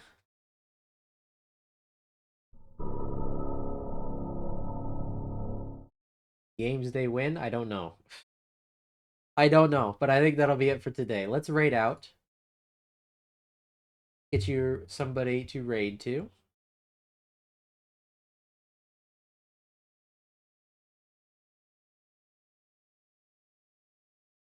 Let me check here. Looking over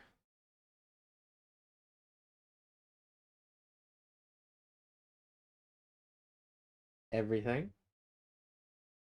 Thank yous for stream. Thank you for coming out. We're not gonna raid Germa. Every time you say raid Germa, I'm not gonna raid Germa.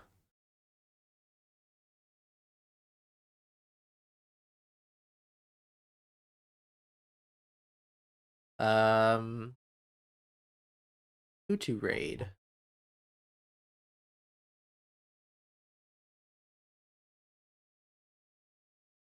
Trying to see who we've raided recently.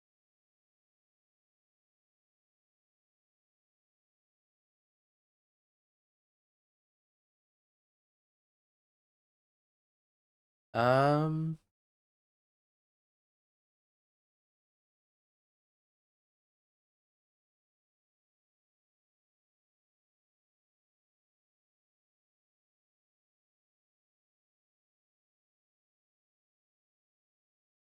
I'm not sure who to raid.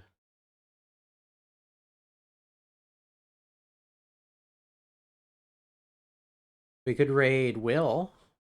I think it's been a long time since we raided Will. He can pop in and say hi. I have no clue what he's playing, but it looks like some kind of horror game. But we'll go say hi to Will. Thank you for coming out, everybody. Here's your raid messages in case you want to use them. But I hope you had a good time. I don't have any music going for you. My bad. But I hope you had a good time. I will be back again next Thursday at least. Thank you, Moz, for the gift subs. Again. And yeah, I think next Thursday I'll definitely be around. Maybe Wednesday. I really don't know. We'll have to see. But next Thursday maybe we'll do some more Ocarina of Time or something. But everybody have a good night. Thank you for being here. Thank you for chatting. Thanks for lurking. I will see you next Thursday. Bye-bye. Bye-bye. Bye-bye. Bye-bye.